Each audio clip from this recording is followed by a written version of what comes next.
你好，我们是爱生活、爱旅行的福往家。今天对于我而言是特别的一天，是我的生日。今天的全天行程都是小妹儿和大鱼安排的，一家人在一起陪我过生日，特别开心。爸，生日快乐！谢谢。你今年的生日也是全家人和你在一起过的吗？今天的重头戏是小妹儿给我安排了一天的游轮畅游两坝一峡。有两坝呢，是葛洲坝和长江三峡大坝，一峡呢是西陵峡。坐在游轮上看着长江，特别惬意。对，主要是今天是我小哥的生日。谢谢小妹儿的安全，谢谢小妹儿的安排。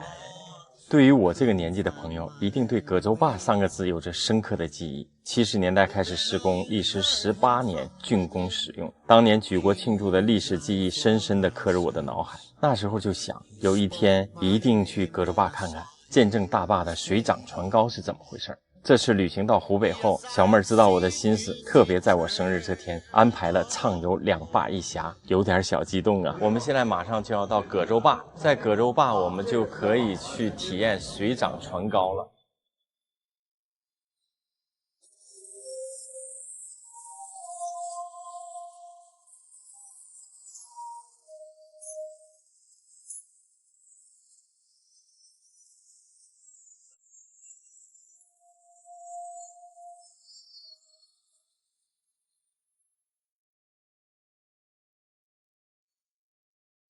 过了葛洲坝，就是美轮美奂的西陵峡。在游轮上看到三峡人家，犹如一幅动态的中国山水画。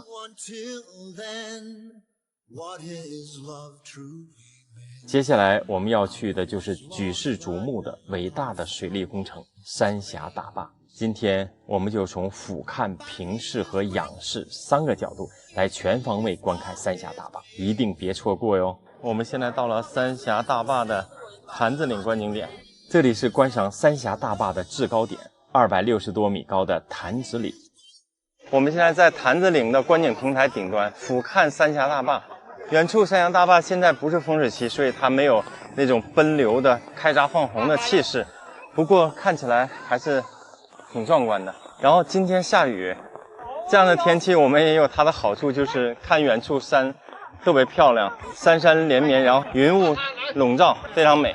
现在我们眼前看到的这个就是过闸的地方，船从长江过来之后，因为高水位的船，然后通过一级一级的水位下降，到下面的这个闸后边的低水位的这个地方。三峡工程是迄今世界上最大的水利工程之一，在防洪、航运、发电、抗旱等方面发挥巨大的作用。2020年，三峡水电站发电1118亿度电，世界第一。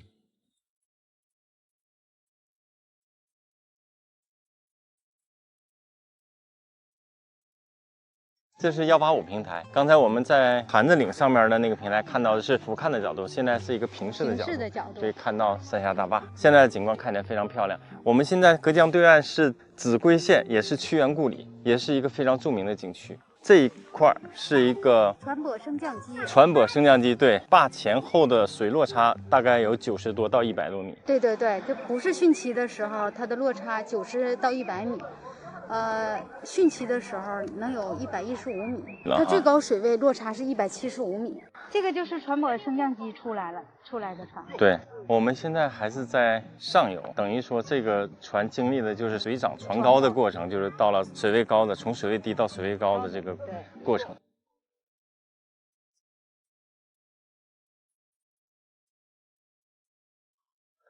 这就是当年修建三峡时用的工程车，这设备非常大。最后我们来到了节流纪念园，仰视三峡大坝，巍峨大坝之下，这里是鸟语花香，流水潺潺。现在看到的三峡大坝这个角度就是一个仰视的角度，刚才我们经历了俯视的、平视的，现在是仰视的角度。晚餐是儿子大鱼安排的烧烤，好久没有吃到家乡的烧烤了。今天的烧烤特别像家乡的味道，开心呐！生日快乐！生日快乐！谢谢。那我是不是也干了？那我也干了。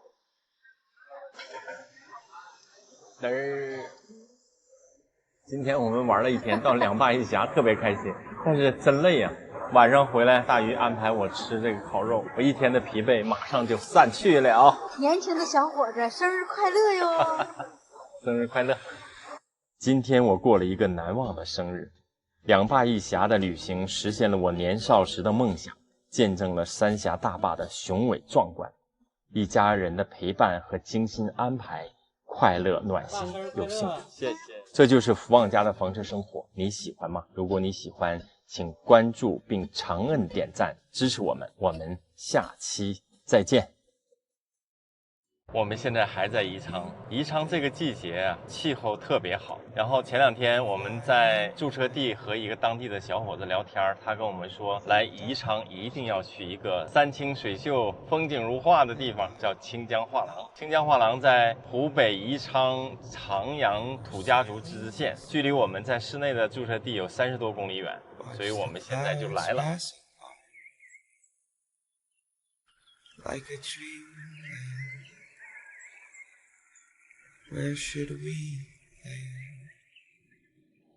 你好，我们是爱生活爱旅行的福旺家。一直以来有朋友们问我一个问题，你儿子跟着你们旅行不工作吗？大鱼不上班，未来不怕被你耽误吗？等等疑问。现在大鱼拍摄妈妈爸爸的自驾房车漫游中国的旅行已经1年了，是时候该和大家说一下我们支持大鱼的理由了。我想从3月份回复一位粉丝朋友的留言开始说起，这也是我要说的第一个理由，尊重大鱼，给他的热爱一个机会。这位朋友在留言中提到，你的儿子事业前途不应该局限于此吧？我是这样回答这位朋友的，我自己就是因为不热爱，早年间从很多人认为铁饭碗的国企设计研究所辞职的，今天也一样支持儿子为自己的热爱做出决定。人生这几十年能过上自己喜欢的生活，难道不是最大的幸福吗？况且我们对儿子最大的期望不是所谓的站在顶峰事业成功，而是一生幸福平安。对，说起这个其实还要从我自己的成长经历开始，或许你就能理解我为啥支持大鱼的决定。我自己是普通人家的孩子，父母是中国老一代勤劳善良规矩保守的人，我们就在循规蹈矩的家庭背景下潜移默化的成长。当我意识中开始自主思考和为自己的选择行动的时候，内心会遇到很大的阻力。所以20多年前，我发现自己的兴趣完全不在国企研究所一眼望到头的这个工作上，思考再三，下决心离职，想趁着年轻去从事自己喜欢的工作，付出了很大的勇气。我今天回想起来仍然感到自豪，周围几乎没有人赞同，只有小妹儿默默地支持我。我相信你。如果没有当初的决定，也就没有我后来的发展和今天能够实现带着家人漫游中国的梦想。虽然没有社会上的所谓的金钱、财富、自由、地位的成功，但是我们幸福开心的普通小康生活，对我来说就感觉值得。所以当大鱼提出来要拍摄妈妈爸爸的自驾房车漫游中国的旅行生活，做自媒体，我们就赞同大鱼的决定，尊重他为自己的热爱而做的这个选择。我内心对故去的父母怀有无限的感激，但是我想成为和他们这一代不一样的父母，更愿意鼓励孩子去追逐自己的热爱，最大限度地实现自己的梦想。第二个理由，我觉得每个人都有自己独特的人生，没有一个所谓的成功是适合于所有人的。好多朋友误解大鱼的工作，认为不去国企，不去做公务员，不去大公司上班，就感觉没有正式工作。其实现在他做自媒体就是他的工作。这1年的自媒体工作，大鱼拍摄制作了100多集的视频，而他的工作强度一点都不低。为了做好视频，大鱼时常工作到半夜。说实话，这是我没有想到的。同时，他的视频作品受到了那么多人的喜欢，我和小妹内心都特别的欣慰。生活工作经历的这几十年，我坚定了一个看法，就是适合自己的人生道路才是成功的道路。就做一个善良、有责任感，同时平凡踏实的普通人，一样可以获得尊重。我们对未来大鱼的期许，不是世俗的所谓成功，站在巅峰，而是踏踏实实的快乐幸福。说到这儿呢，我想起这段时间总有朋友问福旺家自媒体1年赚了多少钱。我们做自媒体这1年前半年基本没收入，后半年逐渐开始有了收入。现在每个月收入虽然不多，但是超过了旅行的费用。我相信这是大鱼努力工作收获的开始。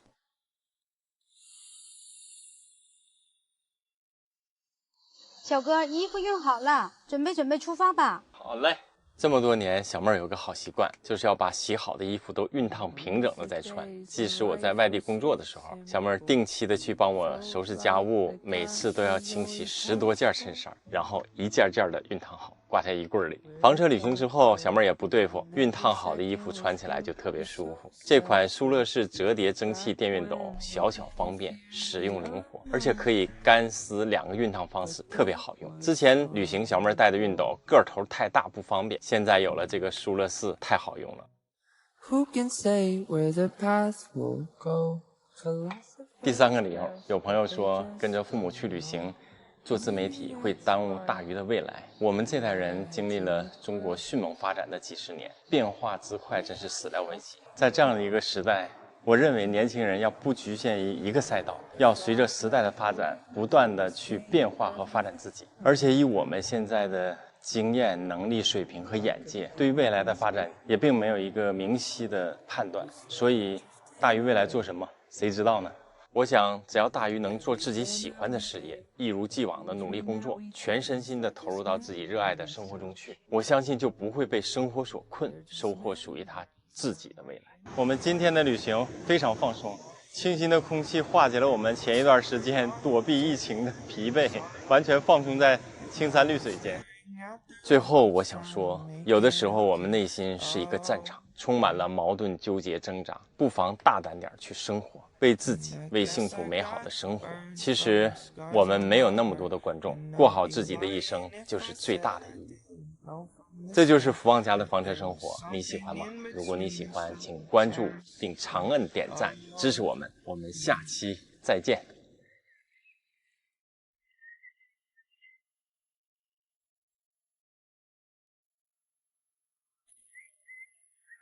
你好，我们是爱生活、爱旅行的福旺家，元气满满的一天又开始了。不过我们其实昨天晚上住的这个房车营地是性价比非常差的一家。今天早上起来心情仍然还是很好。我们在山里，这个露营地在山里，所以早晨起来大雾弥漫，我们完全在雾里。这个露营地啊，唯一和露营地称得上关系的就是一个水电桩，然后周围就没有什么设施，看起来就像是一个停车位配了一个水电桩，所以就是这样的一个环境，200块钱一天，值吗？我觉得性价比比较差。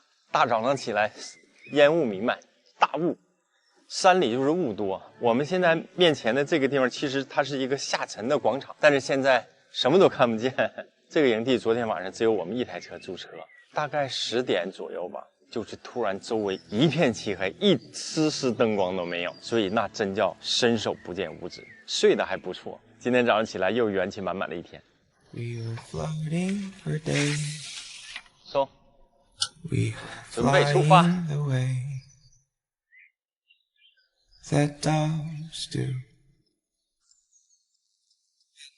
大山里的这个雾啊，就开车一定要谨慎驾驶，慢慢开，因为山道崎岖，然后是能见度雾很大，能见度比较低，这也就10米的能见度。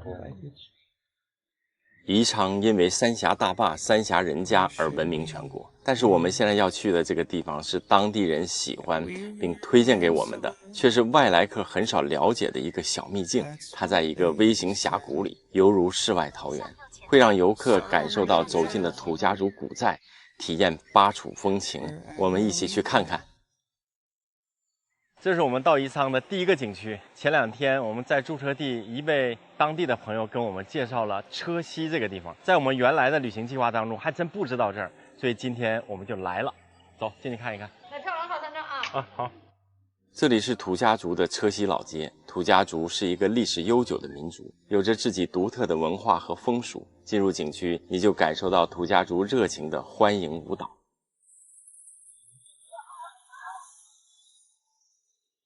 小妹儿有没有走红毯的感觉？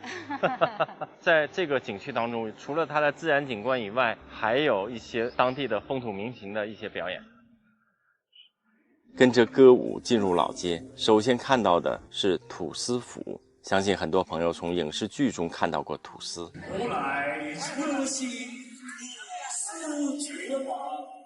吐司大多都是在远离中原腹地的西南山区少数民族的头领。其实具有1000多年历史的土司制度很复杂，但是可以把土司简单理解为土皇帝。对于部族来讲，土司就是皇帝，但是他要受到华夏大皇帝的管辖和约束。直到雍正时期，清政府才废除了世袭的土司。我们现在进入到了土司府，然后看到了这样的一些景观，这里写的是土司衙署。土司衙府是土司王李政的场所，土司王日常办公的用品20多件，可见当年土司李政的情景。罗嘎一贴八处，这是土家语大夫人卧房的称呼。土司大夫人是土司府的内当家。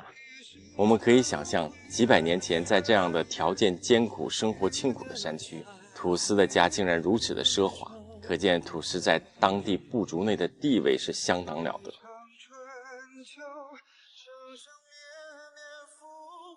景区内土家族风情的沉浸式表演，一下子把游人带入了往昔的车溪老街。街头上威武挺阔的带刀武将，西边下棋的文弱书生，擦肩而过的窈窕淑女，还有河面上的渔夫摆船顺流而下，小河边洗衣服的女子们嬉笑热闹，商铺的店家吆喝声此起彼伏。这就是一幅活生生的土家族清明上河图啊！当我们参与其中，体验旧日生活的乐趣，就感觉特别开心。土家族喜欢唱山歌，过去土家族青年大多经过对唱山歌相爱结合。依然是与非，怎料是与愿违，心中的花枯萎时光。在最后，一场展现民族风情的歌舞表演，把这场沉浸式的旅行体验做了一个结束。在这个景区当中，其实你感受最多的就是他们的民俗、土家人的一些生活状态的一些文艺表演，非常的有意思。但是景区不大，在这个景区你可以按照这个景区安排的演出节奏跟它一波一波的走。景区的演出结束了，你的游览也结束了。这就是福旺家的房车生活。如果你喜欢，请关注并长摁点赞支持我们，我们下期再见。房车生活真的那么美好吗？还是像一些网络视频拍的那么不堪呢？我也时常在网络上看到一些不堪的房车生活的视频，但我们的房车生活是这样。干杯！干杯！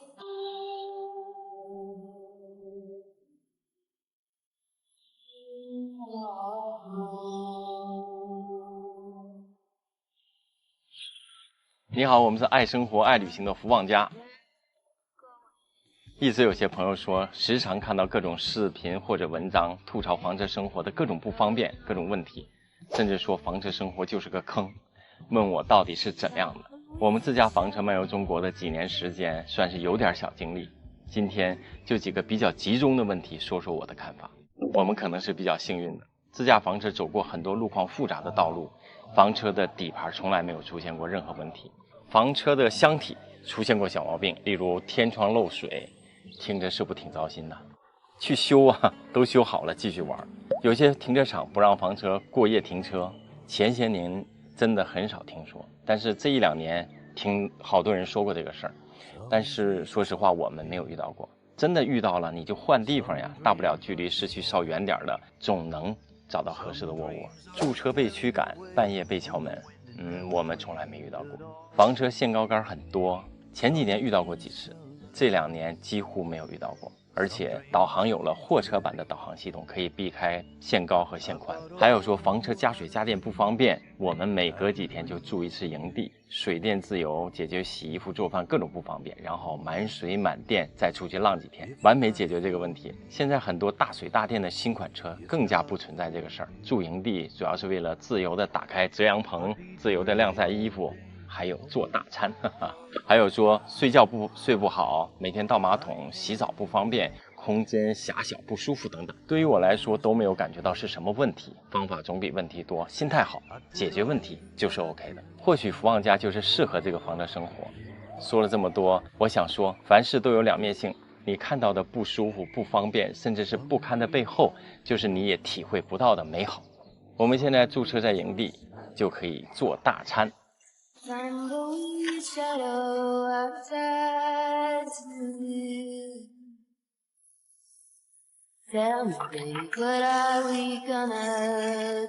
视频更新的时候，母亲节已经过了，但是我们今天在拍视频的时候，恰好是母亲节。大鱼为了向他母亲表示他的爱，亲自下厨做了几个菜，这是难得一见大鱼下厨哦。母亲节快乐！快乐哟！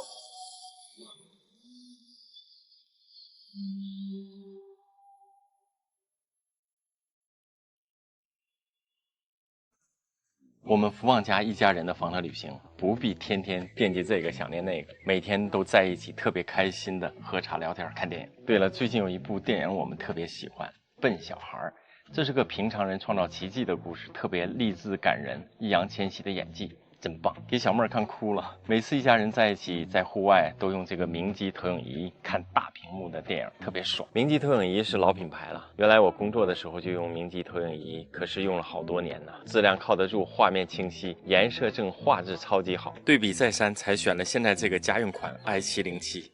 有时候我们的驻车地不宽敞的时候，可以距离屏幕2.5米轻松投出100寸的画面。投影仪位置不居中，侧投效果也不错，对焦也方便。没有 WiFi 的地方可以直接插 U 盘，有信号的地方就更方便了，直接连接手机投屏，影片资源就非常多。我特别想和朋友们说，如果你想玩房车，首先要确定自己是否适合房车旅行，然后还需要做好一个心理建设。好心态很重要，就犹如我们的工作生活，不是所有事情都能心随所愿，凡事都是轻松舒适的。但我们的生活还是要继续啊，房车生活同样需要有种种小妥协，克服小困难，才能获得之后的满足和美好。这就是福旺家的房车生活，你喜欢吗？如果你喜欢，请关注并长按点赞支持我们，我们下期再见。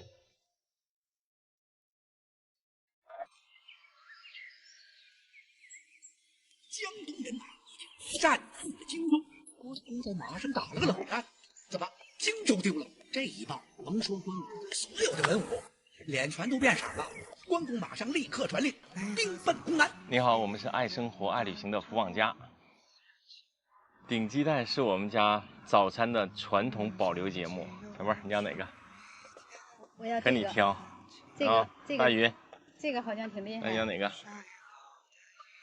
来。1、2，开始。我这个今天不厉害，我还挑了个色深的，儿子上。来，大鱼。哈哈，怎么样？我是常胜将军。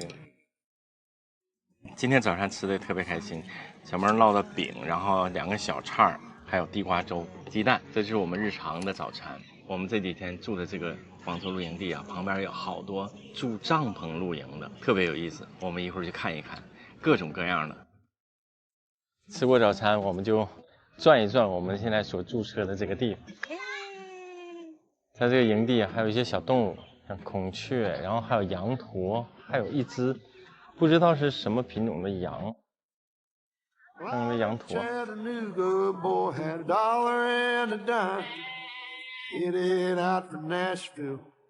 现在人们越来越热衷于户外活动，露营的人有3口之家带着孩子亲子活动的，也有呼朋唤友一起来出来 happy 的，大家都很开心，玩扑克、打麻将、喝茶聊天、喝酒、吃烧烤，这都是露营的标配。我们来个比赛，1个人撒球，然后看谁进的多，行吗？我先来，你先来。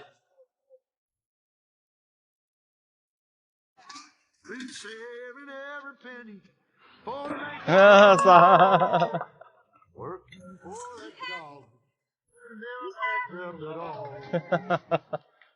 你看，我现在无言以对。朋友都喜欢到外面露营，现在露营的越来越多了。对。我们身边好多朋友每天工作生活的节奏和内容都是一致的，1个月的生活就是一个单调的日子，重复了30天，时间久了，工作和生活的压力没有出口，感觉疲惫又乏味。今天我们驻车的这个露营地，看到好多来露营的人们，他们放松开心的样子，不由得你也会跟着快乐起来。这2年露营生活越来越热，微度假和精致露营好像是人们找到了治愈的方法。去一个距离不远、时间可控、实施方便的露营，让平淡乏味的生活得到调剂，也是逃离现实生活的最好方式。Felt his hand when I was a stranger.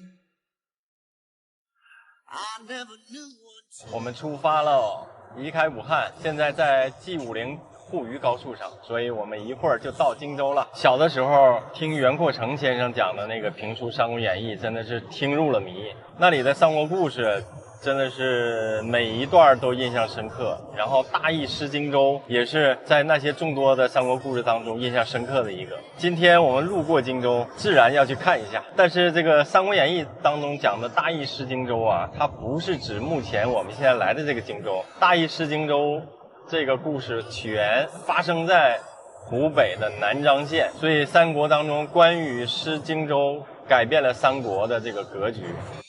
我们到了，这就是我们荆州的驻车地，这太棒了！到一个地方，首先想到的是吃的，不愧是吃货。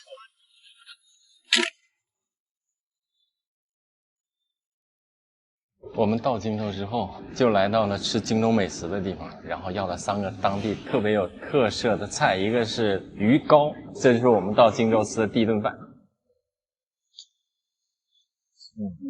挺好吃的，本味鲜牛肉，它就是生的牛肉，在这个一个锅底上烧开之后烫熟了再吃，旁边还有一些配菜，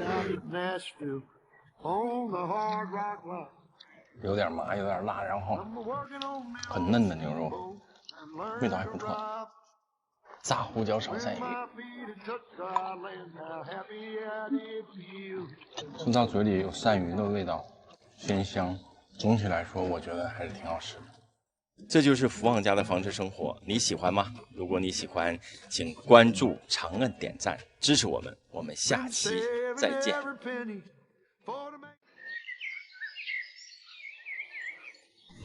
我會揸火箭帶你到天空去，在太空中兩人住。活到你好，我们是自驾房车漫游中国的福旺家。我们福旺家绝对是对得起漫游中国的称呼。一晃在武汉已经半个多月了。今天我们驻车在远离市区的一个房车营地，在一个湖边，空气好，还鸟语花香。一直以来，总有朋友问我自驾房车的费用。我们就说，从去年5月份到今年4月份这1年的自驾房车漫游中国的旅行费用。去年我们经过河北、河南、陕西、四川、重庆，完成了我们没有路线规划的村之旅。紧接着从乐山出发，经康定画上了最美国道318，开启了历时2个月的雪域高原藏之旅。接着开始我们2个月的大漠孤烟西北行。中秋前回到家乡沈阳，度过了一个天高云淡的秋季。周边旅行泡温泉也玩得不亦乐乎。12月我们再次出发，开始一路向南的旅行。到4月份结束了福建和广东的沿海行。这1年我们行程将近2万公里，路上我们一共花了多少钱呢？我们总结了4个方面的费用。第一，行车相关费用，主要是过路费、加油费、停车费、车辆维护保养费、保险费等等。这1年我们行走了将近2万公里，国道高速都走，过路费一共是5435元左右。加油费呢，一共是11059元，停车费包括停车场啊、收费停车场还有房车营地，一共是6155元。之前免费的和收费的驻车地都住，总体费用并不高。但是疫情期间，我们比较长时间的住在各种营地，相对费用就比较高了。例如广州驻车1个月的营地，优惠价就是1920元。保养费呢并不高，2457元，保险是3759，维修费400元，只有一个小维修，交通费是1763元。这个交通费啊，主要是我们到达一个目的地之后，然后坐公交、地铁、打车去周边游玩或者是生活补给所产生的交通费用。行车相关费用这一项总计是31028元。第二，旅行娱乐相关费用有景区门票，像我们去兵马俑啊、乐山大佛、莫高窟、九寨沟、布达拉宫等等，门票高低不同，还包含了一些索道呀、观光车，可能还有一些骑马射箭等等娱乐项目。一共花了是4643元。还有一个我和大鱼都特别喜欢的项目，就是看电影。一路上我们在很多城市都看过电影，一共是花了950元，不算不知道，这大半年多的时间，我们看电影花了小1000元。近来有一段时间，我们都没再去电影院看电影了，因为我们新增了一款专门的观影设备，就是它 GOOS 头戴影院。刚才我还用它看了一部3D 电影《阿凡达》，特别选了一个3D 电影，完全身临其境的感觉，比在影院的感觉还真实，画面比4K 电视还清晰，而且很方便，手机、平板、电脑连上就能看。无人机拍摄带着 GOOS 直接第一视角。他还能接 Switch 玩游戏呢，怪不得你喜欢呢。它还有个特别厉害的地方，就是根据你眼睛的视力啊，调节屈光度，不管你是近视眼还是老花眼，都不用戴眼镜，看得特别清楚。都说男人至死是少年，本来是儿子大鱼的玩具，很多时候都被我占用了。旅行娱乐相关费用这一项，总共花了10893元。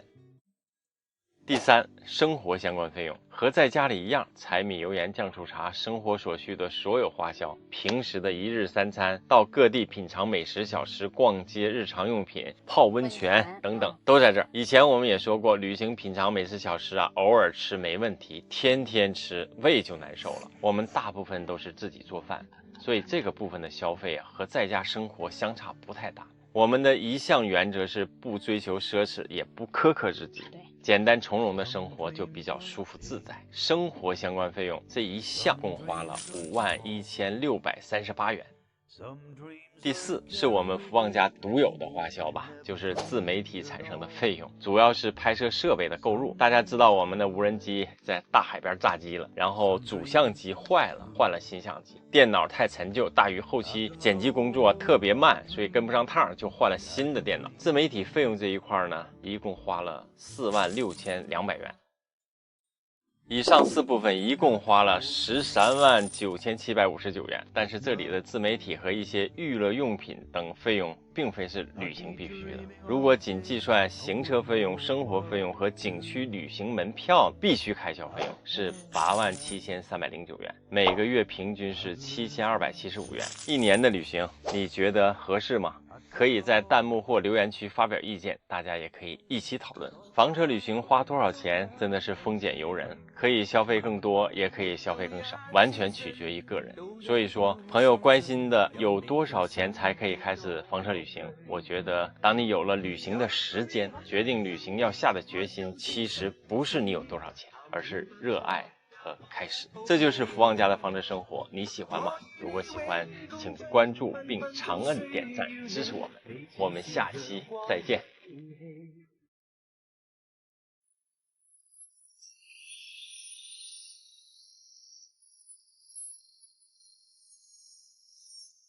你好，我们是爱生活爱旅行的福旺家。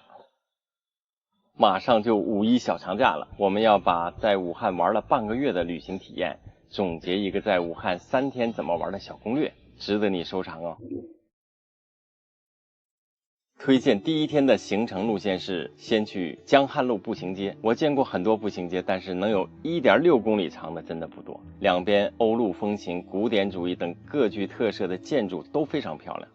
我们的旅行就是逛吃的节奏，下一站的吉庆街就是各种好吃的，糯米包油条、糊汤粉、三鲜豆皮、热干面等等等等。逛吃着就到了离黄陂路和兰陵路，这里过去曾是租界，所以建筑风格更加有异国特色。当下街道的调性却显得现代文艺，喝杯咖啡放松一下。我们现在在离黄陂路，刚刚走过的兰陵路和这个离黄陂路都非常有感觉，大家可以抽出个下午时间到这来喝喝咖啡，坐一坐，特别的惬意，然后就可以去江滩看夜景。此刻是这一天我最安逸的时刻，临水远眺，两岸五彩缤纷，微风习习，就感觉舒服。晚上去吃了这次武汉之行我最爱的宵夜排骨藕汤，太好吃了。第二天过早后，先去湖北省博物馆。我相信大家都听过越王勾践卧薪尝胆的故事，2400多年前的越王勾践剑就馆藏在这里。但遗憾的是，我们没有预约上门票，错过了越王勾践剑。如果大家想一睹越王勾践剑和其他湖北省博物馆的镇馆之宝，一定要提前预约门票。紧邻博物馆旁边就是湖北省美术馆，如果你喜欢绘画艺术，可以去看一看，感受艺术。同时美术馆建筑本身也有很多值得拍照的地方。这样的 ，OK。从美术馆出来就可以去不远处的武汉东湖，这是国内最大的城中湖，适合休闲散步，十分清爽惬意。有人说大江大湖大武汉，长江为带，东湖为心，所以我们现在就在武汉的东湖。东湖的湖面非常宽阔。东湖其实没有什么大山大景，但是在这儿波光粼粼的湖边，微风拂面，坐得特别惬意，空气也好，特别凉爽。这一天下来，一定是想品尝美食了。我们选择吃湖北菜，在距离我们住车不远的地方有一家武汉宴。我们来吃湖北菜来了。今天吃了一个武昌鱼的新吃法，叫武昌鱼配油条。还有一道菜是桂花红烧肉，看起来色香味俱全。绝对是我的菜，哇，太好吃了，肥而不腻，有一点点的桂花香味儿。武昌鱼配油条，我先来一个油条，蘸一下这个鱼汤，看看是怎么样的一个味道，还挺特别的。来尝一块鱼，武昌鱼。这个小油条啊，浸满了这鱼汤。味道非常浓郁，鱼肉非常的鲜嫩，一道特别的武昌鱼给我留下了深刻印象。旅行的乐趣就在于随意而舒心，所以睡到自然醒是必须的。我们过早的时间已经临近了中午，然后我们去逛了楚河汉街，这是一条有文化品位的现代化商业街区，五光十色的现代化店铺和民国风的建筑结合的却也是相得益彰。在这里逛吃之后，就打车直奔黄鹤楼，遇到了一位热心的武汉司机朋友。黄鹤楼实际上是1985年武汉市政府募集社会资金重修的然后它真正的原址最后一个原址现在已经被修成了人民英雄抗洪纪念碑。黄鹤楼始建于三国，历史上屡毁屡建，现在看到的是1985年重建的，这也是武汉的标志性建筑。到了黄鹤楼脚下，发现黄鹤楼一片黑暗，没有灯光，但是作为被誉为天下第一楼的江湖地位，它还是值得一看。灯光下的黄鹤楼没有看到，我们立马往长江边走，赶到中华路码头。然而本来是在这儿想看长江大桥的夜景，大鱼刚拿起相机，灯就关了。幸亏我们之前拍到了白天的大桥，这就是新中国成立后修建的，被称为万里长江第一桥的武汉长江大桥。如果你和我一样是个吃货，我还想跟你推荐到万松园吃谢霆锋品尝过的同款小龙虾。对于我这个不热衷于小龙虾的人来讲，都觉得好吃。还有到处都有的热干面、汤包，这些过早或者宵夜住在哪里就在哪里找，街头巷尾人最多的那家最正宗。还有几个特别有名气的地方，一个是户部巷，目前去我觉得不太必要了，店铺关了很多，非常萧条。第二个是谭华林，可去可不去，看你时间吧。第三个本来是我很想去，但是现在不对外开放，所以没去成的武汉大学。旅行就是这样，不是每一个充满兴致的开始都会有一个完美的结果，但是没关系，武汉我们下次再见。这就是福旺家的房车生活，你喜欢吗？如果你喜欢，请关注并长按点赞支持我们，我们不见不散。你好，我们是爱生活爱旅行的福旺家。我们做自媒体1年了，去年的4月27日是我们发布的第一个视频。做自媒体的这1年的旅行，我们福旺家自驾房车行驶了2万多公里，走过了国内的16个省，58个城市和地区，吃了天南海北上百种特色的小吃美食，见到了众多的名山大川、江河湖海，我们居然还上了电视，也登上了杂志。同时一不小心竟然拍了106集各种风格的视频。我是福旺，我是爱生活爱旅行的福旺，我是爱生活爱旅行的福旺。大家好，我是爱生活爱旅行的福旺，我是爱生活爱旅行的福旺。我们现在在藏之旅的第6个驻车地，青藏线上的第3个驻车地沱沱河畔，现在就进入可可西里。欢迎来到福旺家的向往的生活。我们现在坐在鸣沙山的山丘顶上，这里海拔有4500多一点，眼前刚才看到的一切可能就是已经上1年或者几千万年。我们现在在张掖街头吃牛肉小饭，这就是我们福旺家的房车旅行的月度费用。冬至包饺子，其实我觉得在家庭生活当中有一些仪式感还是很好的。如果我们不出来旅行的话，我们会看到这些景色吗？为了这个目标，在年轻时就非常拼的工作，在大雪当中吃冰激凌，这就是东北特色。终于踏上旅程，我们在海边跨年还真的是头一回，心情还真有点小波澜。太美了，嘚儿。我左脚就是市井街巷，右脚就是浩瀚大海。即使我们分在2地，都没有忘了给彼此一个小礼物。减肥10斤小目标，年底前实现。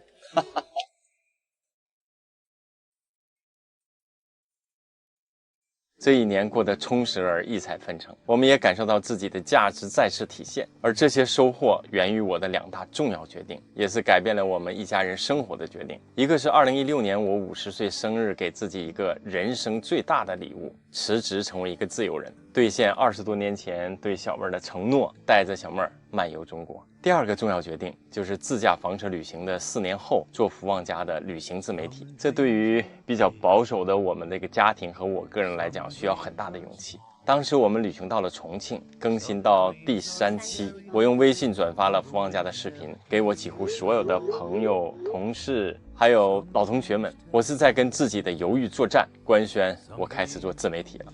这件事儿对于我来讲其实是一个艰难的决定，但是我还是做了。庆幸的是，我的勇气战胜了我的犹豫和不安。这一年，我们的旅行分享经历了村子里的启程，有惊喜，有收获，也有旅途中的坎坷。在细雨蒙蒙的九寨沟感受到一种召唤，便开启了我们的藏之旅。云的雨，雪的风，晚照对晴空，三尺剑。人生第一次见识西藏，雪域高原的神秘变得越来越清晰且有温度。那些震撼我生理和心理的美景啊，必将终生难忘。从西藏进入青海，大西北大漠孤烟，无垠戈壁。跟随我们的镜头，你也会看到高原精灵和美如童话的仙境。在他乡的雨夜，我们举杯敬远方，也举杯敬家乡。放灯火闪亮着光，你一人低头在路上。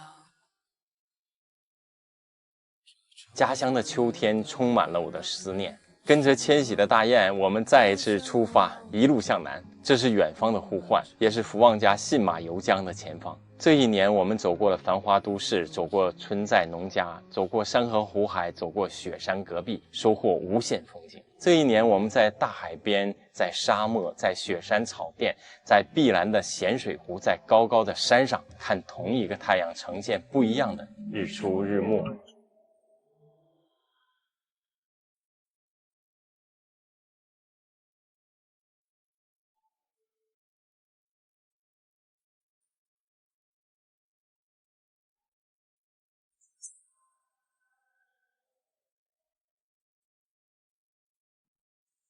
这一年，我们品尝数不过来的各地美食，酸甜苦辣咸，蒸煮炸生鲜，味蕾会增加记忆。好多地方让我们吃过不忘。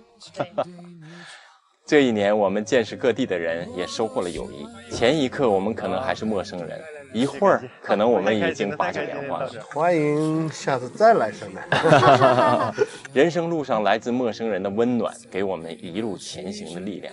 这一年，我们最大的收获是来自支持福旺家的朋友们，为福旺家一针一线做实事秀的朋友，留言说看到福旺家视频感觉被治愈的朋友，重新相信爱情的朋友，愿意学习努力经营家庭的朋友，尝试改变自己并让原来紧张的家庭关系得到改善的朋友，等等等等，还有好多留言，我们都深感欣喜。这是我们视频存在的意义，也是对我们最大的褒奖。未来的一年，我们希望能给大家拍出更好的视频。祝我们所有热爱生活的人幸福如意，一切安好。这就是福旺家的房车生活，你喜欢吗？如果你喜欢，请关注并长摁点赞支持我们。我们下期再见。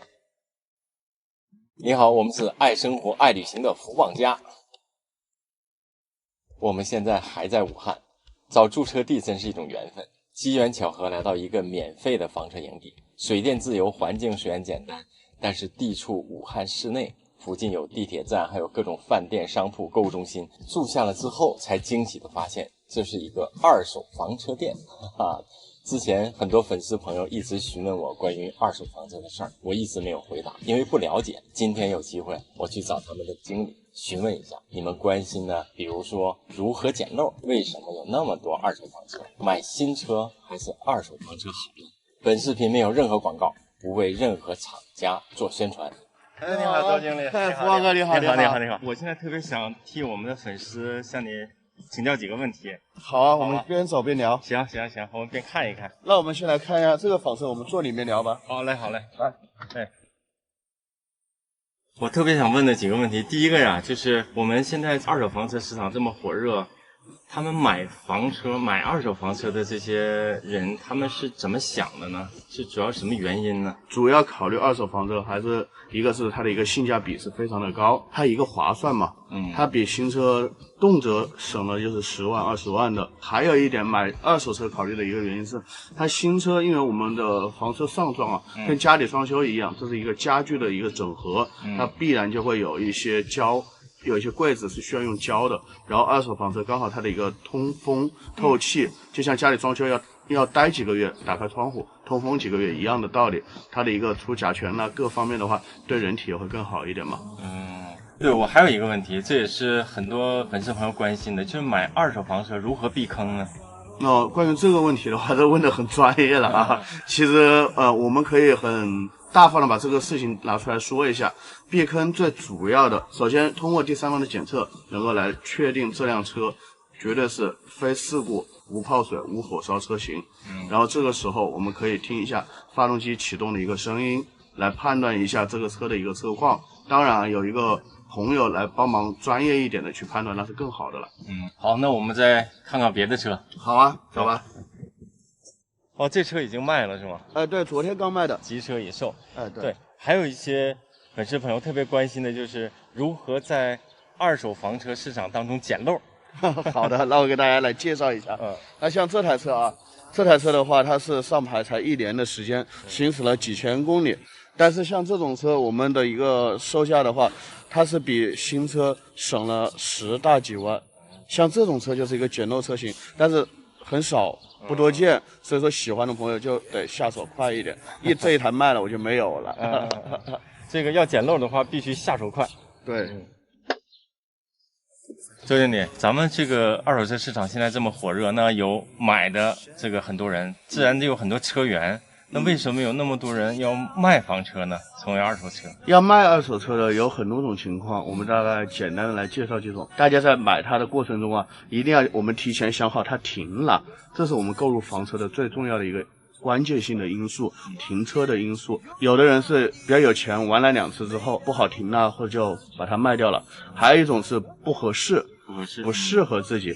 所以这在我们购入的时候一定要想清楚我们的一个需求是什么。在我们旅行当中，我们也碰到过好多车友，他们就是在一腔热血买了个车，然后玩一段时间之后，发现房车旅行生活的方式，他有的时候感觉比较累，或者他不是特别的接受，或者觉得不适合，然后他也有产生了卖车的想法。对，确实这也是一种。对，一定要购车之前要了解这个车辆，了解这个房车生活，了解自己的需求是什么，再购入一台合适自己的车。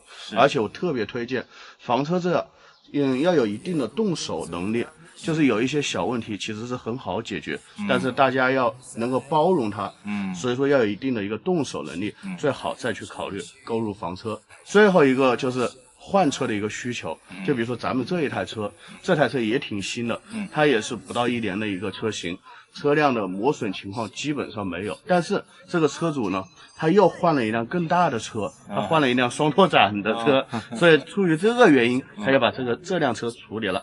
房车太多了，他也没有必要，所以说处于换车的原因，也是一个原因。对。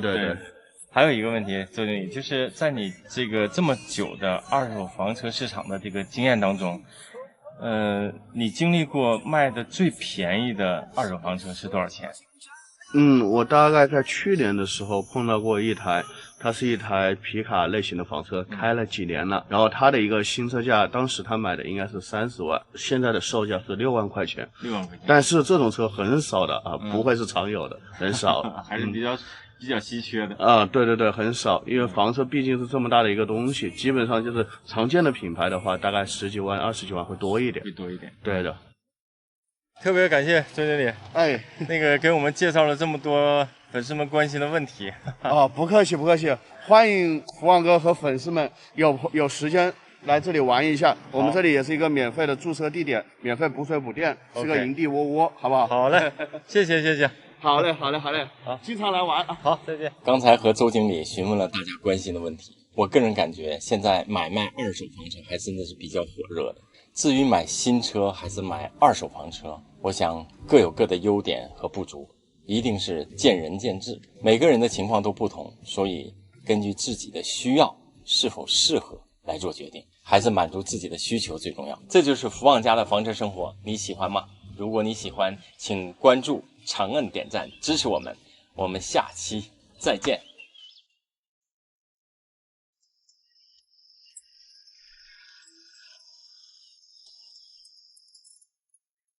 你好，我们是爱生活、爱旅行的福旺家。福旺家的旅行总少不了让人心仪的美食。我一直信奉去当地人喜欢吃的街头小吃，一定味道正宗。这也是真正的体会这个城市。现在我们在武汉，就从武汉朋友推荐的武汉8大小吃开始我们的旅行。这期武汉小吃美食攻略值得你点赞收藏哦。第一个，必须首推热干面。如果我们提起武汉，我敢肯定很多人第一个想到的就是热干面。8大小吃之热干面。没错，热干面在武汉过早中的地位绝对拿捏得死死的。无论是全料的、牛肚的还是牛肉的热干面，每一根劲道的面条均匀地沾满酱汁，配上一碗淡酒，这是武汉早晨的问候，甜甜的。第二个，8大小吃之豆皮儿。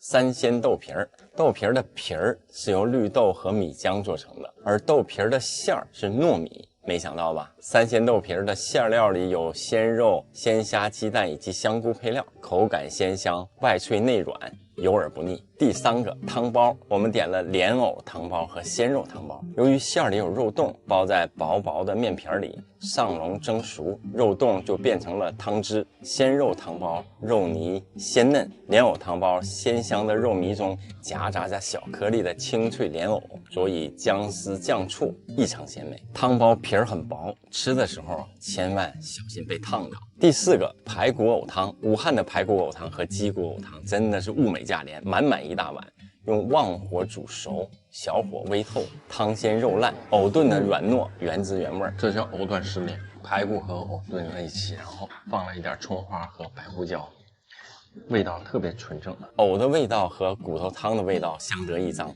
真的是好喝，而且很良心哈。这么一大碗，排骨藕汤是29，鸡骨藕汤19。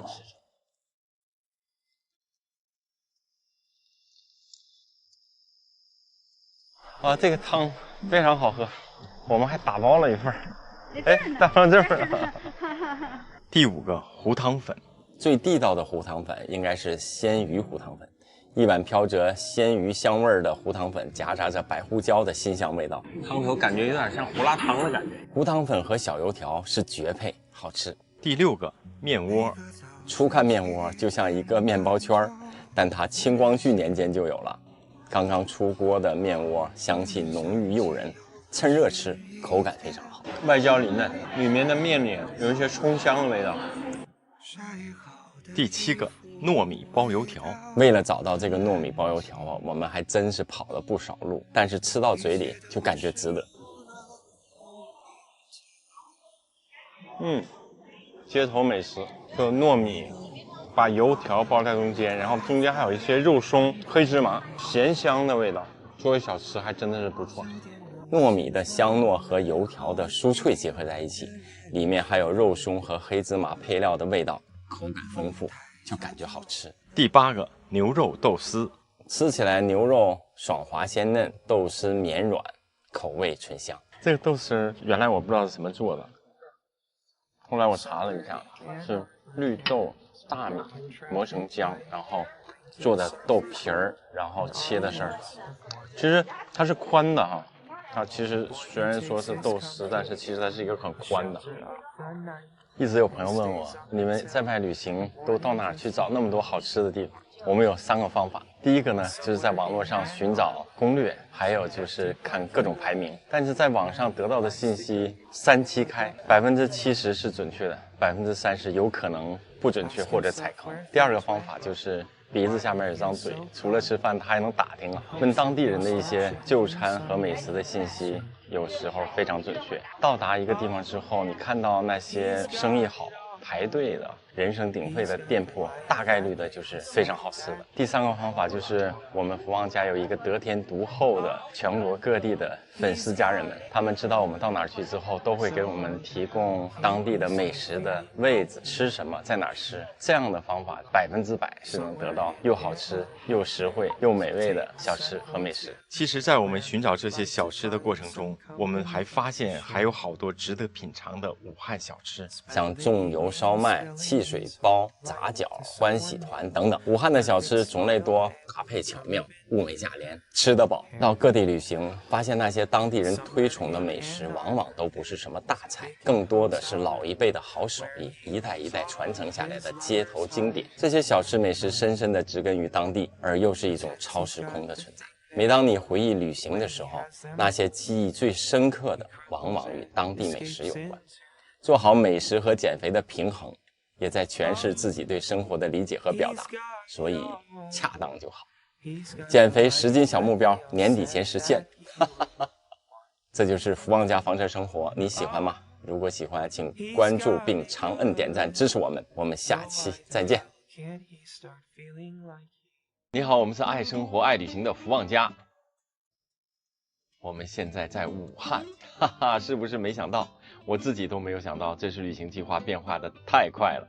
从广州出发，我们北上经停了韶关，然后就向东北方向抵达了江西的鹰潭市，然后又折返回西北方向，进入湖北，抵达了武汉。这是不是完全符合我们信马由缰的旅行风格？其实啊，是有事情要办，所以我们不得不走了这个路线。今天是我们到武汉的第一个早上，武汉吃早餐叫过早。对于我们第一次来武汉的人，过早一定是热干面。过早这个词儿我也是第一次听过，就是吃早餐，然后这是热干面。其实这是我第一次吃真正在武汉当地吃正宗的热干面。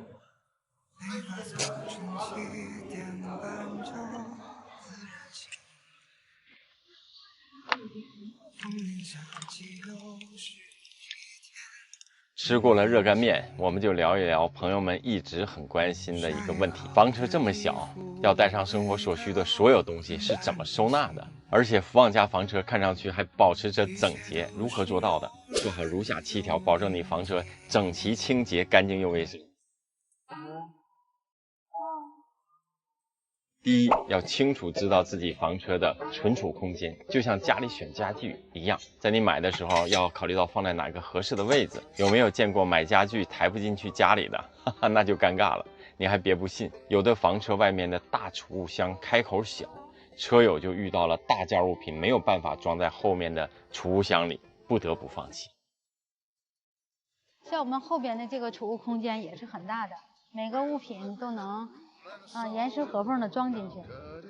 第二，把东西分门别类的码放整齐，只有码放整齐，才能够最大化的优化空间。分门别类的存放，空间使用效率最高。这边是睡衣睡裤，然后这边是夏天的半袖短裤，然后这边是袜子，这里是各种茶叶茶具，这是干果还有干条，这里是丝巾和纸巾。房车里讲究见缝插针。第三，便于收纳的小工具、小袋子、衣服挂等等要利用好。别看这小袋子不起眼，还挺能装。比如我们拍视频，很多设备之前是这样的，现在只是买了一个收纳袋，就变成了这样的。第四，利用好小空间和小角落、小地方大用途。比如像这些小地方，厨房用纸，这些杂物盒也很方便。第五，房车小，选择性带好东西很重要，可带可不带的尽量简化。旅行中购买的商品、不用的或者纪念品，尽快的快递送回家。第六，好习惯很重要，随用随收，保持车内整洁，所有东西用完都要归原位，比如穿的衣服回来就挂起来。第七，房车很小，每天擦一遍，很快就完成，干净又卫生。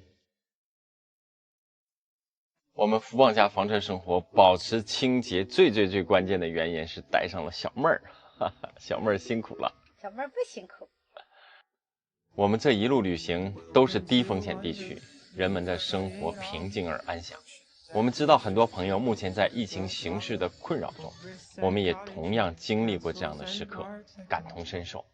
所以当我们漫步在完全没有疫情发生的韶关、鹰潭，被这里的生活场景感染。现在我们在韶关，没有疫情的韶关。我们刚才看体育场，真是人潮涌动，锻炼的人特别多，然后马路上也是车水马龙。平时我们在看马路上车多的时候，都会有一种烦躁的感觉，然后一到广场走，看到广场舞大妈，看到特别多的人在那运动，你会觉得人怎么这么多？但是今天你看到这样的场景，是会有一种你要被感动流泪的感觉。我觉得有现在很多朋友在家深居浅出，甚至不能出，完全在家里。看到现在的场景，你可能会回忆起之前平时我们如常的生活当中那些可惜、非常美好的生活状态。疫情总会过去，干净的空气、自由的呼吸终会到来。祝所有朋友一切安好。如果你暂时不能旅行，那就跟着福旺家的镜头一起走向远方，见山见水见人，感受旅途中的故事。这就是福旺家的房车生活，你喜欢吗？如果你喜欢，请长按点赞支持我们。我们下期再见。你好，我们是爱生活爱旅行的福旺家，我们房车旅行终于又出发了。之前我们在广州的露营地待了1个月多，因为疫情的原因，基本上只在营地里待着。原计划的广州深度游完全没有实现，成了我们这次旅行的一个遗憾。说好的粤菜美食、市井风情、羊城风光，只好等待下次再来了。虽然以前来过广州，但是这次就这样离开，还是感到遗憾。但是同时啊，这期间我们还有高兴的事儿。第一个小确幸，在广州无新增、疫情管控形势好的那段时间，我们去了一趟广州市内，这是唯一的一次进城了。先去了我想吃好久的早茶。提起广州美食啊，一定会想到早茶。要一壶茶，在花样繁多的菜单中选择几件可口的点心，这是老广的日常。早茶是美食，也是文化。早上的茶楼一定是络绎不绝，坐满了人，3、5好友坐在一起聊上半天，就是好吃，都来不及说话。在早茶的时候，还遇到了我们的粉丝。哎呀，是，谢谢。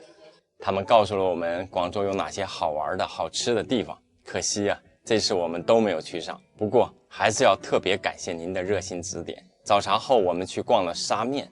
我们在广州市内的沙面，听到沙面呢，我就可能是前一段时间我们在福建吃沙茶面吃多，看到沙面2个字就突然想到了沙茶面，但这里不是面，这是一个小岛。沙面是广州的著名景点，曾经在1861年沦为英法租界。经历了100多年的历史的沙面小岛上，还留存了很多欧亚风情的建筑。这些建筑背后的文化和历史引人深思。现在的沙面环境优美，水历经沧桑，却也是在时光的流逝中焕发生机。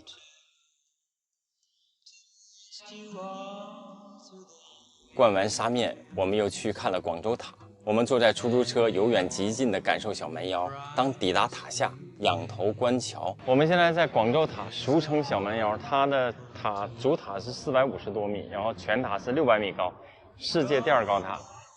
我们在远处看的时候非常漂亮，但是现在我们到了它的脚下，突然觉得就没有了远处观看那么漂亮和吸引人。600米高的广州塔是目前中国第1高塔，也取代了五羊石雕，成为广州的新标志。我们再次远距离看流光溢彩的小蛮腰，就感觉到那句老话，还是距离产生美。第2个小确幸是我们在紧邻营地旁边遇到了一家走地鸡的农家饭店。这家农家大院养殖了非常多的走地鸡，散养的走地鸡随处可见。有一天傍晚，我们看到好多人开着车到这家店就餐，引起了我们的注意。这个农家院就在我们住舍地旁边不远，大刀沙村的旁边。然后我们今天特意挑了一个饭口前的时间，早早的来了，没有什么客人，所以我们在这儿开始尝一尝这个叫走地鸡。今天这个也是属于偶遇的美食系列，味道还是真不错。这个味道是我来了广州几次第一次品尝到的，非常美味。第3个小确幸是我们在营地先后迎来了几位粉丝朋友，他们都热心地告诉我们在广州旅行的小众地点，哪里有好吃的更地道的美食。还有几位广州的朋友要来看我们，请我们吃饭，但是由于疫情管控的原因，我们不想给你们添麻烦，所以我们就留在下次，有缘我们下次再聚。来自陌生人的善意和理解，温暖且鼓舞着我们内心暖暖的，特别感恩。就这样，我们的广州旅行结束了，但是接下来我们的计划又发生了变化，并没有按照原计划去我们期待已久的贵州，因为一些比较紧急的事情改变了行程，所以我们现在身在江西的鹰潭。没关系，山不转水转，有缘我们一定再会。这就是我们福旺家的房车生活，你喜欢吗？如果你喜欢，请长按点赞支持我们，我们下期再见。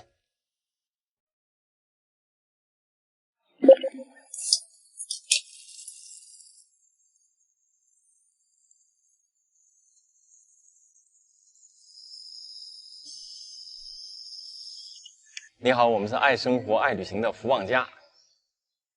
今天特别开心，我要学习一项新技能——钓鱼。一直以来，我们旅行的时候一直想学钓鱼，但是一直也没学。这次我们驻车在鱼塘边10米，所以今天有时间，我们就学一学钓鱼，看看今天我能不能把这个鱼钓上来。一段时间以来无论是网络上还是现实生活中，有不同年龄段的朋友都问了我同一个问题：你们夫妻俩在一起快30年了，到了这个年龄，感情还这么好，是怎么做到的？羡慕你们夫妻琴瑟和鸣的感情，好幸福。有2位朋友的留言我印象特别深刻，一个说她和老公在外拼搏多年，一起度过那么多辛苦的岁月，现在有非常好的物质生活，却时常吵架，感觉好累，生活过得一地鸡毛。还有一位朋友说自己努力工作，也不断的升职加薪，但是就是感觉没有别人幸福。说实话，我不知道怎么回答。也可能是我身在其中，没有感觉到我们俩有什么特别之处。对。但问的人多了，我也开始思考这个问题：什么是幸福？我们俩其实就是大家身旁的普通人家。我们之所以让朋友们感到幸福，可能有2个原因。一个是我们的彼此包容、理解和不抱怨，并不断地经营着我们的生活和感情。包容、理解和不抱怨呢，简单的讲，我觉得就是心疼对方，有事情彼此担待，就这么简单。夫妻间有矛盾是难免的，但是我们都积极的面对和善意的解决，不会为矛盾本身浪费时间。我们有一个共识：人生短暂，我们更乐于将时间投入到美好生活中去。这辈子尽量取悦自己，不是更重要吗？为啥要动辄就不开心呢？谢谢。小哥，你喝水。OK。有了这个户外电源我们露营喝水就方便了，沏茶、泡茶。对，直接在这儿烧水了。这个挣脱电源呢，还是挺方便的。对，这么小的一个小个头，然后1000瓦大容量，露营的时候烧水呀、手机 pad 充电就方便，还防尘防水的功能，没有声音。至于感情经营啊，我们在一起的将近30年，每一个纪念意义的日子，结婚纪念日啊、生日啊，小哥哥生日快乐哟！即使我们分在两地，都没有忘了给彼此一个小礼物，让仪式感给我们的感情保持温度。就说情人节吧，我们彼此的鲜花和巧克力一送就是将近30年。年轻的时候啊，感觉巧克力挺贵的，就买小盒的、小板的。对，那时候还有小排块的板的，然后简单包装一下。对，鲜花呢只买3支，但是没有断过，其实就是心里惦记对方。哈，看来今天跟鱼没缘呢，没钓着啊，回家吃火锅吧。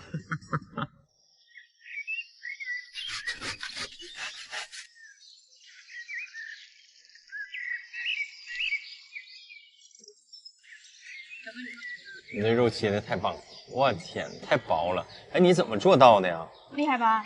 厉害。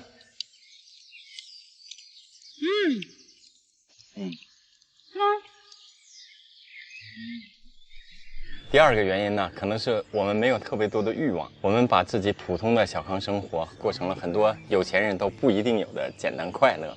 简单的欲望让我们感觉物质生活的满足和内心的愉悦。如果我们俩不断的追求金钱和物质生活，我想大概率是不会这么无忧无虑的开心，也就谈不上幸福。物质的满足啊，大部分都是外界给你的，而开心快乐乃至于幸福，都是自己的感受由内心生发出来的。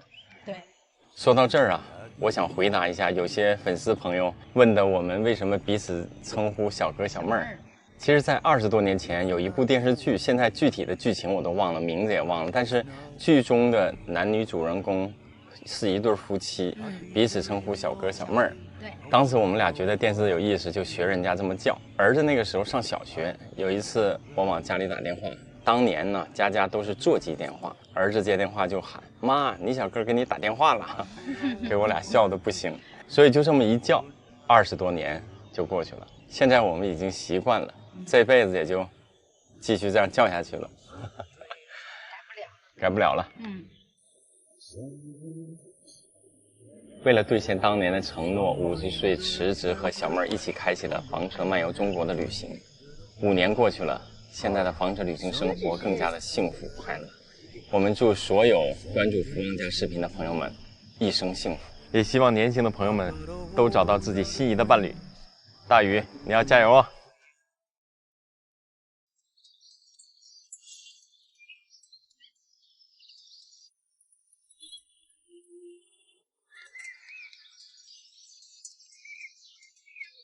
你好，我们是爱生活、爱旅行的福旺家。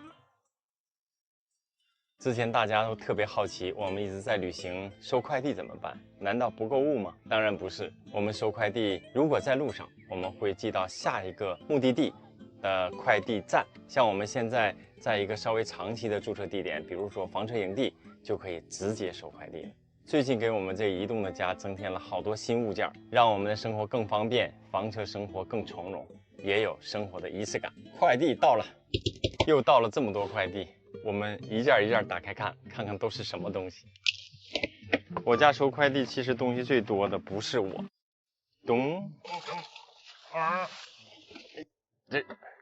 这是一款小妹一直想要的电饭锅和压力锅为一体的锅，双胆，所以特别方便。我们看一看，颜值还可以哈。它这个双胆的作用是什么呢？做完这一锅，还可以做下一锅。哦，是这样的。看看我们第二件东西是什么？外包装已经打开了，多功能果蔬净化机，它主要的作用就是杀菌、净化、去除农残、分解激素。我们之前这个东西啊，其实我还没有关注过，但是小妹一直在关注，她早就想买了。前一段时间我们看那个315晚会啊，就觉得我们现在食品安全还是需要加强。这一款净化机它的作用是什么呢？就是对我们的刚才看到了果蔬还有肉啊这些东西进行净化。这个东西我觉得应该是个好东西。起码给我们的食品安全提供了又一层保障。第3个，我特别喜欢拆箱的这种感觉，老能拿到自己觉得新东西。便携式运动果汁杯，便携式的杯子很多，便携式的果汁杯倒是第一次用。吸管，噔噔噔噔，哦，这个感觉不错，有点这个运动的感觉啊。这个是可以充电的，这个是榨汁机的那个刀啊，这个还挺沉的，有一定重量，感觉质感不错，做工也挺好。这个盖呢是一个榨汁机的盖，它主要是榨汁用的。然后这个是平时榨完汁之后盖上的，不错。看看这个是什么？这个厉害了，这个真是儿子心心念念的。大家猜，儿子心心念念的是啥呢？噔噔噔噔，重磅出场了！这是儿子心心念念的 MacBook Pro。上一个笔记本电脑啊，儿子用了5年了，17年的，为我们家立下了汗马功劳。那个老笔记本给我们福旺家房车生活的视频录制了100期，这回他要光荣退休喽。看看这两个比较有什么区别啊？新的比原来那个老的要厚了一些，不过感觉还手感是不错的哈。以后大鱼就要用这个电脑来做我们福旺家房车生活视频的后期了。还有朋友们好奇，房车这么小，一直买东西，这么多东西都往哪放啊？你怎么收藏？这就是小妹儿的魔法了。我们这个车虽然不大，但是它的优点是储物空间还是比较大的，而且小妹儿她的收纳能力非常强，所以她每次都能把我们买来的东西给归置好。小妹儿，今天我们吃啥饭呀？一会儿要包包子，做五谷杂粮粥。太棒了！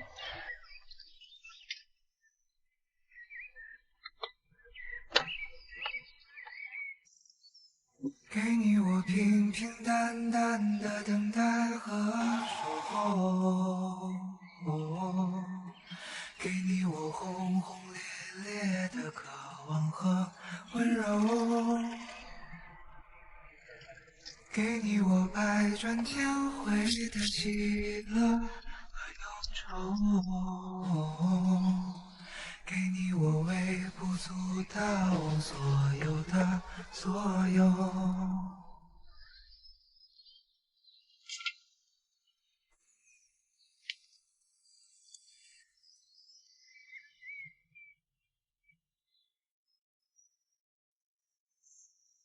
包子熟了，看，大包子，哈哈。尝尝。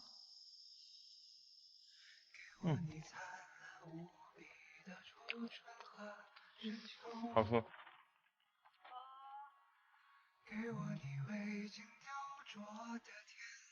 这包子皮儿面也好，劲道，然后馅儿大，味儿足，面皮儿也是劲道，这面也不错啊。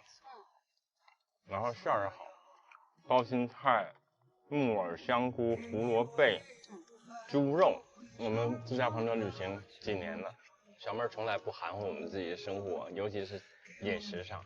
所以大家经常看到小妹儿买一些生活上的器具，也是方便生活，也是让我们生活变得更加从容。无论做什么都有仪式感，无论是在家里还是在房车上，都保持着对生活的热爱。小妹儿做的杂粮粥特别棒，我也很喜欢吃。就是五谷杂粮都放。对，这20多年，这20多年小妹儿的手艺呀，不只是美了我的胃，也美了我的心。狗粮撒的咋样？我会接不上了。哎呦我天哪！旅行这几年真的是小妹儿的一餐一饭，让我们保持着无论是在家还是在房车里都能够过得从容、开心、舒服，对生活的爱，保持着对生活的热爱。这就是我们福旺家的房车生活，你喜欢吗？如果你喜欢，请长按点赞支持我们。我们下期再见。你好，我们是爱生活、爱旅行的福旺家。西藏真是一个神奇的地方，没有去过的人对它充满向往，去过的人对它念念不忘。去年我们藏之旅结束，就有好多朋友要求我们做一期藏之旅的攻略。现在又到了进藏旅行的好季节，所以又有朋友在催我们的藏之旅攻略了。去年5月份到7月份，我们自驾房车历时2个月完成了川进清出的藏之旅。小妹儿很认真地记录了我们每天的行车路线、驻车地、海拔、温度、身体感受、沿途风景。今天看来，这就是一份完整的攻略。我们会把这份文字版的攻略放到视频的最后，大家可以收藏啊。那我们就聊聊自驾西藏大家最关心的7个问题。进藏前需要准备什么呢？1年4季的衣服，因为世界第3极的名称可不是闹着玩的，雪域高原温差很大，1天的车程可能让你经历4季的气候，衣服要带全，帽子墨镜也不能少，还有随身带一些饮用水和高热量的食物和方便食品，巧克力啊、士力架啊、牛肉干啊，还有方便面。我觉得自发热米饭也非常好，遇到没地方吃饭的时候可以应急。再有就是防晒用品，无论男女都要用。在高原不仅仅会晒黑，皮肤啊可能会被晒伤。高原非常干燥，润唇膏、保湿水都很重要。如果可以带一个车载加湿器，会舒服很多。还要准备些类似氧气罐的供氧物品，止泻药、感冒药、防高反的基本药物。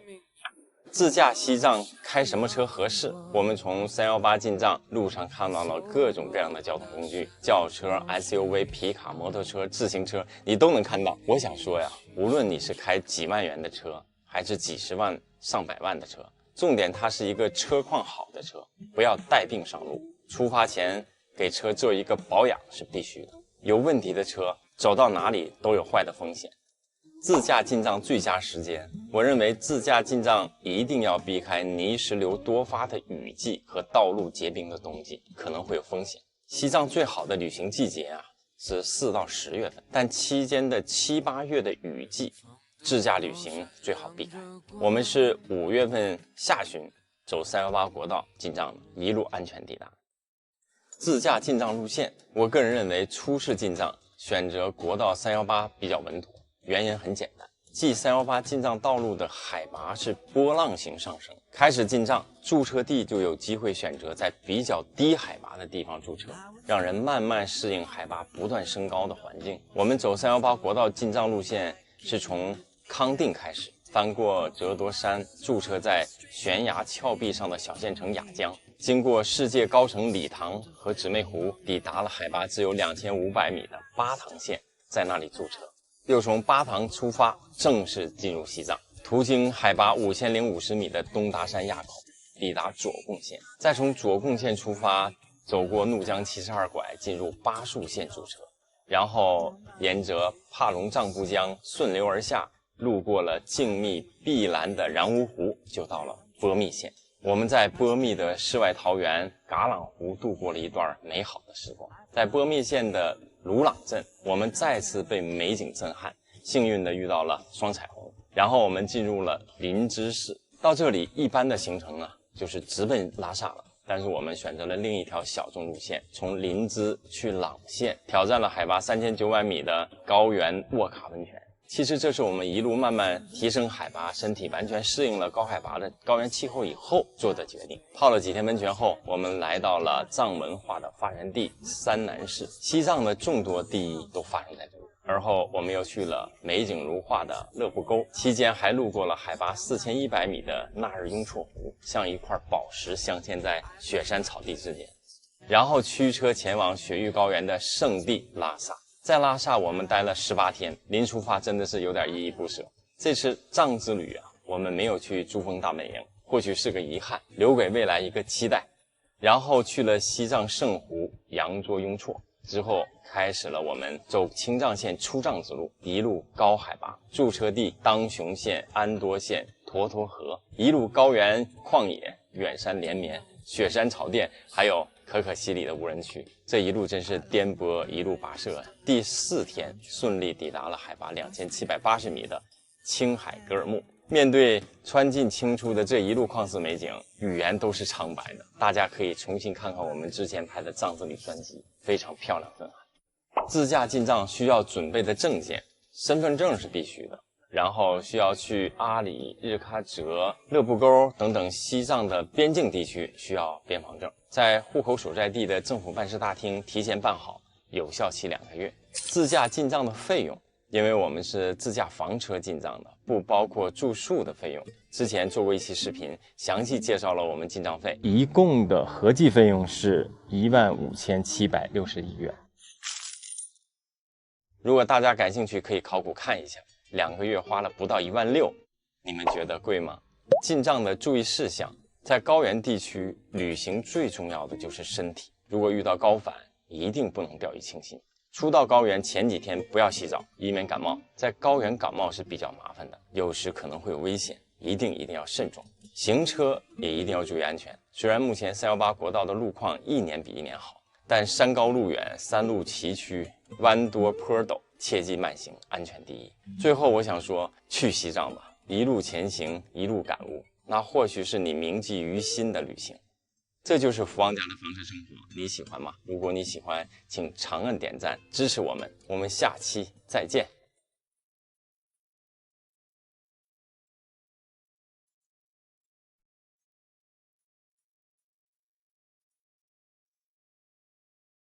你好，我们是自驾房车漫游中国的福旺家。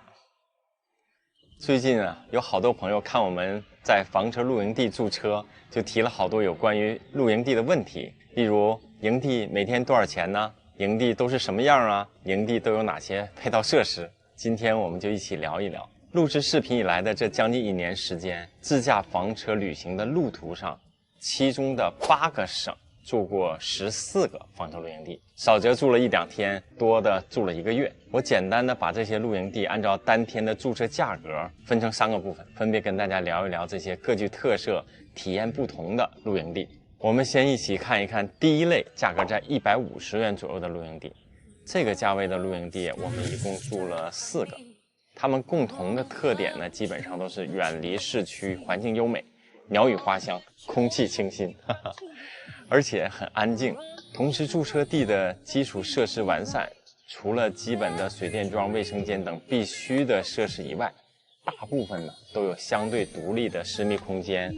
还有水池、操作台，有的呀还有热水淋浴间、洗衣房等，住的感觉还是蛮舒服的，让你感受房车旅居慢生活的舒适惬意。但对于长期的房车旅行的人来说呢，价格稍贵，有些营地常住会有优惠，适合安逸的住上几天。我自己最喜欢的这个类型的营地就是重庆秀湖的露营地，我们在那里给大家展示了2期视频，很多朋友也非常喜欢。我们再一起看一看价格在100元左右的房车露营地。说到这个价格区间呢，我们只住过2个营地，真的是缺少代表性。不过我们还是要聊一聊这2个露营地啊，它的地理位置都在市区内，但环境一般，设施一般，性价比不高。一个是在公园内的房车露营地，完全没有私密空间，除了水电桩没有任何配套设施，而且旁边就有游人往来，晨练的老人载歌载舞，夜晚的广场舞络绎不绝啊！你可以想象一下，基本不具备房车露营地的打开遮阳棚，然后休闲的喝茶聊天，也不具备洗衣服、晾晒衣服的条件。另外一个呢，也是在市区内，条件比这个公园的好一些，但是头顶上应该是飞机航线，飞机的轰鸣声啊，在夜间尤其刺耳，不是很理想。我们再一起看一看价格在50元以及以下的这些房车露营地。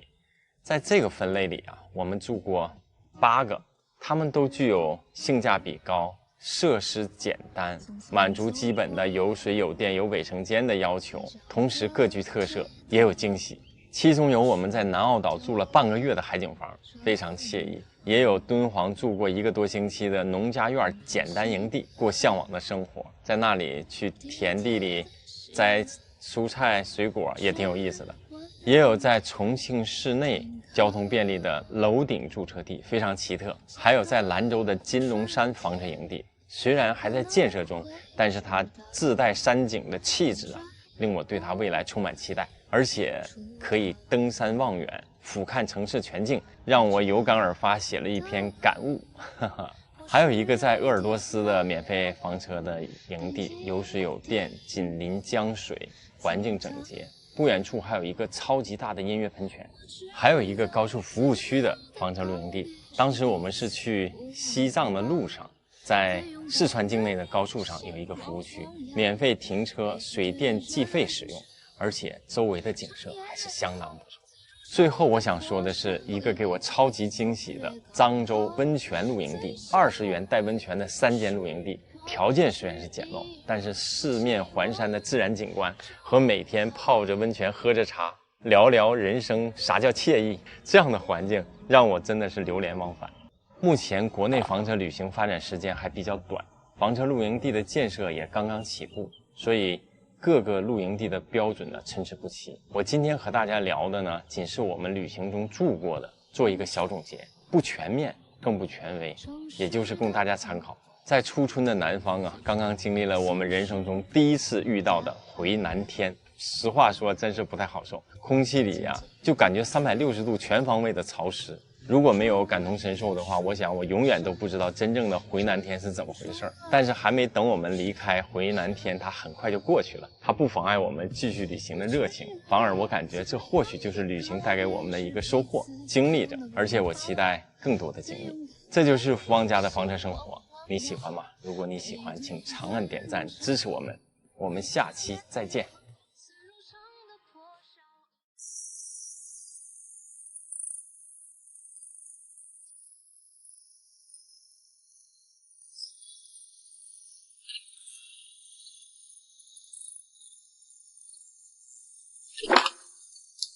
你好，我们是自驾房车漫游中国的福旺家。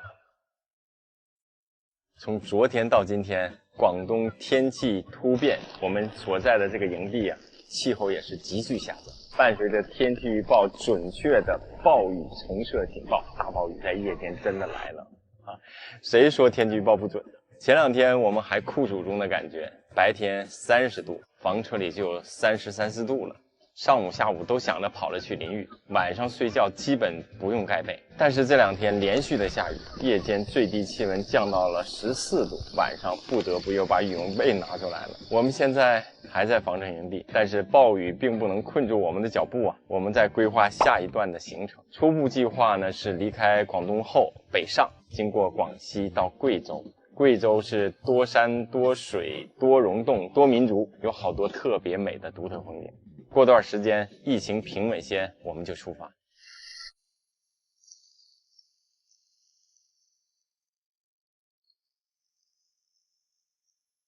这2天的天气气候变化引发了我们一家3口的一个讨论。前几天呢，这里最高气温度已经达到30度，白天总感觉浑身黏黏的，特别不舒服。大鱼就说要是有个空调就好了。其实一直有朋友问我们车里有没有空调，没有空调会不会很热？我们这部车呀是2017年购买的皮卡房车，这车的原配置是有车载空调的，但是在当时买车的时候呢，老车友给我的一个建议就是不需要这个车载空调。房车旅行就是候鸟式旅行，跟着季节的脚步，哪里舒服去哪里。而且车里的电池也支持不了车载空调。还有的老车友说他买了1年多了，一次都没用过。当时我觉得有道理啊，然后就把空调换成了一个顶置的双向换气扇。这几年旅行下来，说实话没有感觉太大的问题，就是有1、2次遇到了非常热的天，然后就立马开车去气候舒服的地方。但是这次啊，由于暂时固定驻车在一个地方，要等疫情缓解以后再出发，就感觉这几天真的是热呀，超级不舒服的感觉。所以我们开了一个家庭会议，做了一个重要决定要换房车了。我们要结合这几年自驾房车旅行的经历和使用体验，对未来新房车的功能布局有一些自己的想法。原来这部车带着我们一起去过很多地方，只是我和小妹儿我们2个人，这车能非常不错的满足我们的需求。但是现在儿子大鱼加入拍摄妈妈爸爸房车旅行生活了，这车就不够用了，无论是水呀、电还有空间。儿子大鱼的那个单人床啊，真是又窄又小，睡觉非常不舒服。这几年小妹儿洗洗涮涮呢都是手洗，纯手洗，真的是辛苦她了。这几年自驾房车去了好多地方，手动挡车在长途行驶的时候，我也是感觉有点累，所以要换一台水电相对自由、2张合适的床、有洗衣机的、驾驶轻便的房车，还有其他的一些小要求。这个事儿呢，不能太着急，等疫情平稳些，我们就去多看几家房车，多参加车展，然后再决定。之前很多朋友留言或私信给我，要我给他们推荐购买的房车。我一直觉得自己只熟悉我自己的这一台皮卡房车，对现在市场上越来越多的新厂家新款车并不熟悉，所以都没有给推荐。这一次啊，我们自己要换房车了，所以和大家一样要多看多了解，参加展会去试驾，有机会去到厂家去参观，梳理出适合自己的房车品牌和型号，换一台合适的车。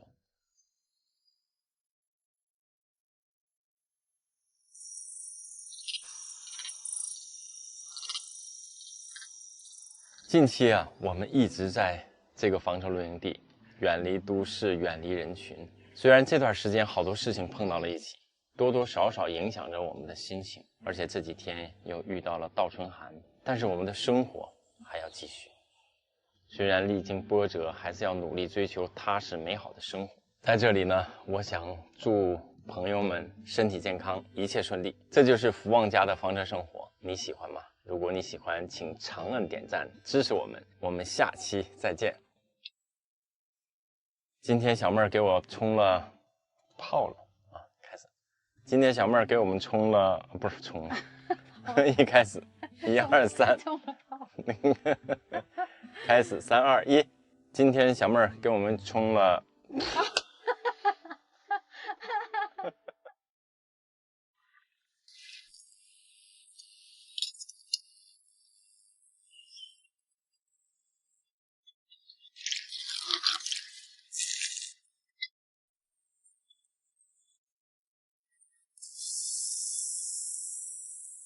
你好，我们是爱生活、爱旅行的福旺家。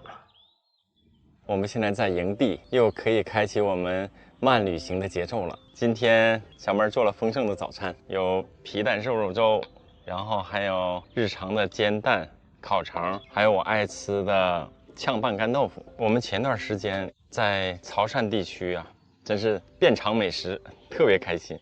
但是那段时间基本上我们都没有开火。但是现在到了营地，也开始做我们自己丰盛的早餐了。在营地的慢生活呀，我们大体上围绕2个重点，一个是小妹儿的洗洗涮涮，还有一个就是吃。我们一会儿到超市去买生活补给，然后下午我们吃烧烤。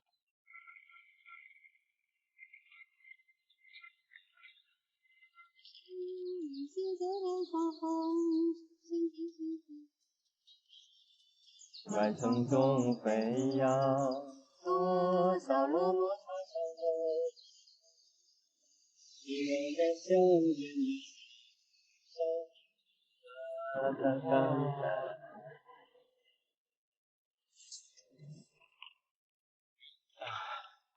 借营地的这个小电动太爽了，我去赶紧把车送回去。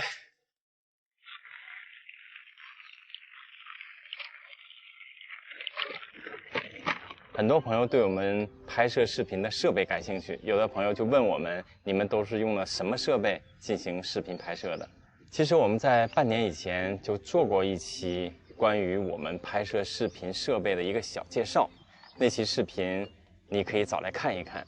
但是我们今天呢，再跟大家介绍一下这半年之后我们在设备上的一个小更新。你刚刚看到的效果和类似像在星球上行走的这个玩法，都是用我们这个Instax 360相机拍摄的。这个相机啊，有双面的镜头，它前后呢都有镜头，可以360度环绕拍摄。所以打开它的这个拍摄，那它就会拍摄到它周围的这个一切，无论你在什么位置，都可以拍摄清楚，给我们视频拍摄提供了多角度和多种花样。在平时开车的时候啊，有时候也会把它粘在我们这个车窗上，不影响开车，还可以拍到视频，而且拍摄的效果还不错。小妹儿现在食材准备差不多了吧？我们就要准备烧烤大餐了。来，你收拾一下吧。OK。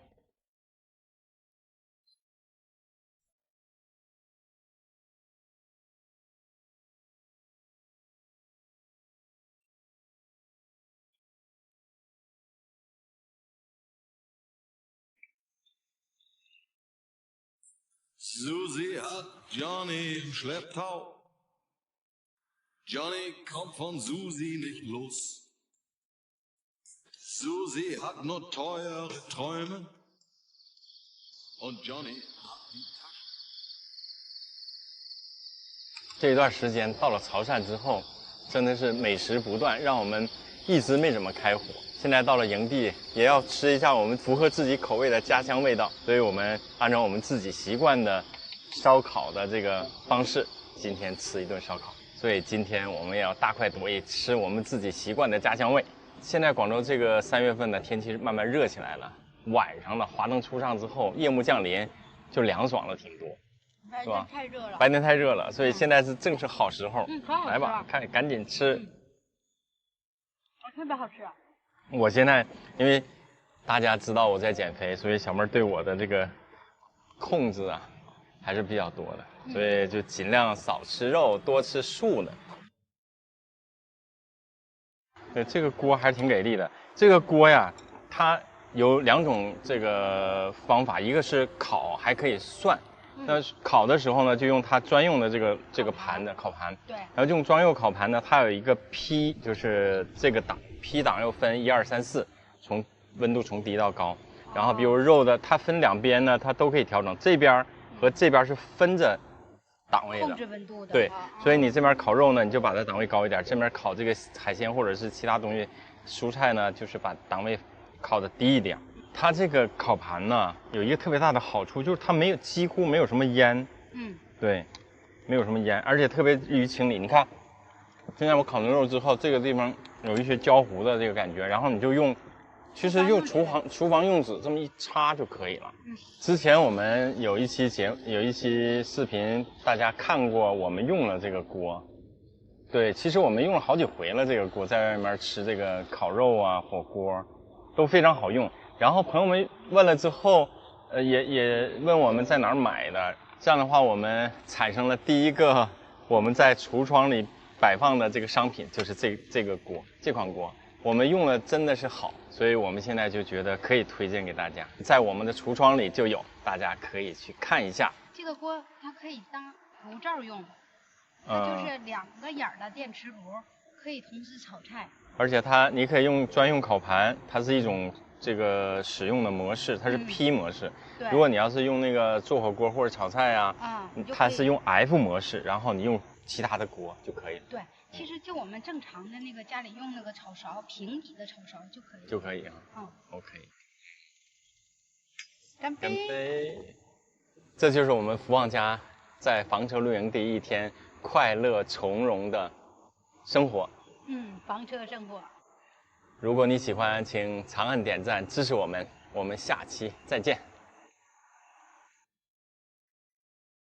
曾经的方便面之王，没想到是这么的酸爽啊！315晚会曝光了湖南华容的一家插旗菜业生产的老坛酸菜，不仅是土坑生产防腐剂超标，更是有工人光着脚在酸菜上扔烟头、弹烟灰。这家企业标准化腌制池里腌出来的酸菜是用来加工出口产品的，而老坛酸菜包里的酸菜则是外边收购的土坑酸菜。你好，我们是爱生活、爱旅行的福旺家。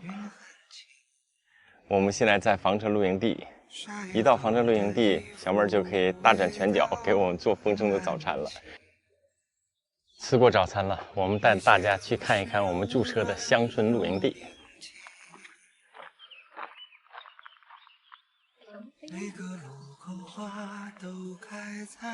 哇，这个露营地啊真不错，远离都市，远离人群，然后鸟语花香的。旁边还有一个养鱼塘，是鱼池养鱼塘，对，闲暇人可以钓鱼，有没有一点世外桃源的感觉？人来人往里满是善意。平时我们每期的视频拍摄到发布都会有一个时间间隔，这是我们拍摄了就及时发出去。其实我们在这个露营地啊驻车已经有半个月了，在现在这个特殊时期啊，大家对我们的出行安全都非常的关心，好多朋友都给我们私信留言，有的朋友还在留言当中嘱咐我们注意行车安全。我们一直对防控疫情都非常的重视，也很慎重，所以请大家放心。喝咖啡。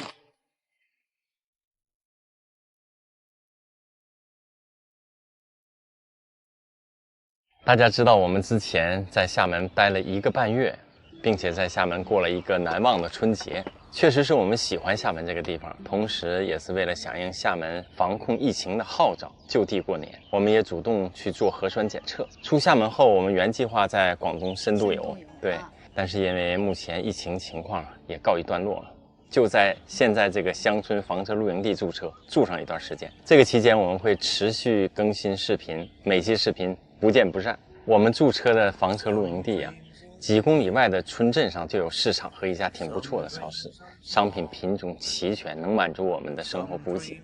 这里有水有电有 WiFi， 还有热水淋浴间，生活还是很舒服的。在营地，小妹儿每天就能给我们做好吃的，白天喝茶聊天看书看电影，我们的生活呢从容而且充实。我们自己做饭吃的最大好处是可以吃到自己喜欢的家乡口味，更加能够保证卫生安全。我们前几天看了315晚会，对，这几年我们的食品安全环境应该在进步，但没想到看了这个315晚会啊，真的有点触目惊心。老坛酸菜的皮肉啊，真的是让我觉得头皮发麻的感觉。老坛酸菜面，我想大概率是身边很多人都吃过的，现在想想是不是令人非常愤怒，而且也会因为食品安全感到不安。其实我们之所以买房车旅行啊，其中有一个重要原因，就是因为我们2016年夏季自驾轿车去呼伦贝尔草原16天的一个旅行经历。那本来是一次非常开心的旅行，但是因为1天3顿饭都在饭店吃，所以造成了我们一家3口都因为胃肠不适而病倒了。2017年开始呢，我们就买了房车，就开始了我们的自驾房车漫游中国的旅行。这几年在路上，除了适当的去各地品尝当地的美食小吃，大部分的时间都是我们自己来采购新鲜食材，自己做饭，就再也没有出现过肠胃不适的问题。既满足了自己的家乡口味，更重要的是保证食品卫生安全，保证我们开心从容的房车生活。有朋友说福旺家一天天的总是乐观开心，其实面对疫情的困扰，我们内心也有焦虑啊。但一家人在一起总会安心，哪里都是家。有时候我坐在房车里喝茶，望着窗外，小妹儿忙碌着洗洗涮涮，大鱼玩着游戏，好像就是在家里，却忘记了我们是在一台车上。这个移动的家给了我足够的家的感觉，还有踏实感。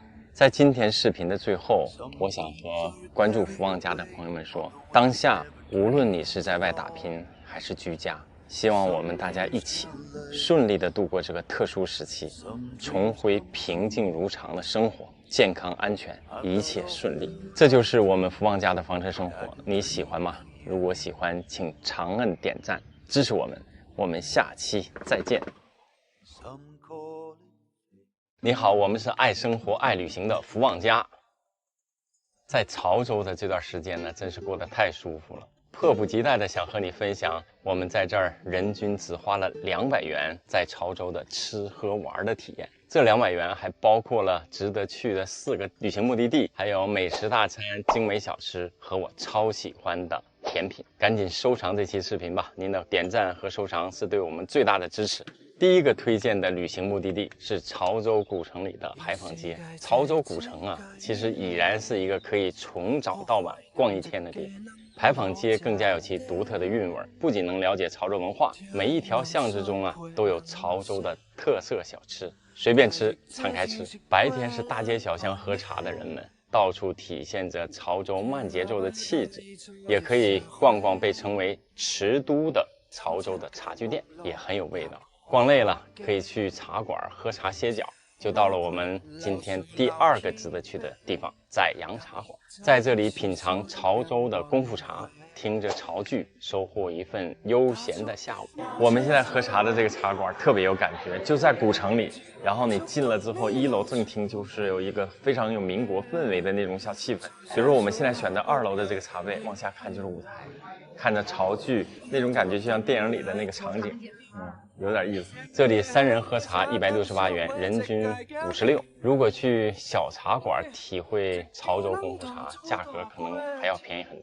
晚上的古城牌坊街又变成了另外一个样子，灯火阑珊，又充满了烟火气。穿过潮州古城7层门楼之首的广济楼，就到了第3个推荐的目的地——广济桥。我们现在所看的桥的中间部分，看起来是一艘一艘船在那并联着。这些船离开之后呢，这个河道就畅通了。所以这是世界上最早的启闭式桥梁。门票60元，晚上19点准时会有广济桥灯光秀，也不能错过。第4个推荐的目的地是潮州西湖。潮州西湖面积不大，但却是很多老潮州人的情怀所在地。如果想深入了解潮州这座城市，一定要去西湖走一遭，看看当地人休闲娱乐的免费小公园。接下来是推荐的好吃的。在潮州满大街都是听不懂的潮汕话，但却因一道道美食抚慰人心。第一种好吃的就是在古城里遇到的猪肠灌糯米和咸水果，平均10到20块钱，价格不贵。猪肠灌糯米，馅料里的香菇、虾米、软糯的糯米和猪肠结合在一起，复合的味道非常香，真的是多一分嫌肥，少一分太淡，一口满足。咸水果的味道啊就很特别，用米浆做成的小碟子样的果皮儿软糯还有点 Q， 上面简单的搭配上香咸的萝卜干，复合着交织出一种特别的口感。第2种好吃的就是鱼生，潮州人喜欢鱼生由来已久，是属于传统美食，而且吃法也很独特。我们终于可以吃鱼生了，这是我们第1次吃鱼生，潮州的鱼生。然后这一盘配菜每一个放一点点，然后对姜、白萝卜，然后每一个放一点点，还有点花生米、萝卜干、杨桃、香菜，放4片鱼，拌均之后，第一回吃，我看到是怎么样的一个情况。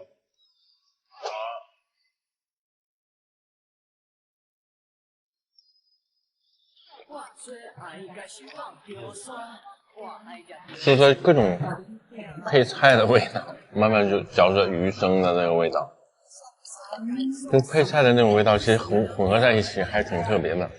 那种咸、鲜、姜、蒜、辣、杨桃的水果的那味道，黄瓜的味道，还有香油的味道，就挺特别的。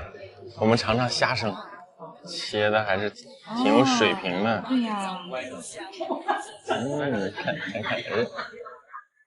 怎么样？这和我们平时差不多，就是芥末。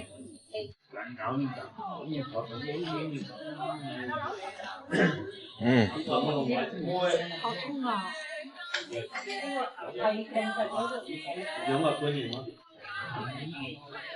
哇，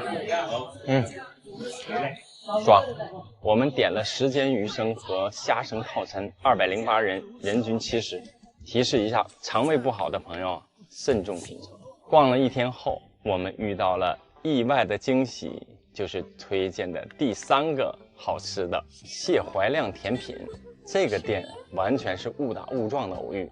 第1次吃这个甜品啊，是我们走累了，看到一家人挺多的甜品店，就想去歇歇脚，没想到吃到了我超级喜欢的杏仁茶和黑芝麻茶，每份只要5、6元，真的是实惠又好吃，非常推荐。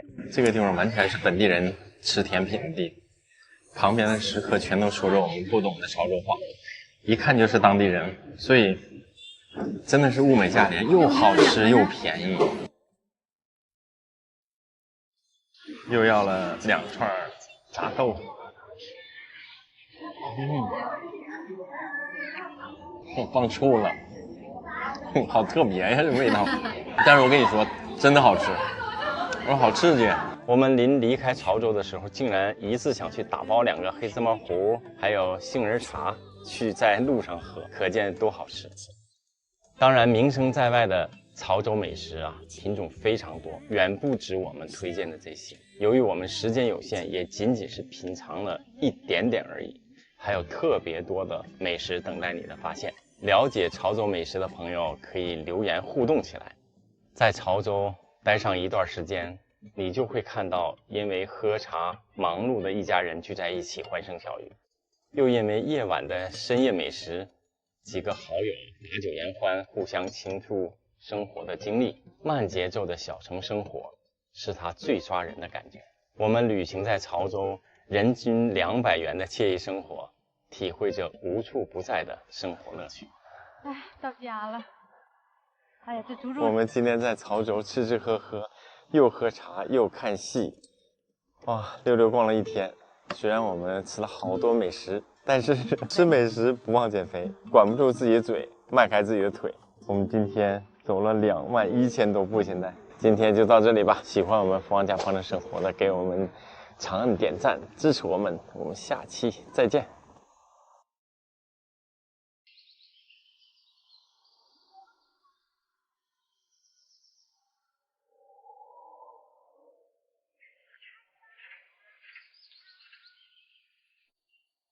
I miss the days when life was so simple. Felt like the glass was always half full. Where did that go? And every second with you was so special. Back when we didn't fear the unknown. But that was long ago. Who can say where the path will go? Philosophers guess, but they just don't know. Maybe that's why we had our heads in the clouds. We had it all figured out. Planning to fly away to escape everything on the ground. Like a plane up in space, we slowly drifted away.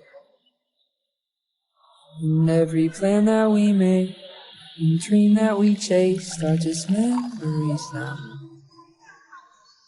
They're just memories now. I'm not sure where everything went wrong, but I know that we landed where we both belong.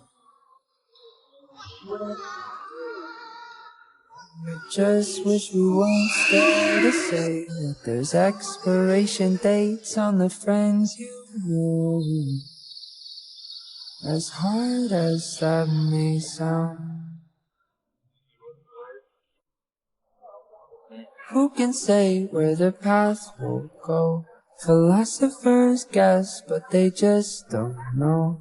Maybe that's why we had our heads in the clouds. We had it all figured out. Planning to fly away to escape everything on the ground. Like a plane up in space,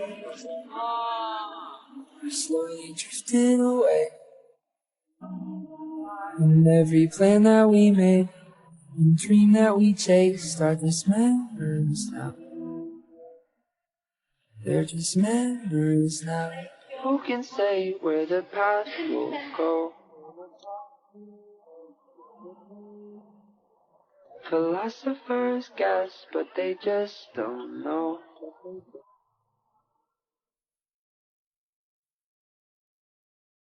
你好，我们是爱生活、爱旅行的福旺家，依依不舍地离开了南澳岛，终于来到了期待很久的汕头。对于我这个吃货来说，来了就根本不想走。在汕头已经连续吃了4天，这4天房车彻底失去了做饭的功能，完全不用开火。我觉得汕头绝对是可以为了好吃的而专门来一趟的地方。所以今天就带你看一看，作为一个北方人来汕头的美食初体验。本期视频只推荐我们吃过的，觉得非常好吃的7种美食，所以好朋友们赶紧收藏这期视频。推荐的第一个美食，那必须是牛肉火锅。好久就开始盼望着到汕头来吃牛肉火锅，今天终于如愿以偿了。我现在说着说着口水都止不住了。我们这家火锅店是好多朋友帮我们推荐的7中之一，所以我们今天终于来了。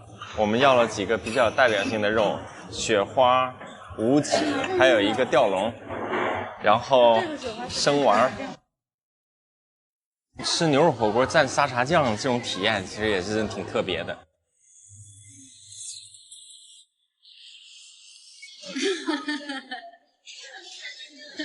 反正这几个肉啊，每一款肉都特别的香，特别的嫩，特别的鲜，这种感觉。我觉得非常有名气的潮汕火锅真是名副其实，最新鲜的牛肉，各个部位肉分得特别细致，哪个部位肉在火锅里烫几秒钟都有规矩。火锅中烫好的牛肉鲜嫩爽口，特别好吃。之前我在别的地方也吃过潮汕牛肉火锅，现在想来原来我吃了一个名字，根本不是一个味道。吃得好满足啊，全都吃了了，一点不浪费。推荐的第二个是白粥。入夜的汕头这个城市特别的鲜活起来。如果你认为白粥就是淡而无味的话，那你就错了。看看这些就是白粥的配菜，多到眼花缭乱。最重要的，这是汕头毒药生腌的主场，生腌海鲜一绝，让你一品难忘。来之前我以为白粥就是白粥，但是确实是白粥，但是不止白粥，还有好多的特色菜，比如现在我们点了生腌的膏蟹，对，这个真是膏满黄肥啊。说实话我还真没吃过这种生腌。这小炸鱼真的好吃。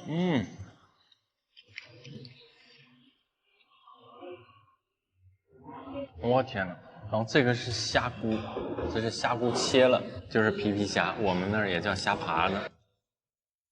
就这个你一吸吮，咬一咬吸吮入到嘴里那种感觉，你口腔的幸福感，果冻的那个口感，然后咸咸的那个香味儿，特别好吃。而且它腌制那个腌料腌进之后呢，又丰富了它的味道。哇，这个东西太贵了。我觉得生腌才是潮汕地区神一样的存在，真的是太好吃了。第三个推荐，肠粉。早上起来之后，我们发现我们完全出不去了，周围全是车，360度的车阵里。昨天晚上驻车时候还好，今天大早晨起来就是这个样子，车完全动不了。我们现在去吃早餐，期待已久的肠粉，我们来了。在汕头和人们从睡梦中苏醒过来的，一定有大街小巷的各种肠粉。透过弥漫在空气中的香甜味道，你很容易就遇到一家街边热气腾腾的肠粉店。坐下来慢慢品尝，蘸上调料，软润爽滑，满嘴生香。早餐后，我们也要开启一个老项目，逛吃起来，去小公园转转。我们现在在汕头小公园，它并不是一个公园，而是汕头的一个商业文化中心。在小公园里，我们遇到了第4个推荐，粽球，吃起来唇齿留香，味道糯糯的，咸鲜香甜。这个字念什么字？认识吗？哎，你好，你好。这个字念什么字啊？哦，谢谢，念好。第5个推荐，海鲜粥。吃潮汕的海鲜粥，真的不用太在意你是在哪家店，一个街角的小店就满足你的味蕾。大米被煮了，开了花，里面海鲜的鲜甜咸味道适口，刚刚好。晚上逛累了，吃一碗真的是满足你的胃。第6个推荐，笋果。因为朋友推荐，我们去找了这家小店，真的是小店，但是我第一次吃到了笋果，焦香爽脆，一款非常好的小吃。这里是什么叫竹笋？虾米竹笋。虾米竹笋。第7个推荐，牛肉饭。我们在逛街的时候发现了一家牛肉饭，超级热闹，吃客络绎不绝，前面的店铺也没有了位子，我们被安排到后面不临街的一个大房子里。就餐环境是非常简单，上来的牛肉饭我直接就感觉是满分，非常好吃。这几天在汕头吃饭的时候，总会有意无意地看着旁边桌的吃客，同样能感受到他们对美食的热爱。美食入口的一刻，味蕾被击中的一瞬间，感觉大家都只剩下欣喜和满足。这就是美食带给我们的幸福。这就是福旺家的房车生活，你喜欢吗？如果你喜欢，请关注、长按点赞支持我们。我们下期再见。你好，我们是爱生活、爱旅行的福旺家。我们在南澳岛已经住了15天了，南澳岛绝对是非常值得来的地方，不仅仅是有很多电影的取景地，而且是一个特别适合自驾游旅行的目的地。在这段时间里，我们去了南澳岛的绝大部分景区。这一期视频就给你分享我们精心选出的来南澳岛最值得游玩的5个旅行目的地，还有不推荐的3个景点。本期视频没有任何广告，如果你要来这么美的南澳岛，记得一定要收藏这个视频。您的关注、点赞和收藏是对我们最大的鼓励。南澳岛位于中国东南端，属于广东省汕头市管辖的一个海岛，是中国唯一一座全岛誉为国家4A 级旅游景区的海岛。如果自驾来南澳岛，从汕头导航一路驶向南澳岛方向，靠近大海边，首先映入你眼帘的就是长达11公里的跨海大桥——南澳大桥。如果是大晴天或者是夕阳西下的时刻，在跨海大桥上行驶真是一种享受。蓝天白云下，左右两侧碧波浩海，打开车窗，海风拂面，你现在想象一下那种在大海上驰骋的感觉，真的是舒服。走南澳大桥上岛，每次是96元，出岛免费。当然，如果不是自驾游，也可以坐轮渡，还有公交车，非常方便。跨过大桥上岛之后，就是66公里的环岛路。南澳岛环岛路最美的一段就是南段的环岛路，而且也集中了大部分我们推荐的旅行目的地。第一个推荐就是启航广场，下了南澳大桥往右转就是启航广场。从这个角度感受的是远观跨海大桥的气势磅礴。这就是我们进入南澳岛的南澳跨海大桥。这里有个颜值超高的红色灯塔——长山尾灯塔。灯塔是大海上的希望，孤独而又温暖的灯塔为夜航的人，为迷茫的船只指引前进的方向。这里拍照非常好看，记得一定要多拍几张。这里也是观看日落的好地方，虽然我们错过了，但希望你可以看到。离开广场，开始逆时针自驾环岛路的行程，这是独属于海岛的浪漫，沿途的景色真是美不胜收。这就到了推荐的第2个目的地，环岛路上的田仔湾地质公园。这里是大海与礁石亲密接触的地方，壮观的景象很是震撼，可以走到巨大的礁石边上拍些好看的照片。这里要提示一下，天气不好的时候一定不要到礁石上，以免发生危险。继续沿着环岛路前进，就会路遇前澳湾灯塔，白色的塔身，绿色的塔尖，十分好看。然后就到了我们推荐的第3个目的地钱江湾。这里的海边舒服且温柔，在海边坐一会儿，或是沙滩上散步，放空大脑，轻松身心。钱江湾离南澳县的中心很近，如果你住在这附近，非常推荐你去县城里转一转，感受市井风情。到菜市场吃早餐，在街边小店来一碗肠粉，10元一大份，物美价廉。再来一份牛肉果条，元气满满，迎接太阳和大海。沿着环岛路继续前进，路过10里银滩，就到了第4个我们推荐的目的地了——青澳湾。这里是南澳岛上我个人最喜欢的一个海湾，旁边是2座很像冰激凌的3重崖灯塔。这个灯塔很多人都把它形容为冰激凌的样子，确实有点像冰激凌。这2个灯塔也绝对是岛上最美的灯塔，在这里拍照非常好看。在青澳湾还有一个很有代表性的建筑——北回归线广场的自然之门。第5个重点推荐的目的地就是在南澳岛中部主峰国老山北侧的后花园村。这里有个叫海阔天空的观景地，导航到海阔天空停车场，步行上山，穿过一个大概100米的防空洞，就到了山顶。突然你就会觉得豁然开朗。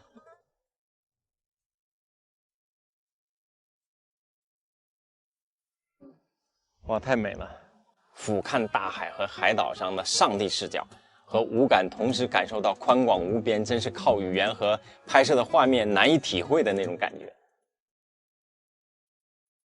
接下来是不太推荐的几个地方。第一个不太推荐的是总兵府，门票不贵，16元，但景区非常小，一眼几乎就看到头了。不推荐2，熊镇关，免费参观，一棵大树后面有一点点的城墙头，拍个照片真的还有感觉，但是就没有其他可看的，而且还是在山上。不推荐3，宋井，这个景区是16元的门票。这就是宋井。宋井的特别之处在于，第一个它是宋代的就有的这一口古井，另外一个呢，它是距离海边几步之遥，特别近，它是淡水井，这个就是它的独特之处。听着是不是也很神奇？但是就像我们视频里能所见到的，就没有什么可看的了。这里的大海景色，你在环岛路上已经看过更美的了。以上3个地方，如果你有时间充裕，对历史又特别感兴趣，可以去感受一下遗迹，但是我觉得仅此而已。在南澳岛的15天，我们感受南澳岛大海的变化莫测，或狂风巨浪，或温柔深沉，还有县城内的市井风情和温暖人心的烟火气。现在要离开了，还真是有点依依不舍。南澳岛是我们非常推荐你来玩的目的地，最好是在5到10月份，体会最美的海岛，还可以体验出海潜水。如果你幸运，可能会看到白海豚、紫海豚。带着你想带的人来这里，准没错。感谢时光不偏不倚，躲过寒潮，让我恰好遇见美丽的南澳岛。这就是我们福旺家的房车生活，你喜欢吗？如果你喜欢，请关注、长按点赞支持我们。我们下期再见。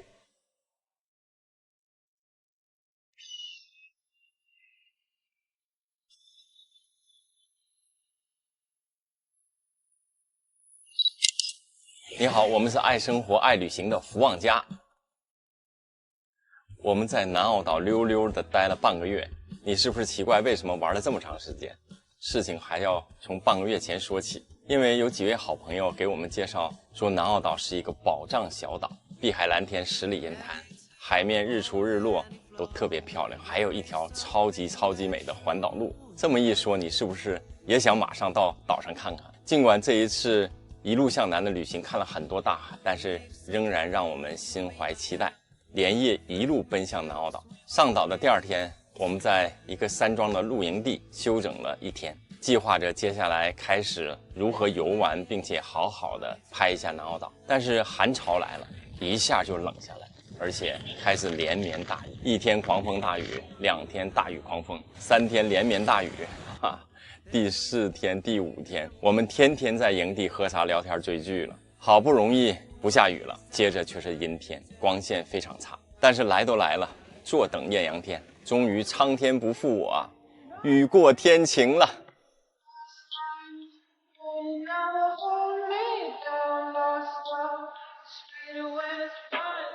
这1个多礼拜的等待值了，碧海蓝天的感觉太棒了。而且新入手的无人机也到了，心情大好啊！行驶在山海间的环岛路，沿着弯曲的道路一直前进，不经意的一个转角，就会有一幅美不胜收的山海画面，会一路让你感叹不已。这里开车真是一种享受。我们换个山顶俯瞰大海的视角，这个美，我就觉得不只是等待值得，那是人间值得呀！大海的日出和落日余晖，那是一定美不胜收，必须安排上。天气放晴，我们就迫不及待地安排了要早上看日出。前一天夜晚，我们特意驻车在青澳湾不远的青澳观日的观景台，这是一个绝佳的海上日出观景地。但是没想到，临海的半山间，夜晚的风啊，好像能把人吹到空中去。聪明如我呀，把车停到了这个观景台的卫生间后面，这是一个妥妥的避风墙啊！大鱼晚上将设备都充好电，做好充分的准备，静等第2天早上海上日出。然而我们起个大早看到了这个日出是这样的，之前连续几天大雨，狂风大雨的，今天终于不下雨了，然后天气预报是晴天。我们今天赶个大早在这儿看日出，但是大家看到了后面厚厚的云层，看不到日出了。不过仍然很开心。起个大早，好长时间没这么早起来了，哈哈，风大浪大，然后还挺凉的，赶紧回车里吧，太冷了，走。我们一定。今天不行，明天、后天我们一定要看到。你可别瞎立 flag。我们安排晚上看落日余晖，傍晚我们驻车在南澳大桥旁边的启航广场，这是南澳岛最佳观赏海上日落的地方。满怀期待的我们迎来了这个夕阳西下。就在我们犹豫还要等下去吗？第二天在露营地，我们见到了美美的日落和晚霞。当然，看到这一幕的还有屏幕前的你。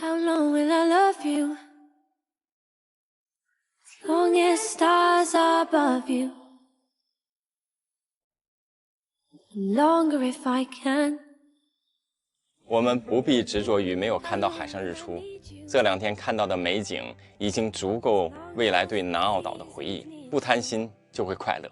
尽管诸多不顺利，但是南澳岛满足了我对海岛的所有想象。我们这次一路向南的旅行，时间已经过去了2个半月，行程却只走了3000多公里。在厦门待了1个半月，小小的东山岛一待就是1个星期，南澳岛溜溜的半个月，喜欢的地方就停下脚步。这样只有大方向，没有具体的计划，信马由缰的走，就特别的开心。我们是不是可以挑战全网走得最慢的自驾房车自媒体了？我们开心的体会这么美的海岛，当然也必须一直惦记着给朋友们拍好视频。大鱼设计了一个沙滩上写字做片头的小环节，我和小妹儿开始了 NG 多次的拍摄。你要不我吗？这是涨潮还是退潮啊？南澳岛要在最好的季节来小住一段时间，你会感觉生活不辜负自己。下一期将把南澳岛最美的风景、最值得光顾的目的地推荐给你，记得点赞、留言、收藏哦。我们下期视频不见不散。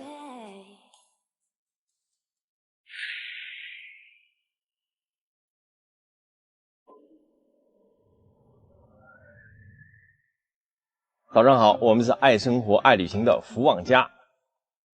我们现在还在南澳岛上，这几天赶上了倒春寒，今天还是烟雨绵绵呢。但是我们来都来了，一定要等到雨过天晴，给你拍摄一个漂亮的南澳岛，继续坐等艳阳天。在来南澳岛之前呢，我以为南澳岛是一个很小的旅游目的地，只有几个旅行景点儿。结果来了之后，发现南澳岛是一个很有烟火气息的地方。昨天晚上我们驻车到了南澳县的县城内，今天既然还是下雨，不能环岛游，我们就去体会一下南澳岛上的烟火气。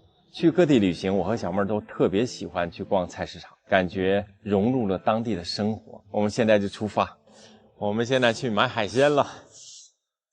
现在我们驻车这个地儿距离一个市场比较近，所以我们现在去到市场去买海鲜。我们驻车的那个露营地啊，相对居民区比较远，所以生活补给稍微不方便。这次我们就把这个生活补给给补齐了。我们买好海鲜就吃海鲜啦，哈哈！一说到吃，我俩这么开心呢？据说吃海鲜不长肉，跟减肥不矛盾。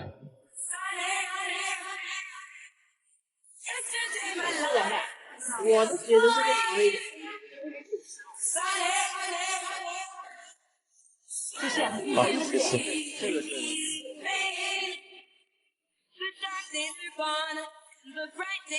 我们今天逛了早市，雨还停了，哎，真是太棒了。满载而归呀！去的时候还下雨呢，现在雨停了。买了好多东西啊，各种菜、羊肉、海鲜。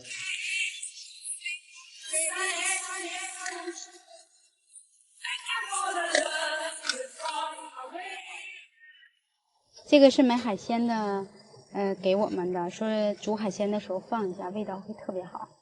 那我们也尝试一下。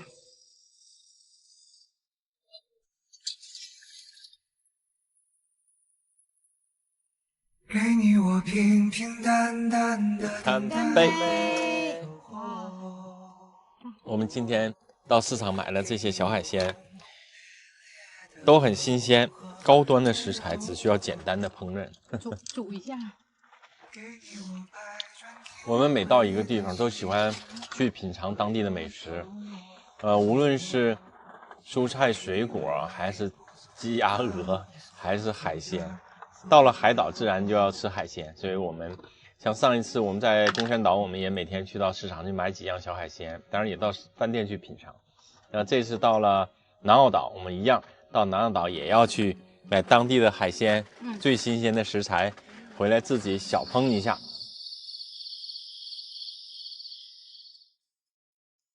上期视频，朋友们看到我们驻车在大海边，狂风暴雨的驻车地，特别关心我们的情况，也问我们房车旅行遇到过这种特殊天气，住在车里什么感受？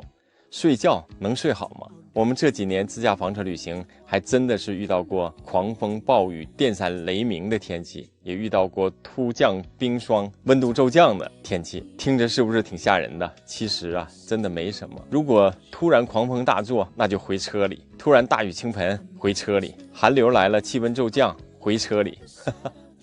只要你驻车地是安全的，那就像你平时在家生活一样，在外面遇到了下雨刮风就回家，房车就是我们自己移动的家。回家喝茶、看书、追剧，也可以看看窗外大雨倾盆还是狂风大作。我们还没有遇到过大风把我们车吹走的时候，车内能听到风声雨声，但是没有大碍，不用怕，只要能确定车没问题，就一切都 OK。如果真的有自然灾害的异常气候变化，我想官方一定会有气候变化的警报，那我们就提前做好安排，该住酒店住酒店，毕竟安全最重要。我们是来旅行的，不是来冒险的。但是到目前为止，我们还没有遇到过这样的情况。至于朋友们关心狂风暴雨的晚上睡觉是啥感受，其实去年我们在青海湖遇到过更大的狂风暴雨，而且当时还伴随着闪电雷鸣，倾盆大雨啊，那是打在车顶，声音很响，那样的环境很难入睡。但是我居然听着听着雨声，我睡着了。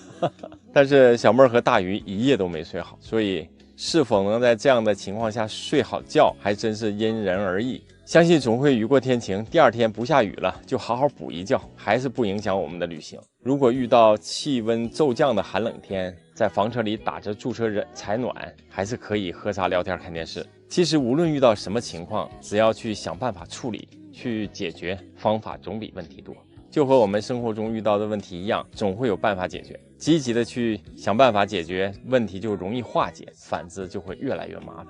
其实生活没有十全十美，把生活掌控在自己手里，过适合自己的生活，才是最美的活法。这就是我们福旺家的房车生活，你喜欢吗？如果你喜欢，请长按点赞支持我们，我们下期再见。自2月19号起，冷空气全面影响广东，粤北地区更出现下雪结冰。气象部门预计，此次冷空气过程最低气温将出现在20到21号，粤北和珠江三角洲中北部市县将有5摄氏度以下低温，高海拔山区最低气温零下3摄氏度至0摄氏度。你好，我们是爱生活爱旅行的福旺家，我们现在广东汕头的南澳岛了。这是一路向南的旅行，终于进入广东了。来之前，我在网上找了一个南澳岛的房车露营地，从照片上看，纯一线海景房，景色超级赞。来之前，我脑海中就是阳光、沙滩、大海，跟小妹描述呢，美不胜收的景色。但是我们现在到了这个营地，却遇到了寒潮天气，温度骤降，现在外面很冷，而且海风很大，夹杂着大雨。刚才大雨打着伞去车外拍点外景，给冻得瑟瑟发抖，鼻涕横流，一路小跑回车里了。大鱼刚才爽不爽？超冷。不过这里还是妥妥的海景房，我们就驻车在大海边，来给你看一看我们的海景房。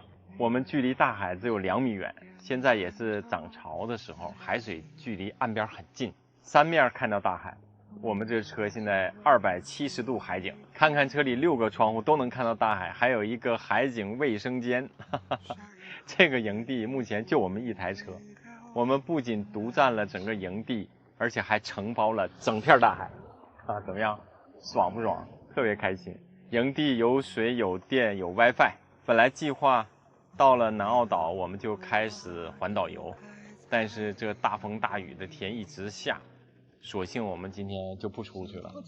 对，隔着窗户看着大海，其实蛮舒服的。好好的在我们温暖的小家里享受大海的雨景吧。就能走到目的地。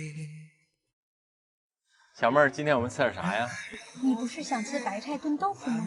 对，白菜不如白菜。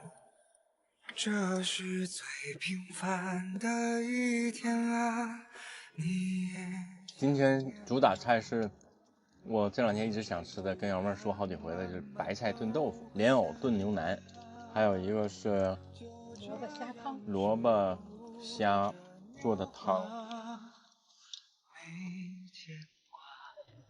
华南的这场雨真的是耐力十足，典型的像广东深圳，降雨从前天中午开始，连续50多个小时，包括深圳在内，像广东、广西的不少地方都如此，2、3天的降雨量甚至超过常年2月。我们在这个营地就这么溜溜的待了3天了。本来自驾房车旅行，追逐季节的脚步，到温度适宜的地方旅行，没想到初春的广东给了我一个阴冷潮湿的冬天。这几天连续下雨，温度骤降。前几天我们刚到这儿的时候，海水还挺清澈的，但是现在非常浑浊，特别黄。我们现在是遇到了寒潮，外面现在是真冷啊！现在室外温度只有7度。天气预报这里大风是6到7级，但是朋友们，海边的7级风，我感觉那超级大。白天还好，夜晚这风，这车呀被这狂风大雨蹂躏的摇摇欲坠，大雨点子啪啪的打在车棚上，声音贼响。大风把这个房车吹的就是晃，就像坐船一样。我一直怕车被吹到海里去，开玩笑。半夜我醒来，我还真是看了看驾驶室里的手刹是不是刹好了。你是不是看我穿这么少还说冷，有点矫情啊？其实我们车里打开了采暖，房车里的小环境一直保持在23、24度，而且一直开着采暖呢，有一个特别好的作用就是除湿。现在车里湿度是62，车里的这个小环境是又温暖又不潮湿，绝对舒服。这几天天气不好，所以我们就在营地喝茶聊天追剧。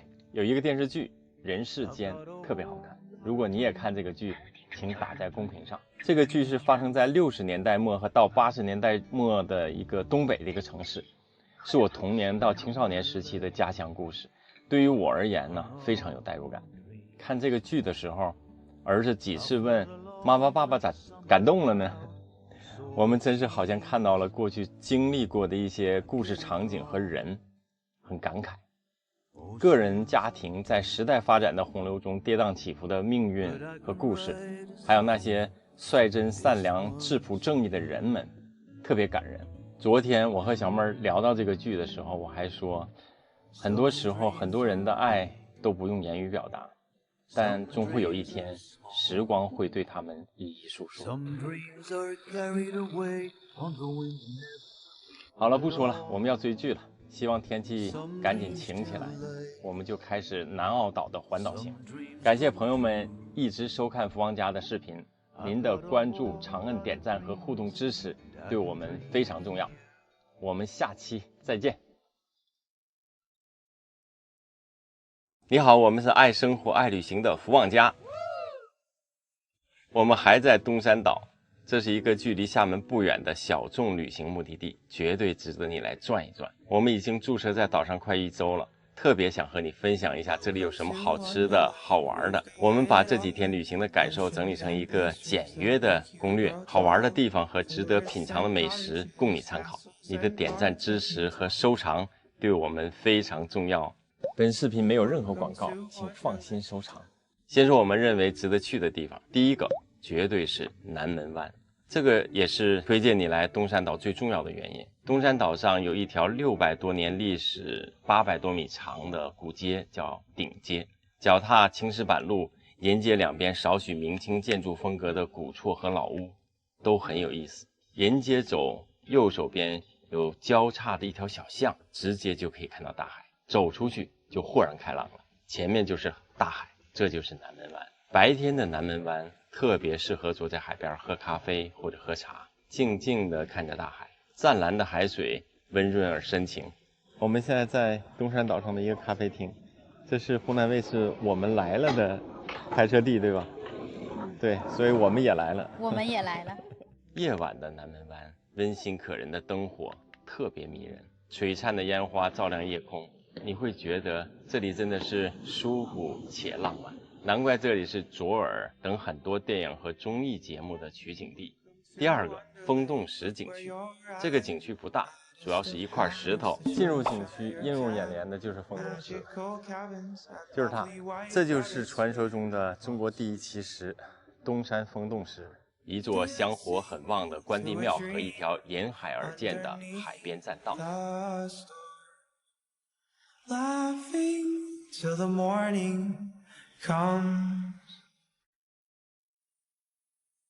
第三个，书峰山海上环岛路，但是一定要好天气去。无论是自驾还是租个小电动车，沿着书峰山环岛路走走停停，可以看到非常多的美景，特别适合拍照。一定要注意，这个路是单行线，要弄清楚再开始环岛行。来东山岛最好还是在夏季，还可以去金銮湾沙滩玩海，在马銮湾看帆船队员在海上训练。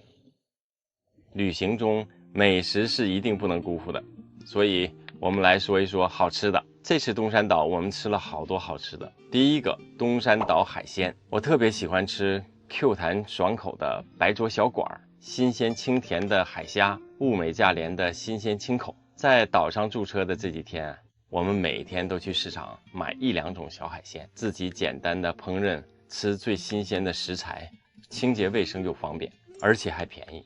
也会去饭店或者小吃店尝试当地的海鲜做法。在顶街附近有一家紫菜炒饭，超级好吃，盐鱼煎蛋和新鲜的生蚝也好吃。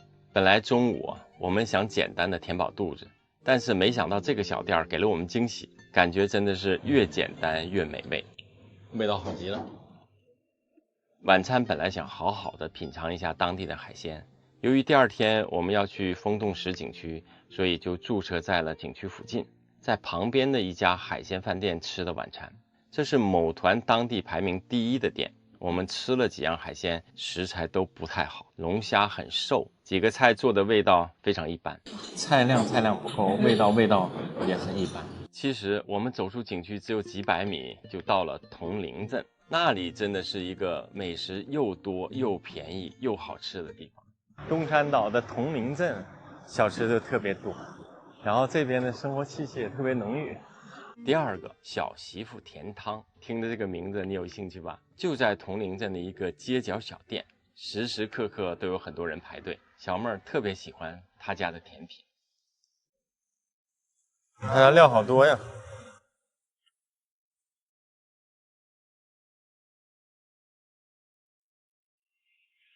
谢谢。旅行不留遗憾，在离开东山岛前，我们第2次去吃了小媳妇甜汤，物美价廉，10块钱一大碗，然后这里料很足。第3个，猫仔粥。其实猫仔粥是诏安的名小吃，但是在这里吃到了非常好吃的猫仔粥，用牡蛎、海虾、各种新鲜的海鲜和猪肝、香菇等食材煮出来的粥，每一口都好像给你安慰。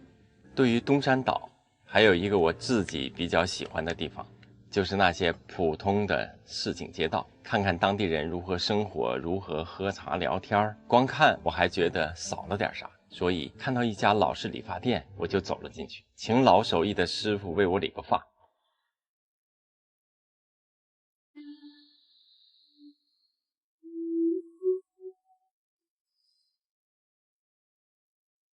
师傅手法娴熟，意想不到非常的温柔而且舒服。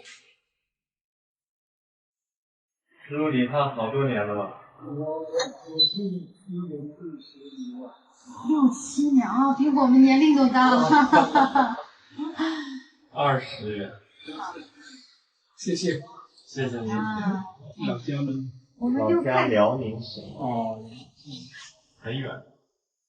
哎，慢走啊！再见，谢谢。就要告别东山岛了，我们一路走来，告别一段故事，走入下一段风景。但是这里的一切好像和我们有了某种联系，再次回想和听到这里，一定会感到有些许的熟悉，好像一位远方的朋友。这就是我们福旺家的房车生活，你喜欢吗？如果你喜欢，请长按点赞支持我们，我们下期再见。你好，我们是爱生活爱旅行的福旺家，我们现在到了漳州的东山岛，这恐怕是我们在福建的最后一站了。我们这次旅行从去年12月中旬从沈阳出发，快速的到达了武夷山，然后开启了在福建境内的慢旅行。经过了武夷山，然后到了泉州，到了厦门，然后到了漳州。我们在厦门又过了一个愉快的春节，所以现在我们就到了东山岛。走，我们一起去转一转。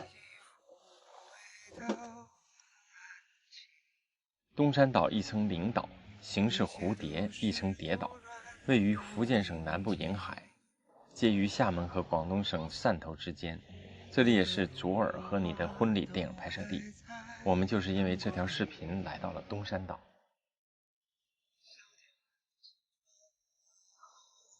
我们现在到了东山岛的顶街，据说这个是有几百年历史的一条街巷，特别喜欢在小巷子里转。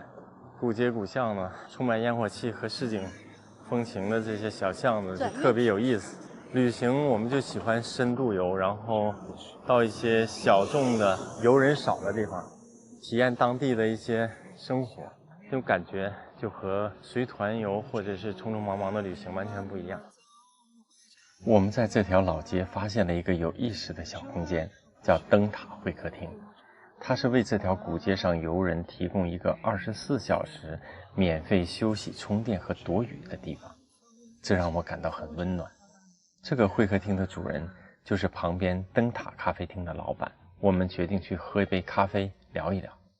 你们每天就看很多客人过来，一定会遇到过好多不一样的故事吧？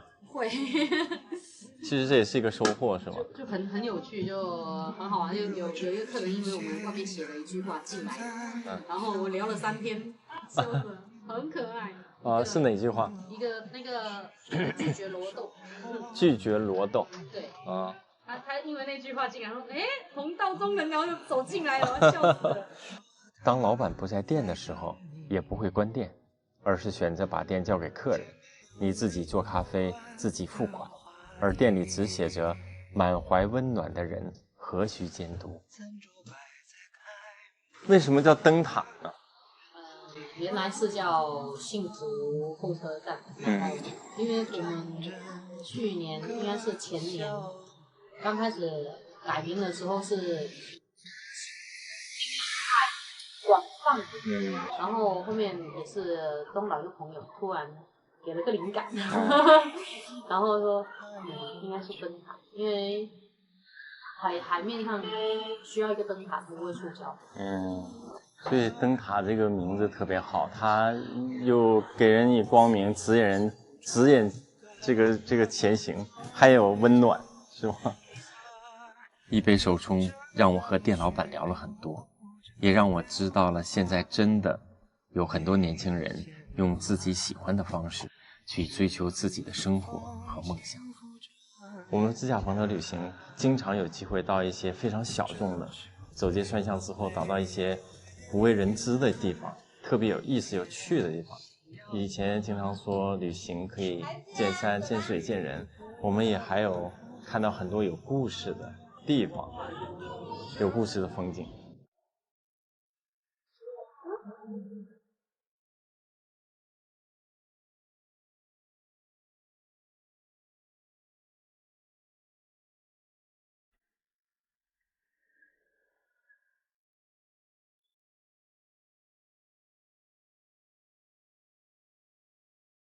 我们现在在东山岛的南门湾，从那个街巷出来，我们刚刚在旁边的小饭店吃饭，吃完饭顺着一个很小的小步道往下走，突然就豁然开朗，看到了大海，然后就是南门湾，非常漂亮。今天天气也特别好，海的颜色也特别漂亮。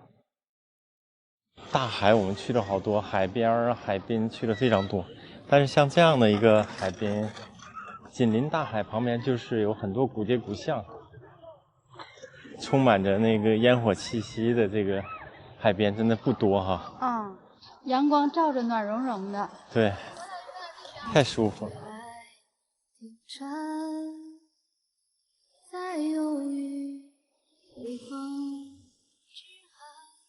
今天有一个完全不同的体验，我左脚就是市井街巷，右脚就是浩瀚大海，从来没有这样的一个地方让我们实现左右脚跨度这么大的一个体验。我们自驾房车旅行就有这样的好处，就可以错峰出行。像春节刚过，游人特别少，然后我们就到这里来玩。春节的时候，对，在家猫呢。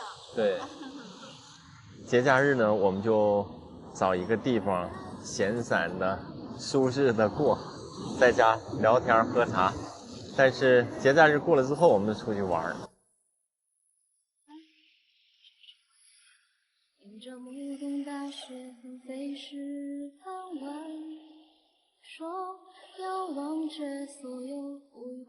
咖啡、看海、喝茶，遇到有故事的人，这就是我们在东山岛慢节奏的一天。下一期视频，我们会继续带您感受东山岛的美食美景。如果你喜欢，请点赞、关注、支持我们。我们下期再见。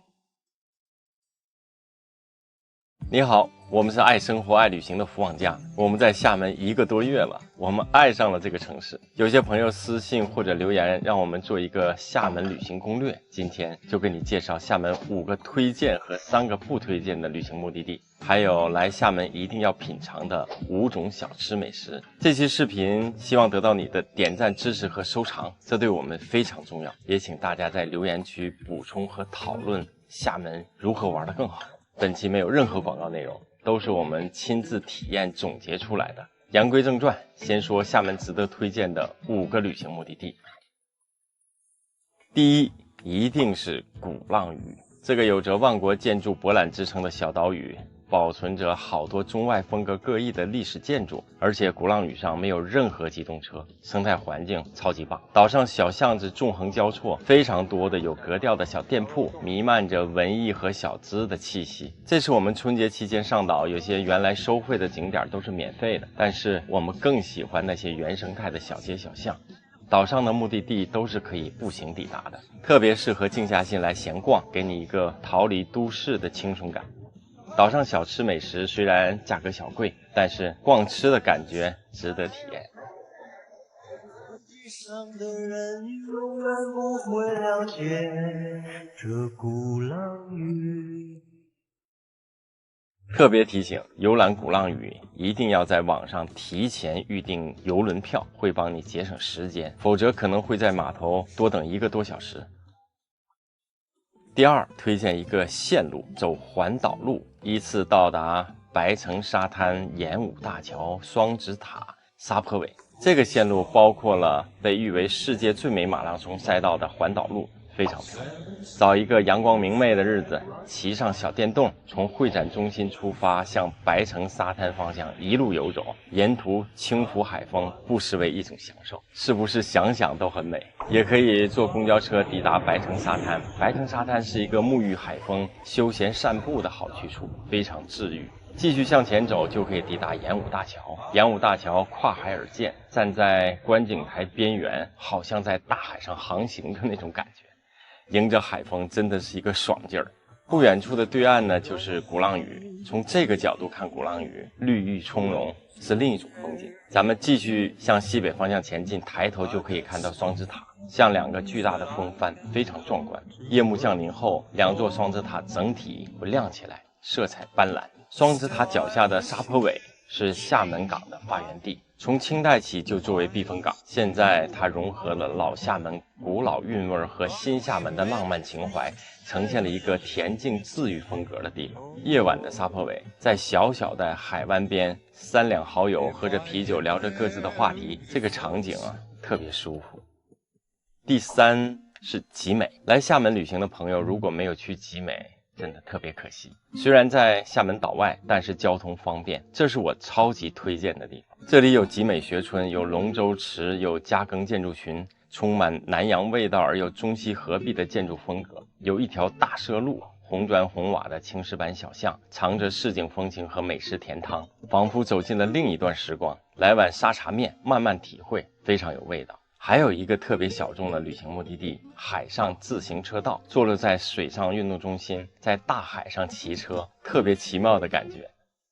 第4，如果你时间充裕，还可以去具有100年历史的中山路步行街，建筑都是骑楼，浓郁的南洋风情。接着可以去紧邻的巴士，就是厦门第8海鲜市场，感受厦门烟火气和市井风情的超大海鲜市场。忘记了是谁说过的一句话，菜市场是一座城市的灵魂，在巴士就可以体会这份气质。第5，有一个仅仅是我个人比较喜欢的地方，就是最近火爆的电视剧开端取景地华美空间，那里有个叫旧物仓的文创空间，那些触手可及的老物件很多都是早年间各家各户的平常用品，已然退出了今天的世界。这个杯子咱家也有了。当年这个不知道这是什么材质哈，但是我看到它，突然想起来我小的时候我们家有这样的。但对于从那个年代走过来的人，会感到那些老物件好事存留的点点温度。小的时候就是因为个儿矮嘛，骑不上去，所以就是这样。这个叫掏裆啊，这个脚在这儿，然后这脚在这儿，那不是卡住了吗？不，这么骑，看看啊，人不用坐，就这样骑，是这样的，对，是这样，这踩这个屁股在外边，屁股在外。这女孩也这么骑。我目光停留在一沓往来的信件上，这是93年到94年间2位恋人的一系列通信。在旧物仓里发现了这些信件，这些老信件当然是可以让大家来看的。这几封信是一个人的信，我想他应该是收件人林小姐她保存的这个她原来的情侣给她写的这些信，而且写了好多他们之间感情的一些故事，而且每封都很长。从他们相识到相恋，恋爱中遇到的小波折都在信中。这些信件描绘了一个画面感极强的故事。那么一个时刻，或许击中了我内心。那个通讯不发达，但是传递更温暖的年代，现在很多人都不能体会了。同学们，把书翻到第90页。给小妹儿同学朗读一下啊！我家妹妹。下面是3个不推荐的目的地。第1个，曾厝垵。我2016年来过曾厝垵，很喜欢那时有吃有玩有的逛的那种文艺小清新的这个小渔村，给我特别好的感觉。但是今年来，1半以上的店铺都已经关门了，非常萧条，也没有了当初的味道。第2个是厦门大学，原因是它不开放，大家就不要安排在旅行计划内了。第3个是顶澳仔猫街，我觉得名不副实，撸猫的人找不到那么多可爱的猫咪，大部分是小店铺，所以你去了可能会失望。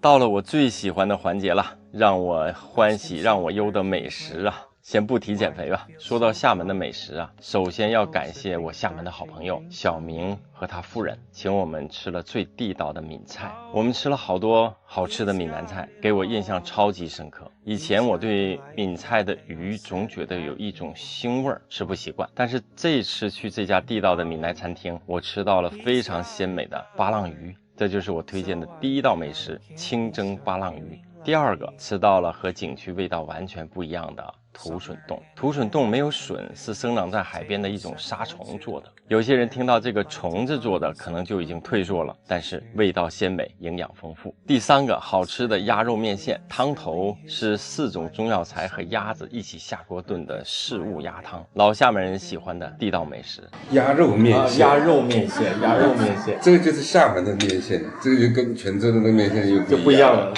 对。第4个，厦门美食必须要有的一定是沙茶面。我感觉沙茶酱就是灵魂，面条口感滑爽有弹性，然后加上鲜虾、鸭胗、肥肠、鲜鱿鱼、豆腐干等等等等这些辅料，吃上一口非常香。说到这些我就流口水。就在你身边的小街小巷里寻找，不要特别去那些网红店，街巷中吃了几家都非常地道。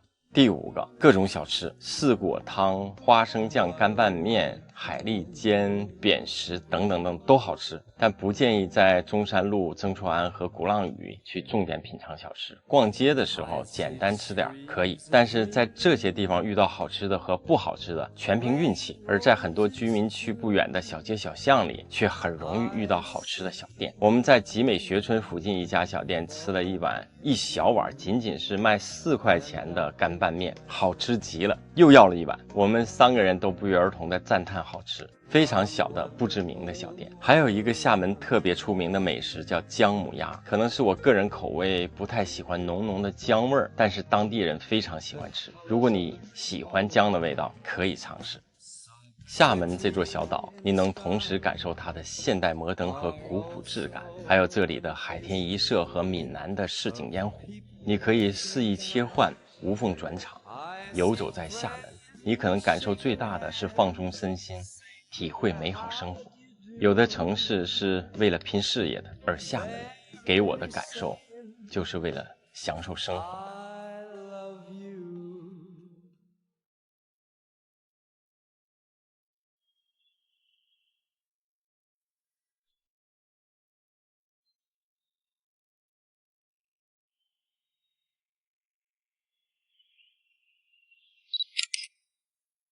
你好，我们是爱生活爱旅行的福旺家。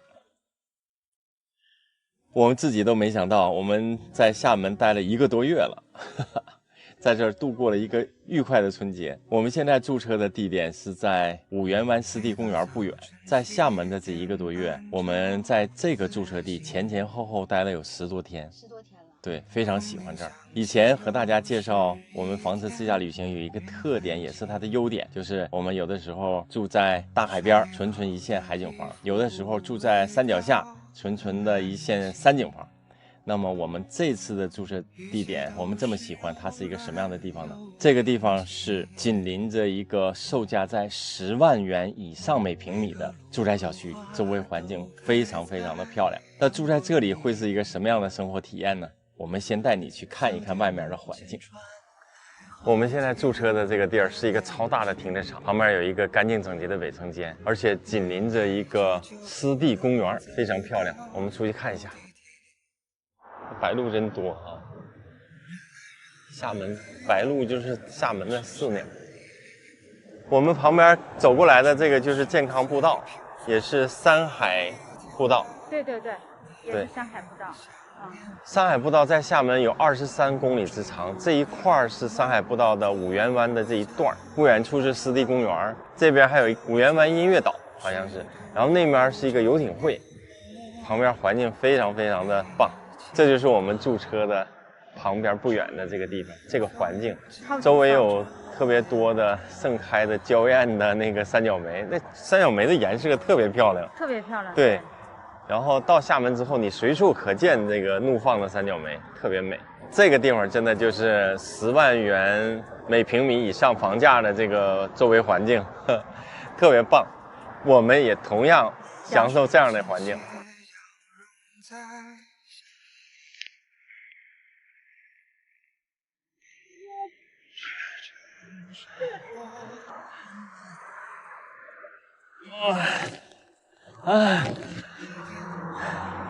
偶尔运动啊，千万别伤了自己，所以不能啥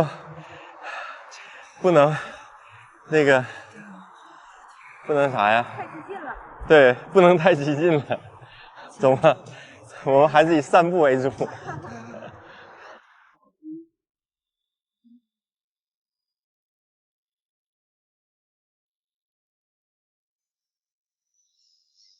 哦，这发现个房子，看看这个房子几万一平。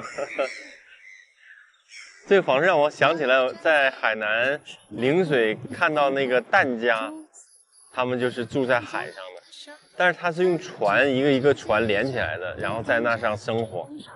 我们之前驻车在厦门还有2个比较好的一个地方，但是各有特点。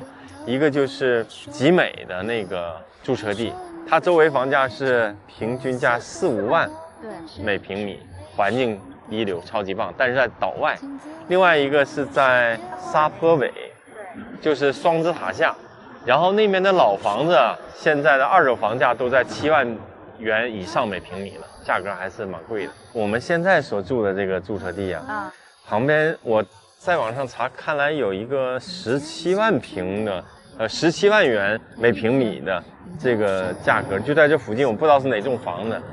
如果是那样的话，那我们10平米就是170万。我们的小房车就变成了170万。重点就是我们享受的这样的环境。对。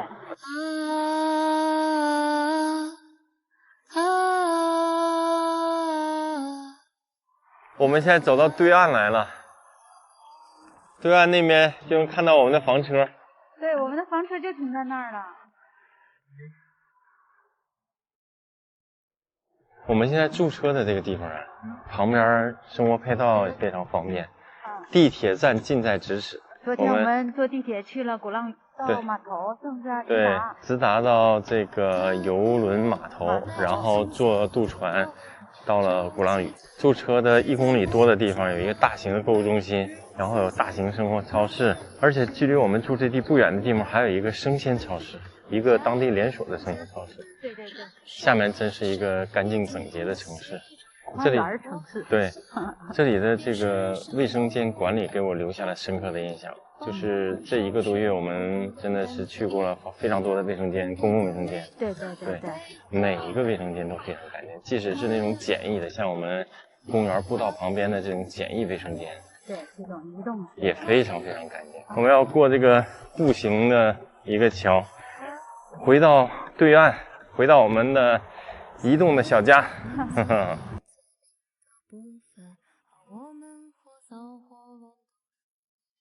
马上就要开始了，心情有点小激动，哈哈！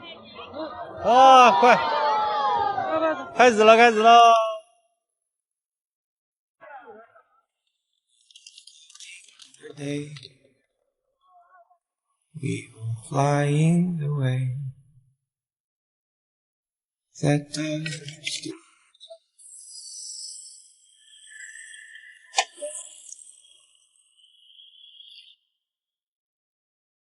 你好，我们是爱生活爱旅行的福旺家。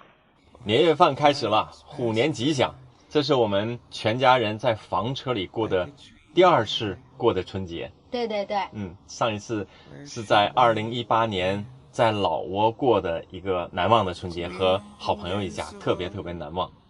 今天我们又在这儿过春节，房车虽小，我们的年夜饭简约不简单，一家人在一起就是最幸福的。除夕夜的每一道菜都有它的说法。香肠就长长久久，鱼就是年年有余，对吧？对对对。猪手就是有挠头，就是要抓一抓，抓钱，抓财抓宝，发财抓宝抓钱。白菜折皮就是白菜百财，春节百财，寓意着来年新的一年有百财，这个是红红火火过大年，过大年。对，排骨就是我想吃了。祝所有的观看我们视频、支持我们福旺家的朋友们，虎年吉祥，诸事顺意，新年快乐！干杯！ That would tear us apart. Oh, yeah. I can still see your face 小白菜猪肉大葱。 through the flame, and I search it. 仪式感满满，吃饺 Was 子。 it worth it? 看我们的腊八蒜，这是小妹儿在腊八那天做的。我们每年腊八做蒜，然后30吃。今天是首秀啊！今天这是今年的腊八蒜首秀。来，饺子出锅喽！哇！每年的除夕的大年夜，在迎新之前，就是12点之前，我们都会吃饺子。对，每年如此。这就是迎新的饺子。放一会儿吧。今天饺子正好。3、2、1，过年好！过年好！过年好！过年好！过年好！过年好！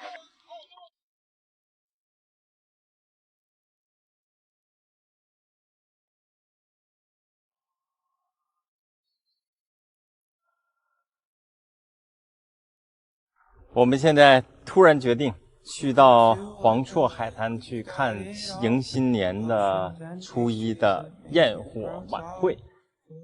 这个焰火晚会从1987年开始到现在一直没有间断过，在厦门、金门两岸同时燃放焰火，场面非常壮观。据说今年有72000余发焰火要在30分钟内燃放，好期待呀！虽然下了雨，大家热情不减，好多人。这才能过去呢？应该就是在这个附近。这燃放点啊？对，燃放那个烟花。这太近了。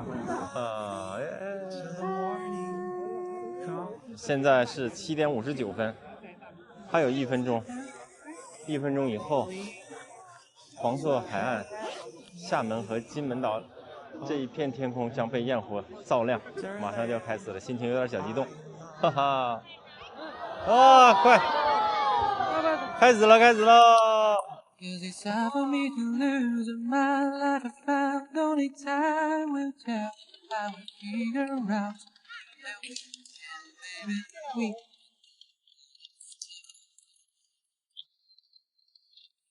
It's time for me to lose my life. I found that we sign girls here, right here to fight.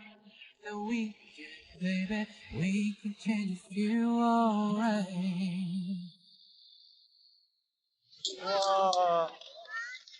哇，金门那边也在放，两边一起放。这是金门的烟花，哇，太美了！嘚儿。City of stars, are you shining just for me? City of stars, there's so much that I can't see. 人们都喜欢在璀璨的烟花前许下内心的心愿，就是因为烟花璀璨的瞬间带给你很多的喜悦。Or one more dream that I cannot.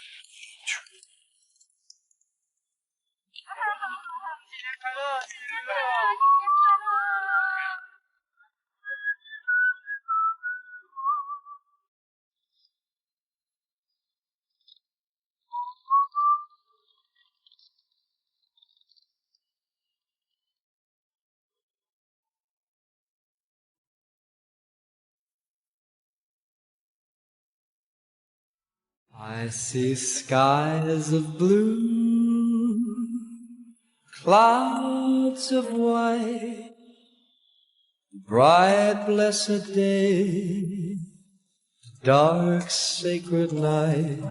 你好，我们是爱生活爱旅行的福旺家。春节将至，福旺家提前祝你虎年吉祥，新春快乐，福旺财旺，运气旺。今天是农历腊月28，马上要过春节了。刚才我看到了一个春节民俗的顺口溜，特别有意思，想要和你分享一下。这个顺口溜让我想起来我们过去小的时候的很多画面和场景。小孩儿，小孩儿，你别馋，过了腊八就是年，粑粥喝几天，哩哩啦啦23糖瓜粘，24扫房日，25糊窗户，26炖大肉，27杀公鸡，28白面发，29蒸馒头，30晚上熬一宿，大年初一扭一扭。特别有这个年节味儿，特别有意思。今天是农历腊月28，所以我们今天想做3件事儿。第一件事儿，我们先把春联贴起来。对，其实对，原来我们记得28贴花花，还有这样的一个习俗，所以今天我们要先把春联贴起来。房车是我们移动的家，春节的仪式感少不了。让你看看我买的大春联。OK。噔噔噔，看我们的大春联儿，好运爆棚，平安喜乐。对，应该是平安喜乐，好运爆棚吧。平安喜乐，好运爆棚，贴起来。OK， 这大春联。这大春联。我们每条大街小巷，每个人的屏幕。见面第一句话就是恭喜恭喜，恭喜恭喜恭喜你呀，恭喜恭喜恭喜你。啦哒哒哒滴哒啦。这是好的消息，温暖的春风。好运连连，好运爆棚好运爆棚，怎么样？这个位置再往右一点，再往右，再往上一点点。漫漫长夜过去，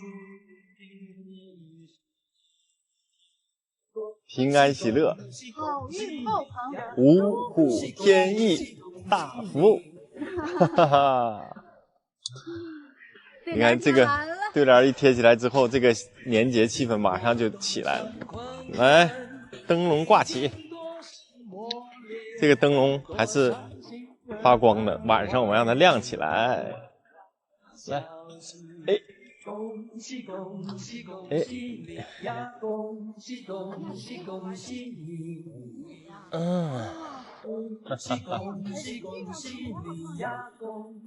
气氛就出来了啊，是不是啊？给我你未经雕琢的天真和自由，恭喜发财，是吧？太棒了！来喝点啥？烧水。我们现在在户外喝茶呀，烧水用电，有了这个店小二户外电源，真是方便多了，是吧？就不用我再从里头烧完了再给你拿出来。对，每次你都搁里面烧水。对呀。我们现在在一个房车露营地，是一个温泉房车露营地，四面环山，中间有水，旁边有温泉，真是太棒了。这是我们的一个泉州的车友朋友告诉我们的，特别开心，特别感谢这对夫妻。我们这一路走来啊，其实得到了非常多的粉丝朋友们的帮助，给我们做攻略，告诉我们哪有好吃的，哪有好玩的，哪有小众的，然后哪有很奇特的地方。所以我们这一路走来特别感谢大家。还有朋友们经常问我们说，你们怎么洗衣服？我们现在在房车露营地就可以敞开了用水电，因为它包水电，然后就可以洗衣服，并且在这儿可以晾晒。也可以在户外做饭。对，可以在户外做饭，就特别方便。基本上我们过一段时间就会到露营地啊这样的地方去住一下，所以就解决了我们洗衣服的大问题。我们一会儿还有2件事儿，一个呢就是要把面发，把面发，对，把面发就寓意着明年发，对吧？祝愿关注福旺家的朋友们明年发。然后第3件事就是泡温泉。我们又来洗温泉喽！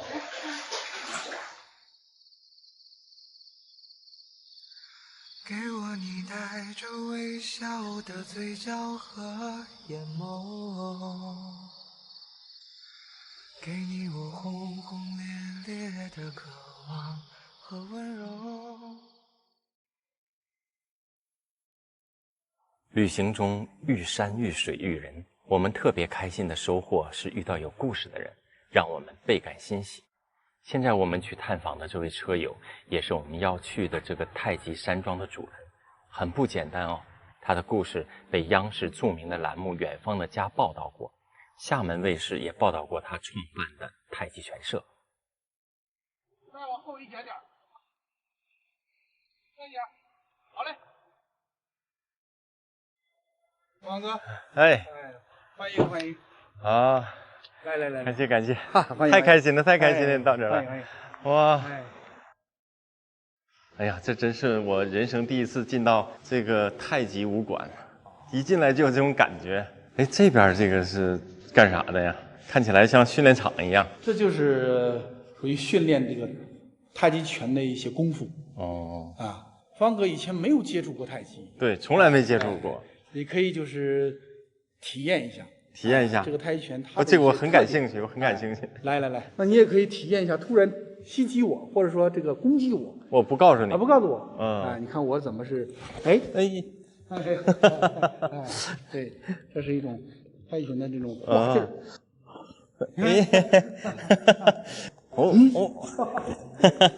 小心，没事。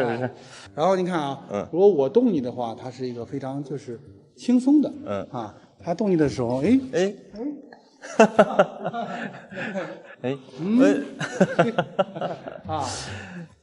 这个感觉好像挺奇妙的。对，这也是我们平时就是有了一定的太极拳的基础，然后通过这个推手然后验证拳架的时候，培养一种知觉功夫、轻劲儿啊，对劲儿的力量啊、方向的一种判断和运用。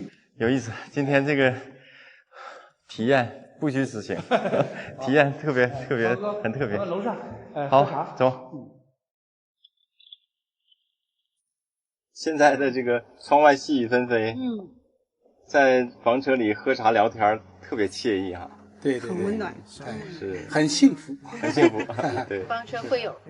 对，我们也期待嫂子跟大哥好长时间了啊。是，对，一路关注着你们到我们这边来，特别感谢。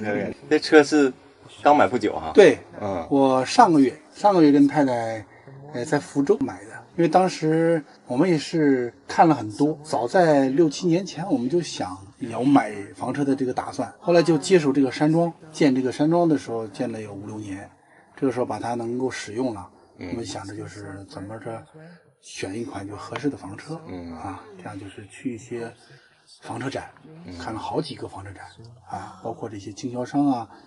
还有试驾也试驾了几辆车，因为当时看就是王哥跟嫂子，包括大鱼，走到地方以后来介绍一些自己的感受啊，地方的这些美景啊、美食啊、文化等等，就感觉很幸福这样有这样一个时间走出来，我们也在想，我们是不是今后也是把这种房车生活和太极拳的传承呢连接到一起，开着房车走出去，到其他的地方呢，这些武林中人的好友以武会友，来交流学习，去发扬这个太极拳。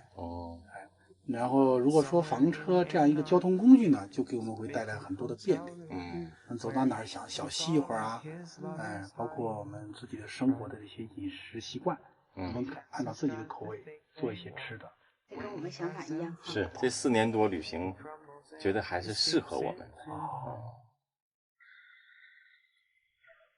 我觉得你们非常幸福，过着自己喜欢、想要的生活。表演一下，展示一下你的这个太极拳怎么样？能不能行？好，让我太太来弹古琴，伴奏我来练一下。来。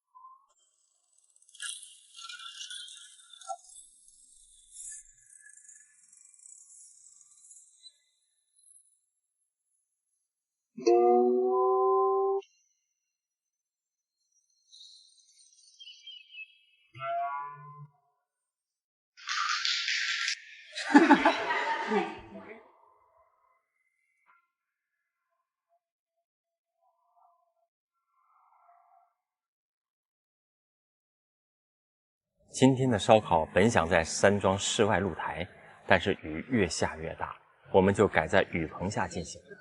大雨哗哗下，烧烤气氛浓啊。这个烧烤锅很给力，方便无烟，而且容易清理。面对美食，对我这个一言出口就减肥的人来说，真是难堪呐，又管不住嘴了。不过我春节后一定开始减肥。哇，太香了！我们有的时候到一个地方去，每天去玩的时候，可能弄吃的就会弄半天。你全情投入在那个里面的时候，你也能找到那个乐趣。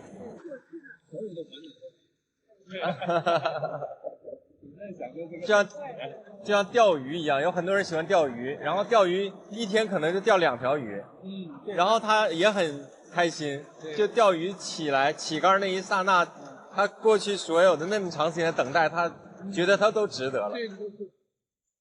干杯！哈哈。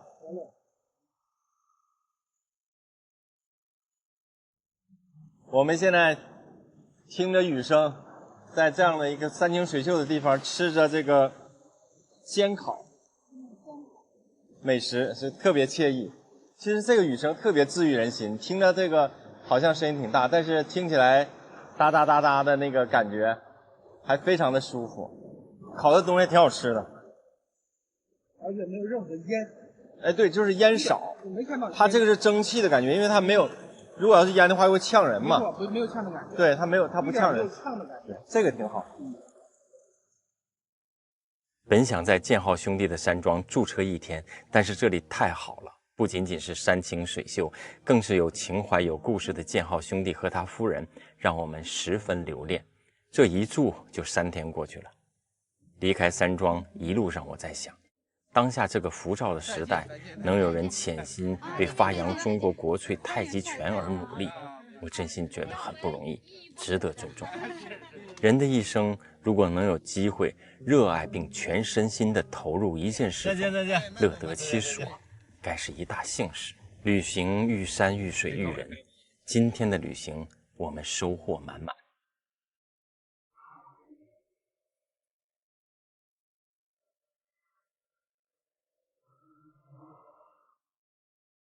你好，我们是爱生活爱旅行的福旺家。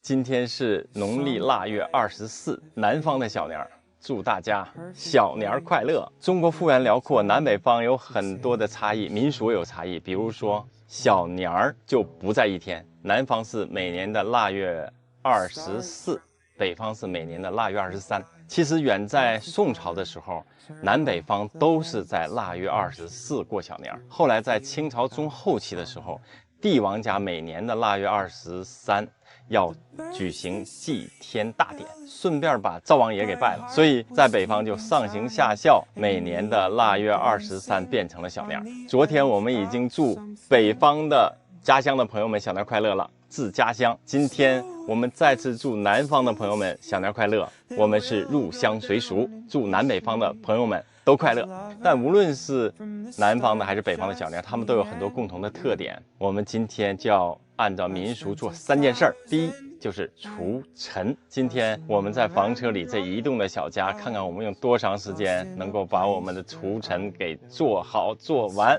开始吧，行动。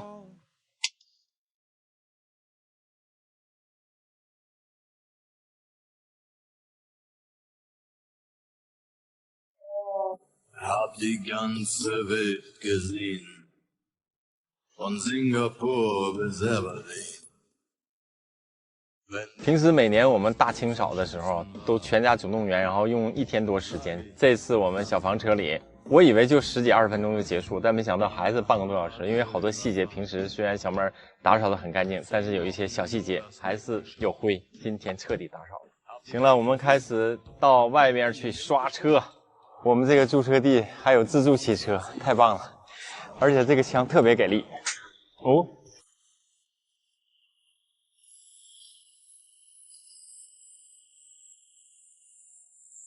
减肥运动开始，哈哈哈哈哈！你好像瘦了，哈哈哈哈！你是在鼓励我吗？我一定会瘦下去的。我今天还跟一个粉丝朋友达成了一个一起减肥计划，小目标减肥10斤。我如果这样干下去，我估计我10斤不止。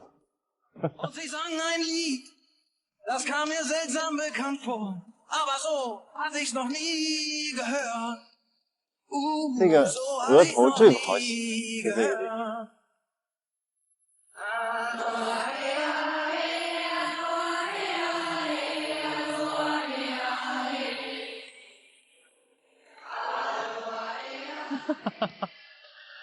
胜利结束，现实的这个洗车就会让你快速动起来。原来上次我们洗车用了多长时间？一个小时，这回洗车20分钟。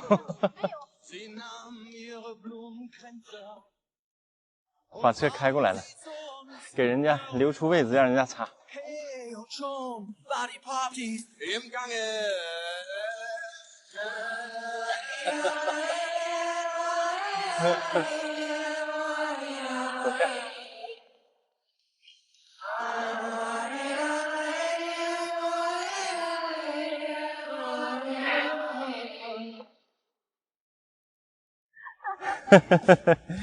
这叫劳动着快乐着，还减肥着，啊，好开心啊！焕然一新了，这大白啊，刷完车了，还挺累的慌。刷完车，我们就吃灶糖，但是今年没买到，但是不能没有糖啊，对不对？我们就要吃花生糖，依然是甜的，来，把它当灶糖吃。好，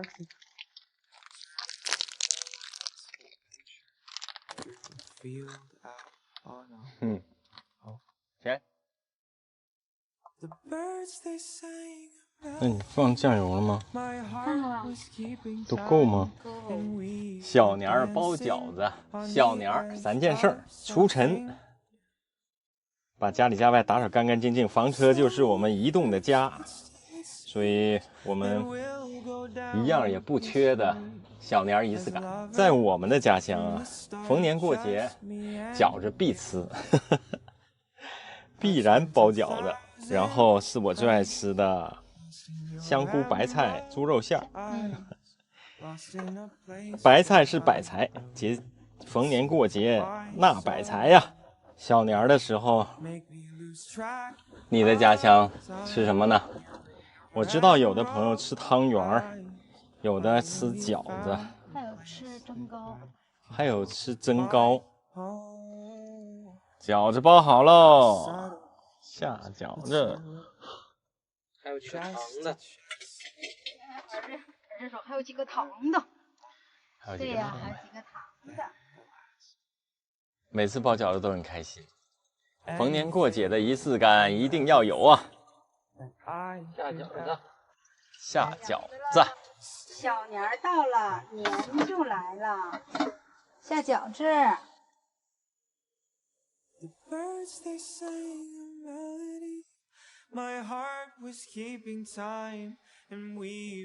小年吃饺子喽，看到饺子就有喜庆劲儿，逢年过节必吃饺子。来吧，新小年儿快乐！干杯，小年儿快乐！小年儿快乐！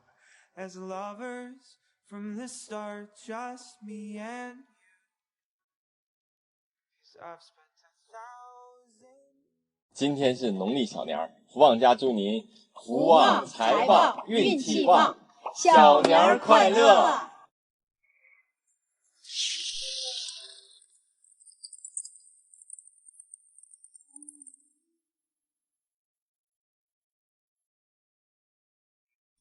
你好，我们是自驾房车漫游中国的福旺家。今天就跟你聊一聊影响自驾房车旅行最大的一件事儿——驻车地。我们今天在一个超好的驻车地，我们一起出去看一看。好多来露营的呀。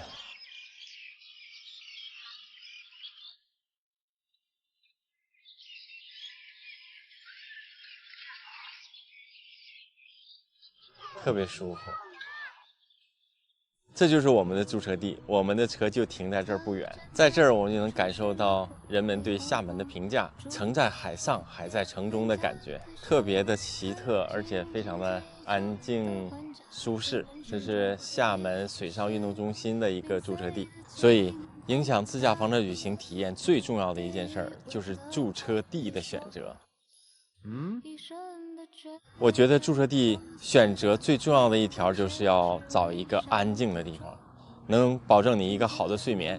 如果睡不好觉，第二天没有精神头，所以你想玩也玩不起来，心情也会受影响。2020年第一次来厦门，第一个晚上驻车在一个公园的驻车点，这个驻车点看起来非常好，环境好，非常的漂亮，空气好，而且它那儿还提供公共的热水。但是它旁边啊就是一个混凝土加工厂，白天的轰鸣声非常大。当时我们还想晚上会不会就没有这个声音了，但事实上证明我们猜错了，它是24小时的。对，24小时在加工，所以那一天晚上我们整夜没有睡着。那么好的一个地方，其实是不适合房车旅行驻车的。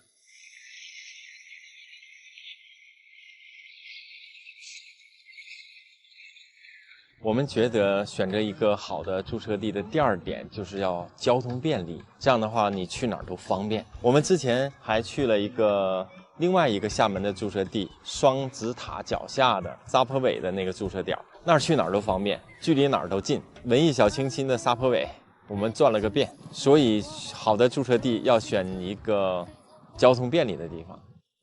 哎，小妹儿，看这些孩子们真棒，浑身都是力量。真是海上一道风景。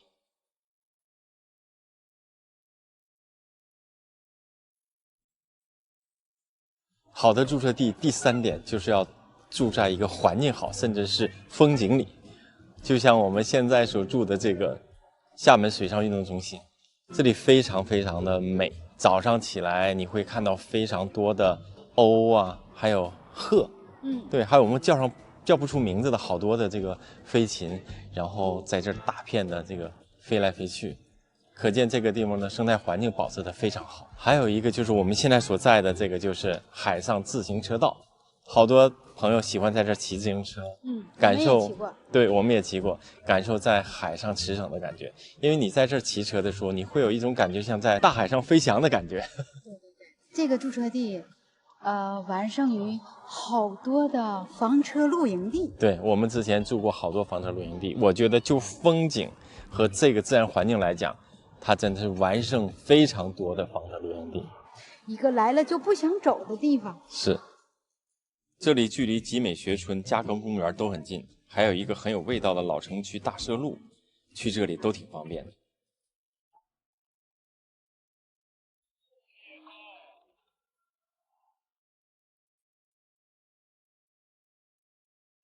好的驻车地的第4点就是要生活补给方便。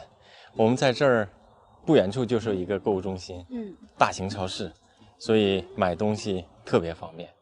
以前我们也在一些比较偏的地方驻车，环境优美，景色优美，但是生活补给不方便的地方，对，那儿也确实让我们很留恋，但是必须要把自己的生活补给好之后，再到那儿去。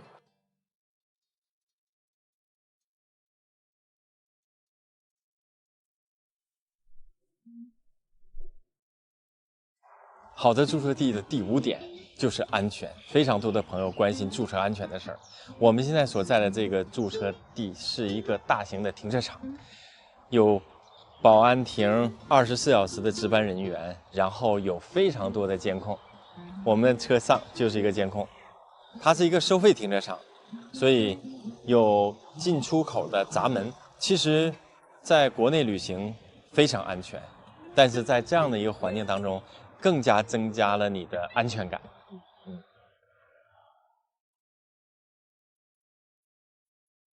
福旺家祝您福旺财旺运气旺。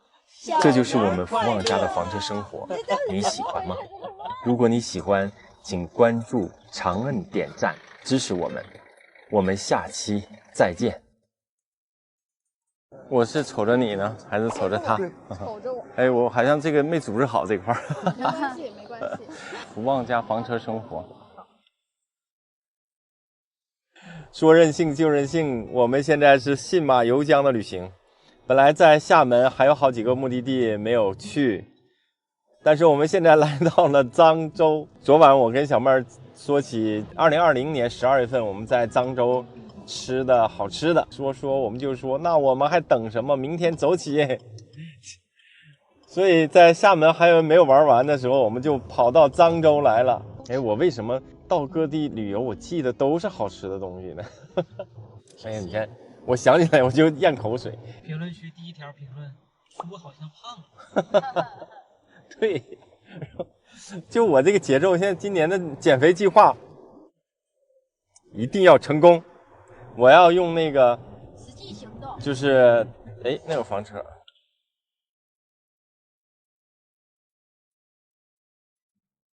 来福建之后，好多朋友就跟我们说，玩在厦门，吃在漳州。我们今天就大快朵颐，到漳州去寻找美食。我们就地重游，又到这儿来吃卤面来了。走进去，这是我们上次吃的同一家店。要份面，对，然后再来一个小份的要粉要面。要的。这个要个大肠。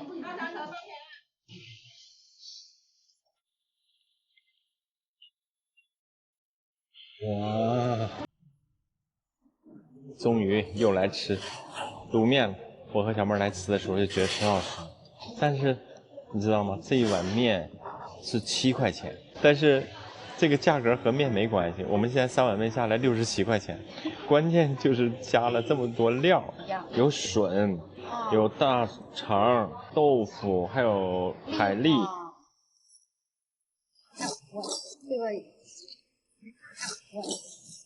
闽南地区的这个风小吃，在面的这一块，面线糊啊、卤面呀、都有相似的味道。吃过了卤面，满满的幸福感。我现在管不住自己的嘴，但是我就要管住自己的腿，让自己多运动。我争取2022年的减肥计划一定要成功。谢谢。遇到的就是缘分，吃到这个相信一定会好吃。百合，符合我的口味，就是甜。这里有糯米、大枣、莲子，不是糯米、大枣和桂圆。我就喜欢吃甜的。吃甜，不甜再来教。可以啊，就这样就挺好。可以的。我喜欢吃甜的。我现在在吃这个红枣莲子糯米粥，然后你知道为什么我喜欢吃甜的吗？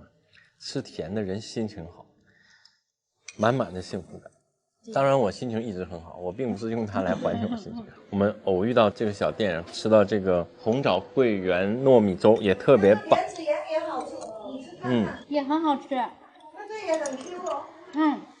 我们小吃很多。对。又便宜又好吃，我们这个都是古早味的，这莲子园是古早味的，还有糯米粥，像我这种做法也是古早味的。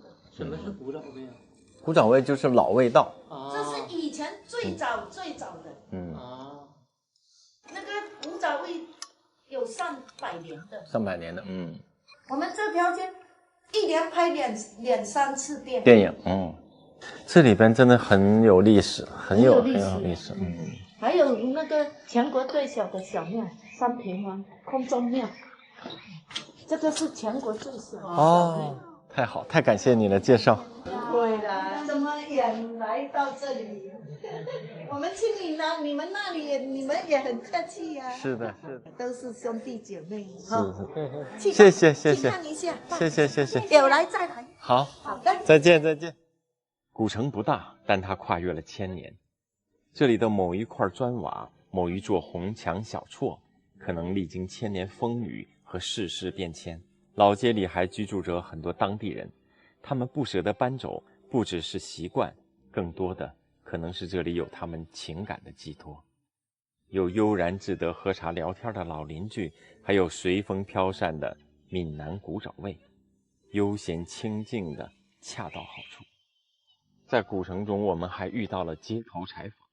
你们2位对漳州古城有什么印象呢？印象非常深刻。其实我们这是第2次来漳州古城，在前年，现在说就是前年12月份的时候，我们来过一次，然后给我们留下了深刻的印象。走到古城里，其实给我们一个最大的感受就是它和别的地方不一样。比如说你在徜徉在古城里的时候，它的那个修旧如旧的建筑，还有旁边的那些原住民的生活状态都非常好，让你觉得特别舒服。而且这个季节的这个温度，对于我们来说还是蛮舒服的。好，感谢。你2位怎么称呼？福旺家房车生活。突然问，没有这个太多想法，所以就是真情流露是最好的，接彩。啊，行，好，谢谢，非常感谢，拜拜，那下次再见，拜拜，拜拜。说实话，漳州古城的这个小吃的价格真是良心。这个我这么多，三角果、春卷，然后芋头球，一共8块钱。我这个盐焗鸡腿多少钱？8元钱。哇，好看啊！我去买这个三角果的这家店排个大长队呀。我这个鸡腿也排了长队。这是三角果，然后这个是春卷。哇，春卷，你猜多少钱一个？2块5。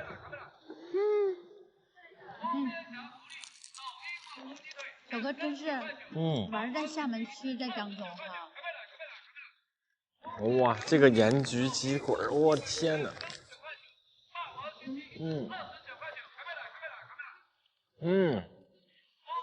这是辣的还是不辣的？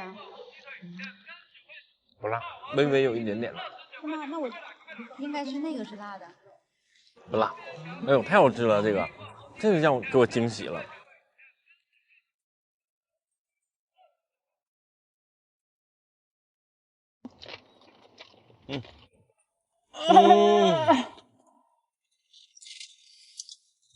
哇！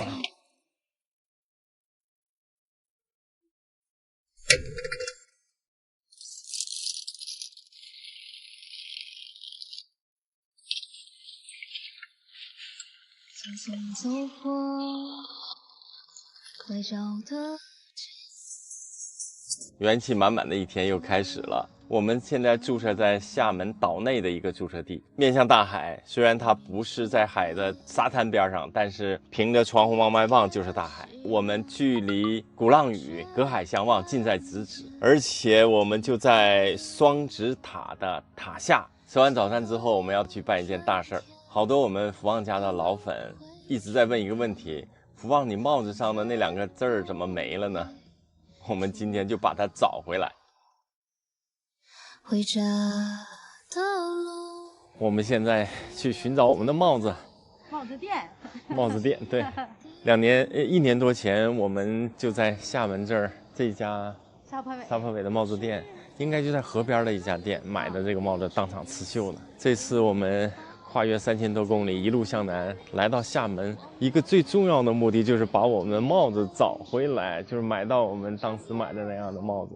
因为之前那种帽子啊，我们一路旅行在高原都晒掉色了。走，哎呀，马上到了，好开心呐！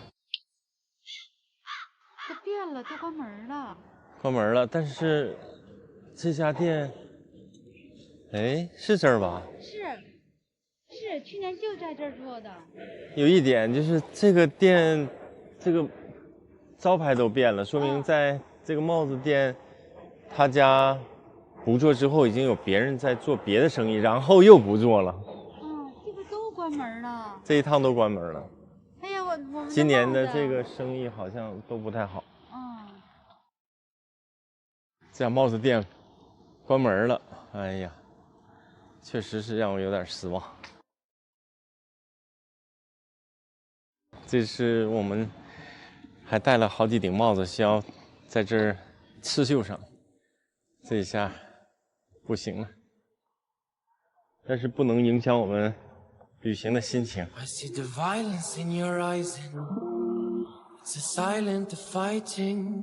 I see the lies in their mind, and you can't decide, cause they only blinding. Go away and go. 我们从景区拐过来，步行不到100-200米，马上就能感受到当地浓浓的生活气息，然后物价就便宜了很多。好多景区都存在这样的问题，水果、蔬菜，然后小吃，看起来都是当地人在消费。来一个大盒的，然后要咸的、甜的各一半。对吧？好嘞，谢谢。好。特别喜欢这顶刺绣了我名字的帽子，它伴随福旺家自驾房车旅行了1万多公里，现在买不到了，心情有点小失落。哎，小妹儿，你看那有个帽子店，还在。但是旅行就有很多未知的神奇事情发生。我们一路逛吃，竟然找到了已经搬迁的那家帽子店。原来他搬新家了，那种失而复得的高兴劲儿真是太爽了。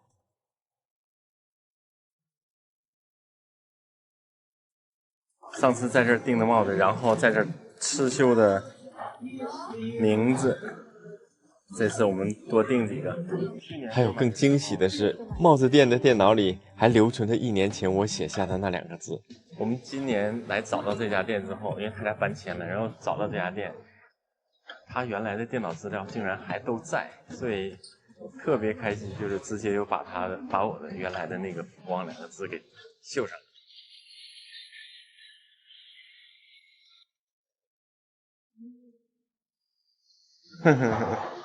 分别又挑了2个福旺的，1个大鱼的，然后我现在又带了2顶帽子来，也要把我的那个也要把福旺绣在帽子上。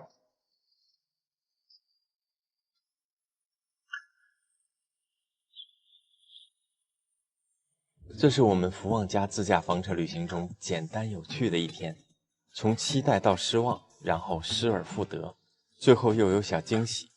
热爱生活的家庭，运气总是不会差。很多时候，这样简单的小事儿，就会带给我们抵御平淡生活的乐趣。噔噔噔噔，5顶帽子做回来了。这5顶帽子是5个材质，然后款式差不多，但是细看呢有一点小区别。这5顶够我们戴一段时间了，特别满意。一会儿我们去看电影，好长时间没看电影了。看完电影，又买了夜宵，买了宵夜。宵夜和夜宵，我都说了，看完电影不吃了。爸爸说要减肥，要那个今年要。我一定会给他减下去的，但是他饿了也得吃饭呀，对不对？来，干杯！干杯！你喝吗？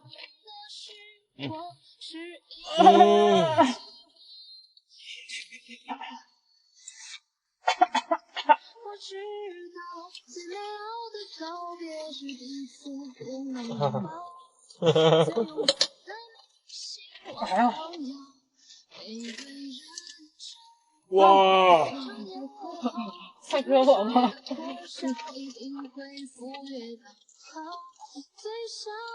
哦，这个大哥太辣了！这哪里太辣了？绝对是。哇！哎，太辣了！我天哪！这就是我们福旺家愉快的一天，你喜欢吗？如果你喜欢，请关注我们并长按点赞支持我们。我们下期再见。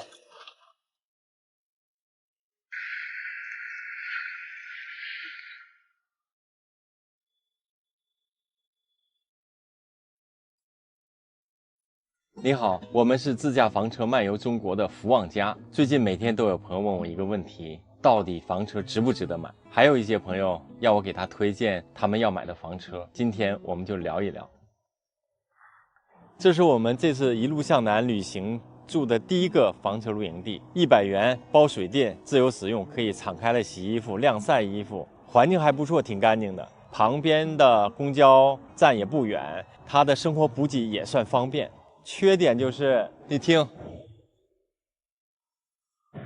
这里距离飞机场非常近，所以起落的飞机特别多，噪音非常大，尤其在晚上睡觉的时候，这个感觉特别明显。今天天气不错，可以在室外休闲喝茶聊天，还有就是可以做大餐。这2天我特别想吃红烧肉，今天小妹儿要给我做起来。小妹儿今天做红烧肉啊，我都念叨好几天了。确实啊，最近几乎每天都有粉丝朋友问我关于买房车的事儿。有的朋友问房车值不值得买，还有的朋友问买什么房车。首先值不值得买，我觉得应该换个问法，就是什么样的人适合购买房车。我总结了6点符合玩房车人的条件。第一个条件就是有时间，是否有时间取决于你自己的情况，比如自由职业者、退休人员就有大把时间，否则有的朋友每天按时上下班，没有长假期，或者其他事情绑着你，不能有时间出行。买了房车，每年就是大部分的时间都闲置，车也放坏了，这样就不合适了。第二个呢，就是身体健康且比较勤快的人。房车旅行大部分时间都不会太短，所以身体条件也需要健康，否则总是需要去医院，恐怕也不行。还有房车旅行需要亲力亲为干的活儿啊，挺多的。现在很多房车，尤其新款房车都有比较充裕的水电装置，但是还是时常要解决加水的问题。有时候加水是个体力活，每天还要倒黑水箱，就是倒马桶。虽然有很多车友都驻车在有卫生间的地方，尽量减少房车内卫生间的使用，主要是企业用，但还是要倒马桶这个工作。还有房车内呢，空间窄小，要精心打理收纳物品，以免车里凌乱，所以懒人不行。第3个条件就是心态好，随遇而安的人。太急躁的朋友不太适合，因为房车旅行出门在外，时常遇到各种小问题，需要找驻车地呀、找水源呐，晚上睡觉有噪音呐，等等等等。如果遇事儿就会着急上火，影响心情，那就不合适了。还有铺张浪费是不对的，但是也不能刻意的节俭。例如有的车友一定要找免费的驻车地，不去吃当地的特色美食，也不去景区，那旅行的乐趣就少了。时间久了，你出行的体验就会很差。第4个条件呢，我觉得很重要，就是要有一个好队友，或者是和睦的一家人。一起出行必须是最亲密的家人，否则可能就是一场灾难，或是和朋友断交的开始。所以选择和谁一起出行很重要，生活习惯、脾气秉性必须非常了解和相互包容，能够一起处理生活琐事，而且一起分担家务活非常重要。第5个条件呢，是做一个自律的人，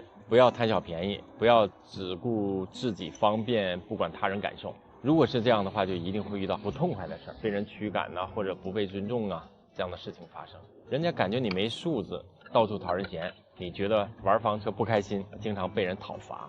第6个呢，也是非常非常关键的，就是你一定是热爱生活、热爱旅行的人。在充分了解房车旅行的特点、缺点和不足以后，还因为喜欢旅行，能克服、接受这些问题的人，我们福旺家就是属于这个类型的家庭。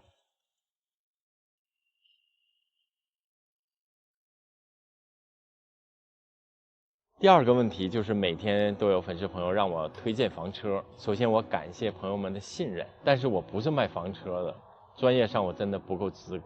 我从2017年开始自驾房车旅行，只使用过这一款自行式的皮卡西型房车。现在新厂家新款车真的可以说是层出不穷，太多了，很多我都不了解，所以我不能以自己一知半解的知识不负责任的告诉你，给大家造成困扰就不好。但我可以给你一个建议，就是通过平台多了解房车的性能、型号和布局，通过参加展会现场去感受房车生活区域的设施设备，还有就是租赁一台房车出游一趟，亲自体验房车旅行中遇到的各种问题，然后你再决定是否入手。小妹儿的饭是不是做差不多了？我们要吃饭喽。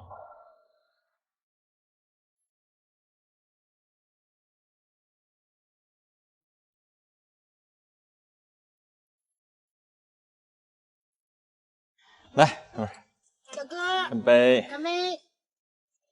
哇，终于吃上小妹儿给我做的红烧肉啦！看，看这边。尝尝。味道怎么样？一级棒！这几天一直想吃这口。而且你们来再特写。这没了。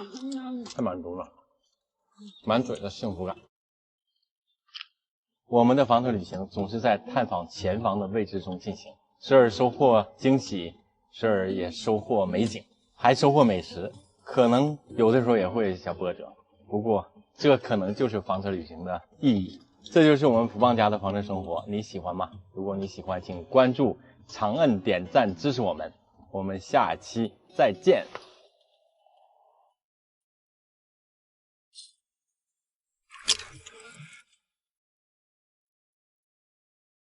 你好，我们是爱生活爱旅行的福旺家。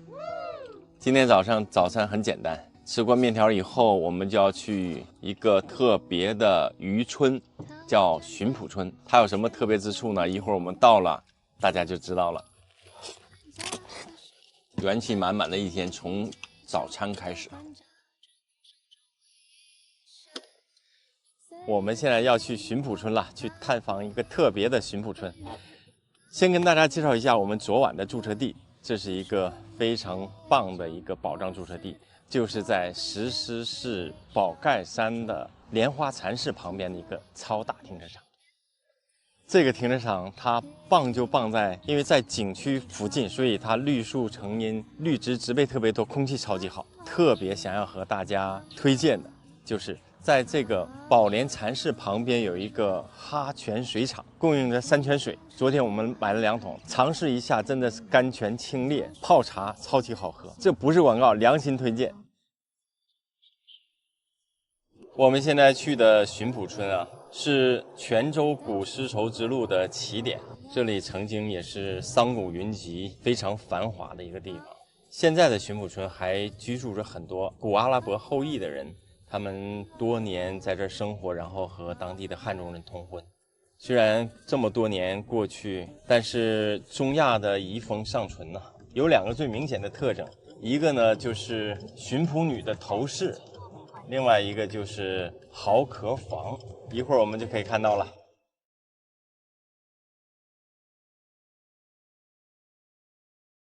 我们到巡捕村了，走吧，进去看一看。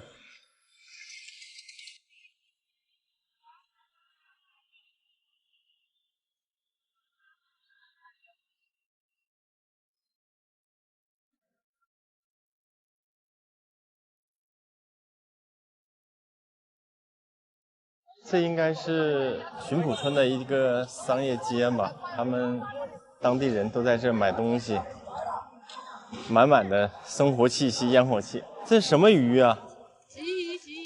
啊，怎么卖？多少钱？5块钱。这个多钱一只？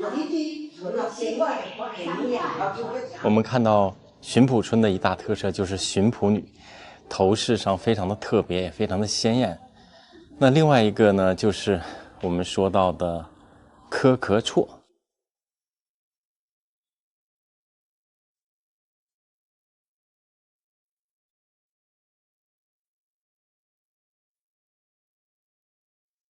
这就是巡捕村的第2个非常明显特征的科壳绰。这是一个荒废的老宅子，很显然已经破败了。不过你看到它的墙，这真是壳壳墙。科壳绰它的特点是不及雨水，不生虫，不怕虫蛀，冬暖夏凉。所以在过去呢，巡捕村用的这个壳壳做的这个科壳绰呀，非常的坚固耐劳。然后他们这里流传着千年砖万年壳壳的这个说法。这个大。如果有一天我能够拥有一个大果园买这个，你说这个才吃是吧？那就来这个吧，来1斤肉，有米了，我1斤的，水哦。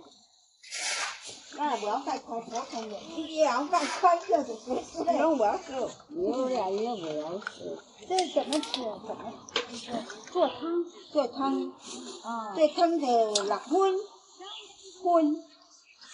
放了猪。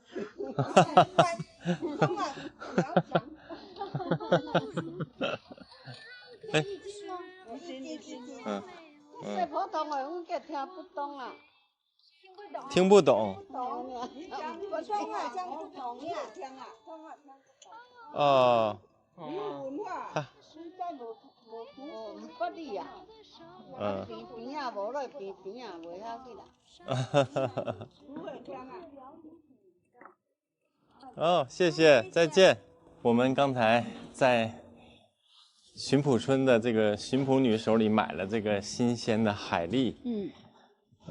我们全程没有办法流畅的沟通，他们听不懂普通话，我们听不懂这里的方言。但是我们还是交易成功了，30块钱买的这一盒。他说有1斤。本地的海蛎。本地的海蛎，它有2种，一种非常大的那种海蛎。然后还有一种这种小的，但是很饱满、黄色的海蛎。他说这个本地的好吃，所以我们就听了他的建议，买了这个小的本地的海蛎，黄色的。做个海蛎煎。海蛎煎你做不了，你就拿鸡蛋炒一下就行了。买的这个东西其实我们挺开心的。长期在外旅行，我们就喜欢到那些小众的、不为人知的，然后很有特点的地方去看一看，探访一下那些有意思的地方。比如这次的巡捕村，我们就觉得来的特别值得。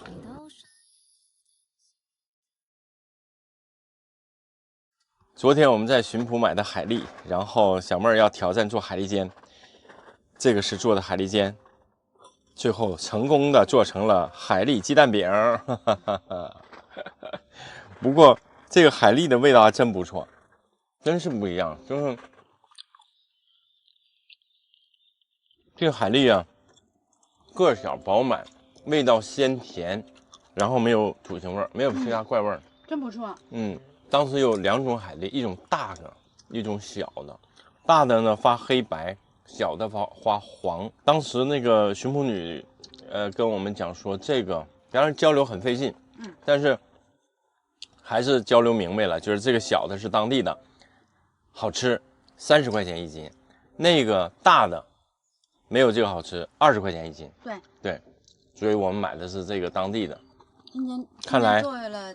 证实一下，还是真的味道不错。味道不错，比那个大的好吃。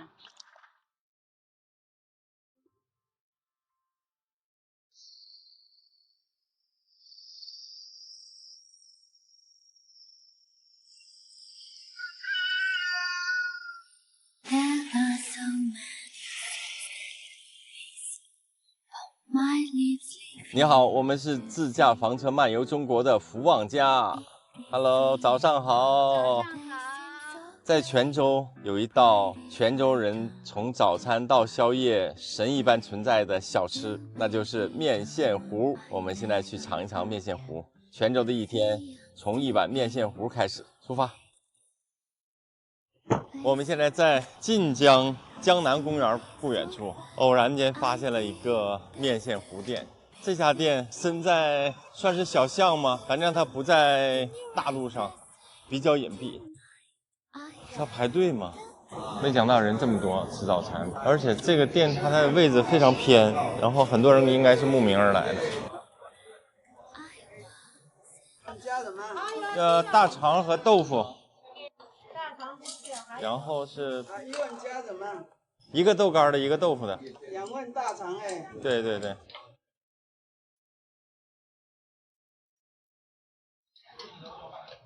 63元哈。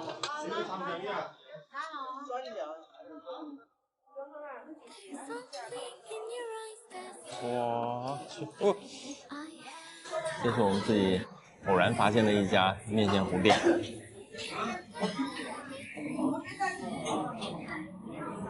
其实位置蛮偏的，但是这么多人来，一定是慕名而来的。这面线糊特别有意思，就是你看到这里有这个特别细的，像面条一样，但是你喝在嘴中，你感觉就是汤，就感觉不到有面，感觉不到面线的感觉。这个汤呢，汤底非常鲜，然后里面放一些你自己选的，我们选了大肠，然后豆腐、牡蛎，然后还有当地一个特色的醋肉。这个醋肉很特别，它是有醋的味道，然后是炸的，炸制的肉。这个面线糊配着油条吃，这个味道特别好。油条的空气当中吸满了面线糊的汤汁。所以到一个地方，如果你不知道如何选择去哪家吃美食、吃小吃的时候，你就选那个当地人多，然后一直排队的，就没错，绝对正宗地道。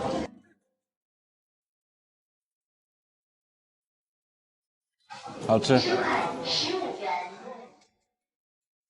来泉州，我想你别把自己当游客，就自在地漫步在古街古巷里，随意地走走看看，闻到好吃的就去尝尝，走累了就坐在街边小店喝个四果汤，顺便感受一下经过岁月磨砺后留存下来的那些古朴而又鲜活的印记。先到文庙感受孔子儒学魅力，看文武状元，在文庙的大树下感受源远流长。中山路上怀旧色彩的骑楼，新店铺掩盖不了的历史痕迹，东西街十字路中的钟楼，西洋融合闽南风，虽不高大，但是泉州地标之一。西街在唐朝就已经列屋成街，至今有1300多年闽南文化底蕴的古街区，而你感受着迎面而来的现代气息，心情就特别的不一样。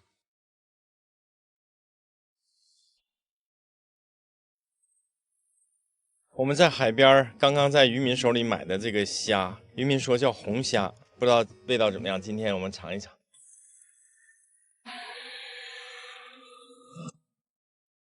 这个小虾，红虾，在海边吃饭其实挺爽的。旁边就是大海，平窗远眺就是浩瀚大海。那这虾味道还行，就是因为肉紧实，因为比较新鲜，肉紧实，就是小这个虾。我喜欢吃大一点的虾，费劲，要不然。这就是我们在泉州的一天，一碗好吃的古早味面线糊，那些充满历史韵味的古街巷，现代和久远撞击和融合的城市，这是一个有着独特魅力的地方。